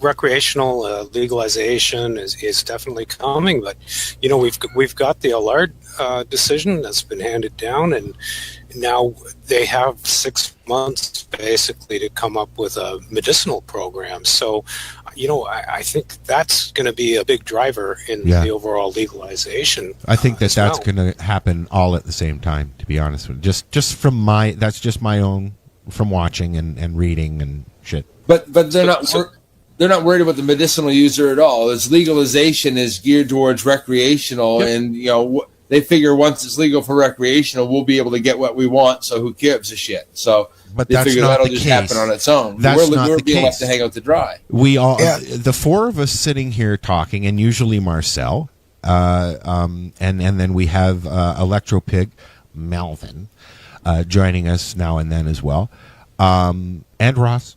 Can't forget Ross again. You need to make more noise, brother. We are sitting here on a Friday night talking about people who are sick and dying and stuff like that. Talking with a doctor in the United States who, in California, the state that's kind of like there's offices along the frickin' beach where you can go in and see a doctor and walk out with a baggie. Yeah. In a day. Instantly. Go for your appointment, come out. I think one of the things, like, and anyways, David is fighting his battle down there. We're fighting our battle up here. But it's very similar. Okay. But we need to do it together. That's the whole thing. Okay. That's what I was it's getting all at. of us together. Yeah. Yeah.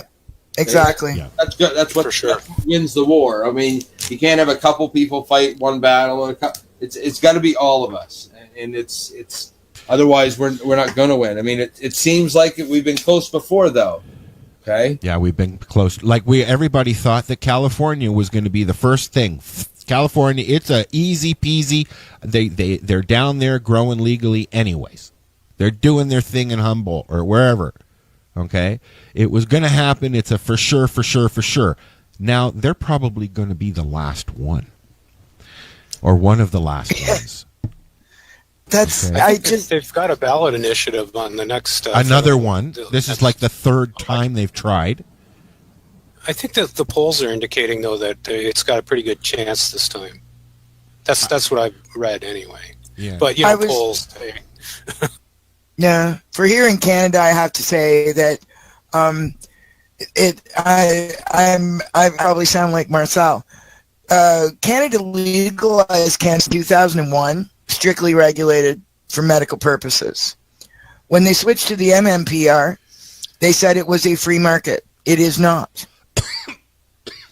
All they're asking for is what they promised with the MMPR, right? Because it has been legal since 2001. Hate to tell you this. I actually know, I've met a fellow who has had a Section 56 since 1990, so for 25 years it has been possible to legally use cannabis in Canada and produce it by yourself. Yes. And yeah, I guess a lot of people, like, that's 25 years of experience with someone who is medicating for MS and successfully producing their own medicine. Let's do some math here, and then we're going to take another quick break because I want to give Ross a little bit of time to do what he wants to talk about. And but I wanted to. Now I can't remember what I was going to ask. Of course, me and my ADHD-ness.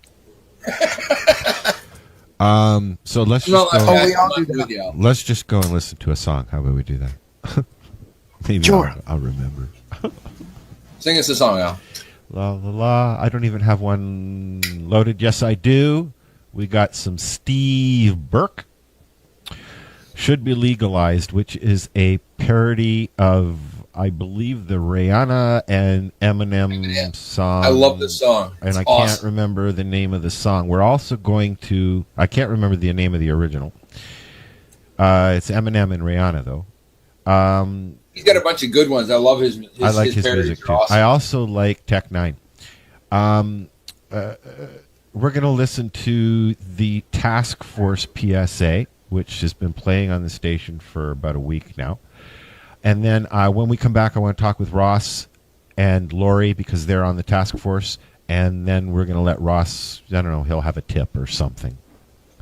You have some tips over there? Do you sell tips? I have many tips, yes. We'll be right back. Don't push that button first. All right, push that button first. So what are you doing? Nothing? Why not? Trying to get on this Lifestyle Radio website. Sounds like a cool website. Yeah, it's alright. Oh, wait, I might have it. You might have it. You're listening to Lifestyle Radio. The National Task Force on Medicinal Cannabis is a group of not-for-profit organizations dedicated to influencing government policy with factual evidence. Our mission is to ensure that a constitutional medical program is developed that will address the concerns of all Canadians that require therapeutic cannabis. The task force is looking for dedicated people who are willing to contribute to our cause. We have formed this task force to foster a unified approach and focus on lobbying the federal government and Health Canada. We represent the combined expertise of thousands of patients with more than a decade of experience. As a task force participant, you, your business, or your group will have an opportunity to show that you care and offer your unique skills to promote the cause. If you would like to get involved, go to medcanataskforce.org. That's medcanataskforce.org and use the Contact Us link to get started. Help us help you.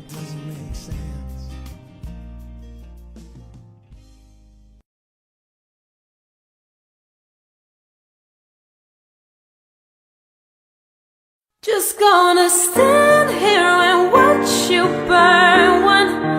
That's alright because I love the way it smells. Just gonna stand here and watch you get high. That's alright, because it should be legalized. Should be legalized. I can't tell you what it really is, I can only tell you when it feels right. I come back from work and wanna take a break from real life. My dreams didn't work out, I'm stuck here in the rat race. Going to work from 9 to 6 shouldn't be a disgrace, but not in this place, the United States, where we look up to Britney Spears instead of Bill Gates. What a disgrace. How did we get to this place where our culture developed really horrible taste? Who do we blame? I can give you plenty of names, I point my finger at them, I don't really care what they say. Look at the magazines, People, Us Weekly and Star, all those celebrities, but we don't even know who they are. That's cause most of us are living lives as normal as hell. That's why we like to smoke and listen to the stories they tell. And if there's something wrong with that, then I don't wanna be right. So puff up, pass and hand me the light. Just gonna stand here and watch you place. Sour diesel, purple kush, blueberry haze. Just gonna stand here and watch you get high. That's alright, I think it should be legalized. Should be legalized. It should be legalized. Yeah. Hey Congress, we need to get something straight. Don't pretend like you got way too many things on your plate. Our country's broke. You need to fix it today. The people voted for you. Start representing your state and regulate it, so we can end the debate and end the hating. No one should be so irate, because the money we make from taxes would really be great. The deficit would deflate, no need to incarcerate. Hey Congress, start using your heads. Not everyone who smokes weed is lazy with dreads. Sarah Palin, Clinton, even Obama have admitted to smoking it, so enough with the drama. Like prohibition in the 20s, this law is outdated. Weed is safer than booze, it's time to regulate it. And if you don't pay attention to me, I'll tell you what I'll do. I'll start a revolution and then vote out your whole crew. Just gonna stand here and watch you smoke. That's alright, I think I also have a toke. Just gonna stand here and watch you float to the sky. That's alright, I think it should be legalized. It should be legalized. It should be legalized. Yeah. Adam Sandler, one of my biggest role models. If I'm gonna do a song on weed, I'll do it full throttle. Let's name some names, just like the Hanukkah song, but instead of Jewish people, these ones hit the bong. Willie Nelson, Snoop Dogg, those are obvious ones. But Martha Stewart and Oprah, let's start naming the big guns. Kimmel, Jon Stewart, even Stephen Colbert. Woody Harrelson smoked so much that he lost all his hair. Matt Damon, Clooney, Pitt, most of Ocean's 11. If Angelina smoked me out, I think I would be in heaven. Bill Maher, Jack Black, Tina Fey, Charlie Sheen, all four smoke green. So there's the media queen, Perez Hilton. We all know you smoke joints, I don't judge you for that, you get extra points. Halle Berry, Richard Branson, John Kerry, Al Gore. I'm not nearly done yet, I'm gonna name some more. Do you see how this list is ridiculous? The facts aren't conspicuous, my research is meticulous. They've all smoked and are supporters of weed. The list goes on and on, like Michael Phelps' lung capacity, Sacha Baron Cohen and Justin Timberlake. What they both have in common is that they like to get really big. Eminem, Megan Fox, Rihanna too. I know you smoke Natalie Portman, so this one's for you. Not gonna waste time and just stand by. I'm gonna send this to my congressman tonight.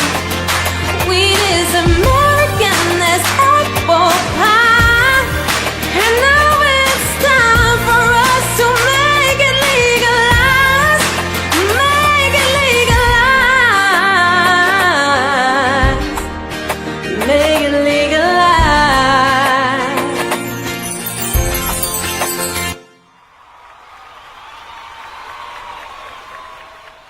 I'm ready. It's the 420. I always do that at least once a show. It's the 420 radio show. You do. We're live on Lifestyle, Sunday. and it's usually it's like this. It's like Sunday. I love that. Sorry, people. I do it at least because by the half hour before we're done, mark, 1:45, things are starting to slow down. We're chilling. Red Bulls wear off, huh? Yeah, the Red Bulls rode off. So, Ross. Yes. We're right at the beginning of the time of the year. It's that time of the year. Yes, we are. Time to start looking at what strain you're going to pick, right? Yeah. What kinds of is that one of the main questions that you're getting when somebody comes in? Yeah, absolutely. I mean, especially since we started selling seeds, which it's been a recent development and one that we're happily doing. Business is booming. I'm learning a lot about strains. I've always been a bit of a strain buff, but I'm becoming a bit of a strain expert now with all the seeds that we've been carrying. Everybody's starting. We're starting to sell starter flats out the door by the case. We're selling cases of Jiffy 7 peat pucks. These are all propagating starter mediums that we sell. And people are saying, what strain should I be using outdoor? Should I be using an indica? Should I be using a sativa? What about these autoflowers? And they're all good questions, and with the number of strains coming out now and all the hybridization that's taking place, it's leaving us with so many choices. There are people who are looking at autoflowers and saying, hey, I can take a feminized autoflowering seed. I can start it in June, and I'm going to harvest it in the end of August. And that's just an incredible thing. They've taken the ruderalis variety from the northern Asia, crossed it in with the indica strains from India and the Kush mountain range, and then maybe thrown in a little bit of sativa from Africa or from Thailand or something like that, and they're coming up with all these early flowering or auto flowering strains that are basically 8 to 10 weeks start to finish. Can you enlighten me on something? Can you enlighten me on exactly what an autoflower seed is? I mean, am I going to put it into the ground or germinate, whichever way you do it, have it pop out of the soil and instantly go poof? Yeah, it's going to get to probably its third or fourth set of leaves, and you're going to start seeing the hairs coming out. And it doesn't matter if it's 18 hours a day of light or if it's 10 hours a day of light. They do it. They just do it automatically because they've got those genetics from the northern Asian region, mostly Russia, where they have such a short growing season that the plant has actually adapted genetically to that climate, and they basically flower right away because they don't have time to wait around for the photo period to change like they have in the lower regions in Kush mountains in Afghanistan, in the Middle East, and or in the tropical regions. For example, the tropical regions, if you take something that's like a Thai strain, and if it's a pure Thai strain, and you take that and try to grow that outdoors, now you're on the opposite end of the scale. You're not going to get that thing to flower. It's going to be the end of October. You're going to be shivering, standing there looking at a plant that's still in full vegetative cycle. And I've done that. I've done that with, I put some Colombian gold seeds out one time here in Ontario, and that's exactly what I was doing, end of October with snow flurries coming down, crying because there were no hairs on my plant.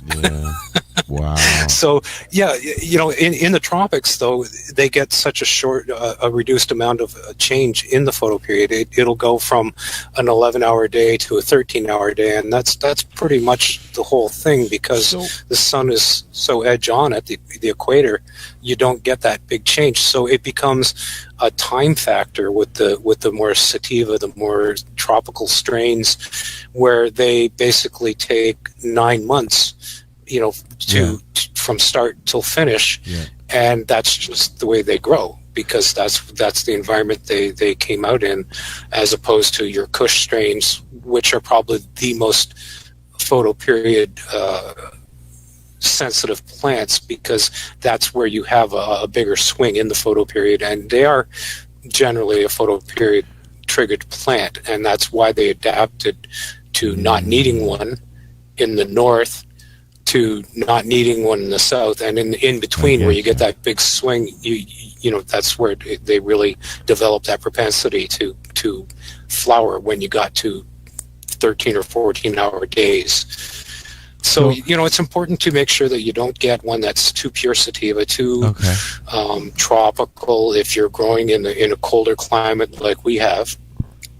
On the other hand, the autoflowers do tend to be, because they are fast and they are automatic, there's nothing you can do to stop them, and they're going to go and grow, but they won't get very big, so you're not looking at a big harvest from those. Yeah. So I get people coming in and they want to get, you know, a large number of seeds, germinate them, get them in, get them out, get them gone, all done, you know, and that's that. And, you know, that's one way of doing it. That's for sure. But there's something else to be said for. So when the seed pops up, what can you like? Okay, let's do an example. Say somebody has some Northern Lights autoflower or some white rhino. Okay. Okay. You crack them. Do however you do it. Get them in your trays, and or pots, whatever you're doing, and you turn your light on. Yep. From the time that process starts, how long are you looking at if somebody's got, say, like, you know, a little greenhouse, desktop greenhouse or something like that? How long are you looking before? Yeah, you're probably looking at, like, right from seed germination to harvest, I would say in the neighborhood of 10 weeks. Okay. So what I'm getting at actually, though, when you start them, okay, however people start them these days, when they come up, go 1, 2, 3 tiers, and then just before they start budding or starting the hairs, as you called it, what's the length of time from seedling to that point? Usually, it depends on the strain. You know, it's probably going to be three weeks. Okay, so you got maybe a month. Maybe a month. Maybe a month tops. Like by the time 4 weeks have gone by after germination, you're probably starting to see the hairs. And now, does it depend? Within 6. Does the timing depend on? Does the timing depend on whether or not it's an indica or a sativa? No, because they've got that strong element of the ruderalis strain in there. They've got that autoflowering gene that just makes them go by the short growing season that they've become accustomed to. They just automatically just flower, and there's nothing you can do to stop them. I'm sorry. I ours were more of a sativa dominant. They actually had a longer cycle than the indica dominant ones. Is that not accurate? No, you know, ruderalis is really the third less known variety of cannabis. You know, you got I'm familiar with ruderalis and cross, and the low rider I think was the first one I was familiar with. That yes, right? Yeah. But with the hybridization that they're doing now, Lori, they're getting a lot of sativa mixed in with there. So I'm going to interject here. I know what Seed Owl's talking about, and that is an autoflower from like about 10 years ago. So I don't know how stable they were back then, or if they were as short a cycle. You know what I mean? But just wanted to interject that it's not a new autoflower seed that he has. No, but I'm just wondering if so how old the seed is does matter. Like, that's what I'm getting. I'm trying to They work really good though. What kind of a time frame somebody is looking at if they're just, starting them to put out in their garden out back or wherever they have it. Yeah. And you get them in the beginning of June, Al, and you are out and in the bag by the end of August with an autoflower. Yeah, with an autoflower. Okay. Whereas others, for at least in the area that I'm in southern Ontario, May 24 weekend is the usually weekend. that's your planting time. And for me, when I lived down in Prince Edward County, I was harvesting in mid-October.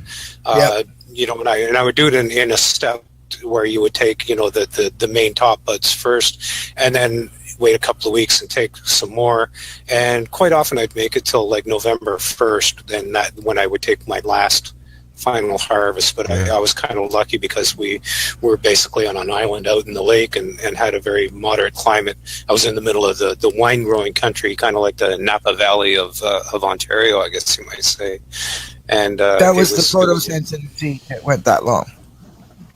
Yes, it was, and those were the normal, ordinary cannabis sativa crossbreeds that. You know what really sucks, though? You know what really sucks, though, is the fact that for some things pertaining to cannabis, because it's still an legal thing, if you get what I mean. It sucks that we still have to talk in code about some things. I don't want to implicate anybody. I don't want to implicate myself, but I want to ask these questions. That's why I have these people that I work with every week, and why I have guests on that can answer these questions. So from a patient that is completely legal, to have to still step around a subject, even though I should be able to ask these questions. And unfortunately, those subjects usually revolve around the growing thing, unfortunately. And it sucks that people are scared to and when a couple of weeks ago, this gives me a little time to plug, on the Pace Radio Show, Wednesdays at 8 o'clock here on Lifestyle Radio. I know what you're going to talk about. Al had Dale and Leach on the show. And you want to tell people about what he's doing? You said Dana, and he's sending out seeds to anybody that wants to plant them? That's right. He's doing a thing. There's been several people along in the past few years that have done this overgrow thing. I did it on the news, guys. What's that? I talked about it on the news. Did you? Right. Okay. Oh, yeah. Well, that's okay. No, just so you know. Yeah. But there's lots of different overgrows. Like Electro Pig, he was doing Overgrow the World. Okay. Yeah. There's lots of different overgrow campaign. I have a web page that I've been doing for many years now called the 420 Seed Drop, where I encourage people to walk around and drop seeds everywhere. That's about it. That's awesome. That's just it. Which is similar to the same thing. Bring them back as a land race. Then what are they going to do? Exactly. If everybody's doing it. Believe it or not, there are landrace strains here now that are leftovers from back when they used to grow hemp. Recently as the Second World War, there are landrace strains, more the hemp varieties, but there are large fields of wild cannabis growing all throughout southern Ontario. Wow. Yeah, Elizabethtown has a couple we used to go and find when we were, driving the back roads drunk when I was a teenager. Maybe we passed you on that road there, Laurie. Maybe. Hey, there, I know you. I'll meet you in a few years. That was all the whistling that we heard there, right? Yeah, that was it. Yeah, that was it. So we're going to go a little bit long because there is a task force going on with several groups of people. There have been many of these things that have tried to happen, but because of the types of people that involved, I got good hopes. I want Ross and Lori, who are very involved in this, to talk about it, and I'm going to look in the chat room about an autoflower question. Take it away, Ross. Take it away, Ross. Okay. The National Task Force on Medicinal Cannabis. What can I say? It's not like your regular organizations. There's no particular structure. There's no directors. There's no boss. There's no workers. There are just a group of organizations who already have that structure and that have come together and put together all of our best ideas into one package, and that package is being offered as the task force. Now, we are currently in a membership drive. We're currently in a fundraising mode, and this is all to get the same goal that all of us want. We all want to make sure that, number one, we get the kind of medicinal access that we all need and deserve, and that this new program that they're going to come up with is going to meet those needs. And number two, that when we get to the actual legalization of recreational, that the medicinal part of it is not steamrollered by the regulation of recreational. I think, and I hope, and if I can bring my crystal ball out here for a minute, I'm thinking that we're going to be going off into I two have to different find streams. the crystal ball sound effect. I'm just kidding. Go ahead. Okay.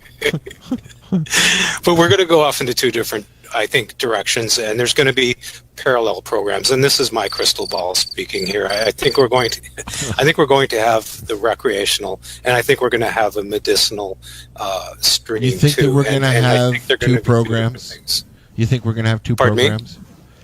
Yeah, and I think that there's going to be a more of a hands-on approach, I hope, taken with the medicinal side of it, where we can produce our own cannabis, we can grow it for ourselves, we can make our own extracts, we can turn it into edibles, we can turn it into tinctures, we can turn it into any form that we feel is best to suit our medical need. Whereas in the recreational, it's all about hey, let's go party, and there's nothing wrong with that, and that's fine. But they really are two different things that I think need to be treated differently. And it doesn't mean that there can't be some sort of medicinal access in the recreational market, and I think some of the things that we might fight for in the recreational market would be maybe tax-free status for a medicinal user, or just being able to get some kind of a bridge. There's got to be some kind of a difference between Joe Schmo walking into a store and picking up an ounce of this or a quarter of that, and John Smith walking into a medical dispensary or store or whatever and having somebody there to ask the questions. I think that that's important. I mean, I've been doing this a long time, but still, when I go into a dispensary, it is an unfamiliar territory for me. I've only been to one. I'm just learning about strains, and I like walking into a store atmosphere where people are happy to see me, even if they don't know me, and they're willing to sit there and let me talk to them about this strain or that strain, because I'm there spending my disability check, my food money at this point, because disability doesn't cover shit. And so I want to make sure, if I'm going to take the 3-hour drive that I have to do to go to a dispensary, I want to make sure I'm getting the right strains, because otherwise I might as well just go to Joe Schmo down the road. And you want to get the right information. You want to know that the person that you're getting it from knows what it is that they're giving you. And exactly. You know what you're getting. Yeah. Yeah. To get back go ahead. Oh, sorry. I just something just occurred to me, Chris. In your news, did you mention about the volcano and ODSP here in Ontario? Nope. Okay, really quickly. Okay, go ahead. Really and then quickly, I got a question from somebody in the chat room for Ross. Okay, really quickly, just recently in Ontario in this past week, there has been a win in a human rights tribunal for a patient who got a doctor to prescribe them a Volcano for delivery of cannabinoids. Unbeknownst to most of the country, Storrs and Bickel got a actual license from Health Canada for a medically assistive device for the delivery of cannabinoids in 2010. So, that has been approved through ODSP for this MCPAC member in Toronto. And how much will and it's, they cover? I believe they're covering a maximum to $700. Wow, I'm going to talk to my worker tomorrow. Because it's a digital medic device that is actually on I'm sorry, one of the licensed producers is actually authorized dealer through Health Canada. It used to be the one that used to be Prairie Plant Systems. Now, I believe that there is a little bit of a glitch in this. This only applies to if you're using licensed producers to get your medicine, though, doesn't it? Or does it not matter? No. The lady who won this actually has a designated grower still from her MMAR system, covered by the injunction. All righty. That's perfect then. So there's going to be a lot of happy people, because at least if I could get my device covered, that's expensive. I have a vaporizer here, but a Volcano vaporizer, I mean, you got a nice little baggie of the thing. You sit there, you do your medicine, and you can take it with you, so to speak. Yeah, it's the Volcano Digital Medi device that is a digital bag. So it's a closed system. And the reason that she won specifically that device is because it is the only one that is licensed as a medical delivery device, has been since 2010. There is an authorized dealer to obtain it. We used the quote from that. I think it was $670 some was the price that was listed on their website that was used. Yeah. And it's a closed device, so it's a moist vapor. Yes. Not like a direct draw kind of thing. Uh-huh. So there were a number of reasons why that particular device was actually approved in the long run. So, well, woo! Thank you, Marie. Yes. Thank you, Marie. I have a question from a guy named Dan in the chat room. Is there an issue starting autoflowers and then transferring them to either another pot or outside? No. They would be just like any other plant that you would start indoors. You would get it started. You can transplant it into another pot, put a little bit of root stimulator of your favorite, root stimulator in there to get those roots going. But get it outdoors as quickly as you can, because time is of the essence with autoflowers. They will react just like a normal plant, and they will adapt readily to their new environment, whether it's in a larger pot or whether it's in the ground in a prepared bed or whatever you're putting it into. The only thing about them is that time frame. You don't have the luxury of kind of just hanging around and watching it grow for a while. And you really have to have it pre-planned, have everything ready to go so that you can just do it like clockwork and go click, click, click, and you're done. You're in and you're out, and it's just it's a handy process for people who have a place outdoors to do it, and for some people who are in a bit of a tight place to do it, like if it's somebody's backyard or something like that, and you want to get it in and out before the neighbors even think about it, and you don't want a plant that's 12 feet tall, because that's exactly what I was thinking. Yeah, that's exactly what I was thinking. The autoflowers are like a maximum of probably about 3 feet tall, whereas mine are 8. Oh, really? Really? Now, hold on one sec. Hold on. That's a question I had. I was going to ask how big they get, because that would make an autoflower perfect for somebody who was using a box, right? Yep. Definitely. Yeah. And you're right. They don't get a 3 foot tall autoflower. That's on the tall side for an autoflower. That was my max. What kind of yield? Yeah. Can you expect from a a Northern Lights autoflower? Northern Lights is, I think that's more sativa dominant, is it not, Lori? Yeah. So, yeah, you know, I think what it is, I think if I remember, and I got remember, anywhere from 1 to 3 ounces on per plant. really, I Can think I if add I something remember to that? correctly, it's a 50-50. Can I add something to the whole? Of course you can, Chris. The question in the chat room. Yep. When you were talking about moving the plant, whether it's a good idea or not, I'd say I wouldn't move it where they have such a short time frame they grow them. I wouldn't move that thing while it was in bloom, because the stunt that you're going to get is going to greatly affect your yield. So if you can move it before it's in bloom, I think that would be a really good idea. Okay. Thanks for that. That's absolutely that. right, Chris, Yeah. and that's why your pre-planning is so important. You need to have all your steps ready in advance so that you can go from one stage to the next. And you're absolutely right. Transplanting a plant that's already started to flower, it's not in its growth stage, so it's not going to be vigorously putting out new roots, and it needs to have that root system established when it starts to flower. Yeah. Man, you guys know a lot. Maybe it was overestimating, though they were up about my knee, Al. Okay. That's how good. big the plants were outdoors.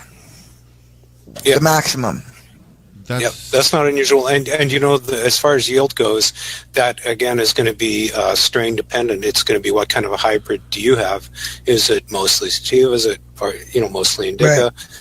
And you're going to get a higher tended towards the higher yields with the indicas than you are with the sativa dominant ones. But then you've got phenotypes, and when you get into the hybrids between the two, you're going to put in 5 seeds, and if it's an F1 hybrid, F1 phenotype, then you can get it reverting back to any number of its original genetic parents. Exactly. So you could put in 5 seeds that are supposedly all the Northern Lights strain, but if it's a F1 hybrid, you could end up with a couple that are more sativa looking, a couple that are more indica looking, and a couple of others that only grew 18 inches. So it's kind of a crapshoot when you get into those genetics, and unless you've stabilized it, like every time you cross a strain back on itself, it goes from an F1, which is its first crossing. If you take those F1s and you get male pollen from them, you cross that strain back on itself, it becomes an F2, and then an F3 and an F4. And I've heard of strains that are as high as F16. Some of the a landrace strain is obviously one that is a good example of a very stable strain. It's one that's adapted over a lot of years, been crossed back on itself over and over and over. So every seed and every plant kind of comes out looking the same. It's really just in recent years with all this crossbreeding that we get this phenomena where you've got all these different phenotypes that all show differently from apparently the same seed stock. I have another question from the chat room. We're getting some good questions today. During grow, excellent. They want 18 light. Do you give them veg fertilizer or flower fertilizer or flower booster fertilizer? 18 hours. Okay, here's the way that works. When you're talking about 18 hours or 12 hours, that's kind of an indoor question. So yes, you want them to be 18 hours a day indoors, and you want to keep them in that state until they get approximately half the height that you want them to finish at. So in other words, if you want a plant that's 3 or 4 feet tall indoors, then when it's 18 inches or 24 inches, that's when you want to put it into 12 and 12. As far as nutrients go, yes, you want to give them those veg nutrients right from the start. When they're a very young plant, you started your nutrients at about half strength, and as the plant gets up to its 3rd, 4th, 5th set of leaves, you start to bring that up to full strength. You'll keep it into the veg nutrients right through the first well, until you put it into 12 and 12. And then once you put it into the 12 and 12 photo period, you're still going to give them those veg nutrients for maybe 10 to 14 days after you've triggered them to flower, because that's when they go into this sudden growth spurt and they can double their height. And that's why I say you want to look at it turning that photo period back when the plant is about half the height you want it to finish at, because the rule of thumb is when you go to 12 and 12, it's going to double its height. So after about 10 to 14 days into that 12 and 12 period, that's when you switch over to the bloom fertilizer.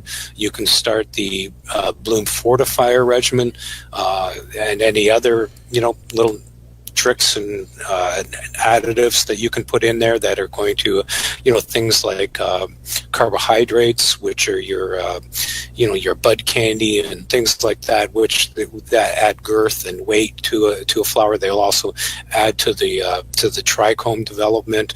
So then you're going to stop at about 10 to 14 days before harvest. What you're going to do is you're just going to end that your nutrient you're feeding altogether, and you're going to go into what they call a clearing phase, where you're going to take the last 10 to 14 days, preferably using what they call a clearing solution, which is a flush for the first 7 days or so, and then just use straight pH balanced water for the last 7 days.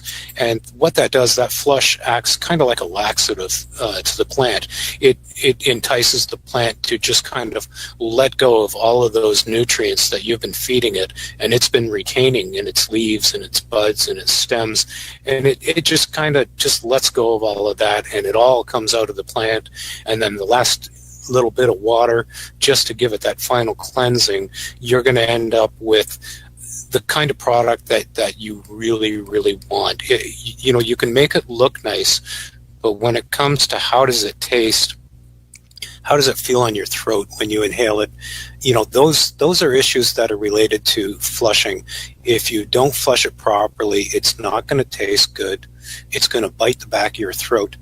And, it's just generally not going to be as pleasant as if you do flush it. I mean, if you want it to looking good, they're all going to look good. But if you want it to look good, taste good, and feel good, then you really want to go through that process at the end of clearing the plant. Dude, you know a lot. Tip of the iceberg, Al. I think that we're going to call it a night. And thank you for the questions, guys. And thanks for listening, who's ever listening. If you're listening to the podcast and you're not doing anything on a Friday night, pop over to lifestyleradio.ca and hang out with us. If you're recreational, we'll sit here and get high with you. If you're medical, we'll sit here and medicate with you. How's that? We get time for me to get one little shameless little plug-in? I was getting there. Well, no, this is for almost a personal thing. Like with the anniversary of my burn coming up, I've also organized a fun run here in Lower Sackville, where I live. Okay. For the Nova Scotia Firefighters Burn Treatment Society. Awesome. And it also happens to be the same day as the Marathon of Hope. So I'm encouraging people to, if they're in this area or whatever, they can run 2 races at the same time and raise money for 2 different causes at the same time. And it's just something I've been wanting to do to try and pay back for them leaving me with my house. So. It's the same track for both races? Well, yeah, it is. Well, because the second one's not really a race. The Marathon of Hope, all they do is people can run, and they have to record the kilometers they run. And so regionally, it goes towards who ran the most kilometers, right? Yeah. So that's awesome. Just a bit of a shout out for anybody that wants to run a race for a good cause. It's April 10th coming up here in Nova Scotia. So, Laurie, you got anything you want to plug? Laurie? I'm going to be busy this Thursday going to Parliament Hill to visit a research assistant and parliamentary advisor, and then hopping across the street to visit a senator. And hopefully get our message heard loud and clear in the movers and shakers of people that are trying to write the policy about us and make sure that we're not steamrolled over. And Ross, can you do me a favor and quickly, because the question I forgot to ask you was, as of right now, who is the member of this task force? I want people to know that. And is there a place where people can go to check these people out? And hold on, we're one of those people, by the way. Just wanted to put that out there. We are what's called a broadcast partner, and we will be here to media supporter. You are a media supporter. You're on the website. We've got your logo. The logo is linked directly to the Lifestyle Radio website. We also have the PACE radio show logo on there as a media supporter as well. You go. Awesome. But the main member organizations are the MCPAC, Medicinal Cannabis Partners Alliance of Canada, is one of the groups that is under this umbrella group. The Canadian Therapeutic Cannabis Partners Society, of which I'm on the board on that one. And then we have Maritimers Unite for Medical Marijuana, or MUM, with Debbie Stoltz-Giffen and amongst others who are involved with that group.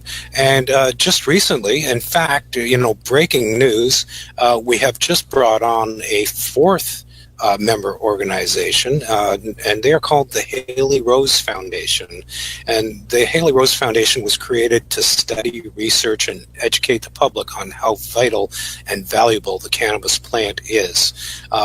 Haley Rose is the daughter of a lady named Cheryl Rose, and Lori, maybe you can help me a little bit on this, but I think we've had Haley them both has on the show before. Epilepsy, is that right? Yep. Yeah, she has a form of, it's a Lennox-Gastaut syndrome. So it's, I think she was diagnosed back around the age of 7. And she had a lot of pharmaceuticals that I think further damaged her little body. And I met Haley 5 years ago, the same time I met Chris when we were all in Ottawa. And she's now, I think she's finished high school, turned 21, and has gone so many months without a seizure that she's just, I can't even begin to tell you how happy I am to see her in videos now talking and expressing her heartfelt desire that the cannabis plant be made available to children who can be aided with it everywhere without the barrier of financial burden. And that is the main goal of the Haley Rose Foundation, I believe. That's awesome. You mean it's safe for people under 25? Well, safer than a drug-induced coma, I would say. Yeah. I'm going to. Safer than a big pen cap. I'm just looking up here. I found a really cool place where you can get audio clips. It's called Audio Burst, actually, and they have been pulling some clips from our shows here at Lifestyle Radio. So there's actually, you guys are just saying goodbye and stuff. I think we're gonna listen to a clip from that show that we were talking about there with Haley Rose and her mom Cheryl. Awesome. And I just got to find it because there's lots of different ones here. And we're going to try and put everybody together. Here it is here. As we go out, we're going to try and get everybody together that's our members so far of this, because I want people to hear the stories and know that the people involved in this new task force are representing you. People like Lori and Ross working very hard behind the scenes. Lori being on the Hill almost daily now, eh? Oh, I wish. Once a week. I'm making it down once a week so far. Well, this little... Well, some days, 1 week I was in Ottawa 3 days in a row, so... Awesome. Yeah, that's a lot for me, I gotta say. Well, I'm going to ask everybody to mute. Meditate. Yep, there you go. I'm going to ask everybody to mute, and I'm going to play this. It's just 30 seconds, and this is Haley Rose talking. It's listen to how happy Canadian Haley Rose is after beating epilepsy with cannabis. And this is the young lady that we were just talking about. And she is also behind, with her mom, the Haley Rose Foundation. Right? Right. So this is the 420 radio show. Come on and listen to us Fridays, 7 p.m. Eastern Standard Time. And next week, I don't know what's going on, but we'll be here. Marcel will be back. We don't know what else is going on. Maybe we'll have Task Force on next week. Sure. Why not? Okay, so this is the clip. Then we're going to listen to Ross's commercial. And then we're going to listen to some Joker and the Thief. This is the 420 radio show. We out of here. Night. Peace. What are you doing? Nothing. Why not? Trying to get on this Lifestyle Radio website. Sounds like a cool website. Yeah, it's alright. Oh, wait, I might have it. You might have it. You're listening to Lifestyle Radio. I'm feeling really good and very strong, very happy that I am now almost free of seizures and 48 for 48 days. So I feel so much stronger and better and much more better than I ever felt before in my whole entire life. This is like the best day ever. This is like a dream come true. What led you to medical cannabis, and were you resistant? That is so cool.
What are you doing?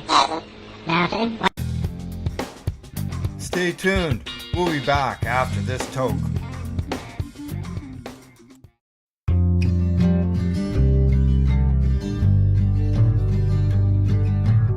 I want to talk about news, don't want the drama from no pretentious media Madonna. I found me a great ganja mama. Cannabis and coffee with tomorrow.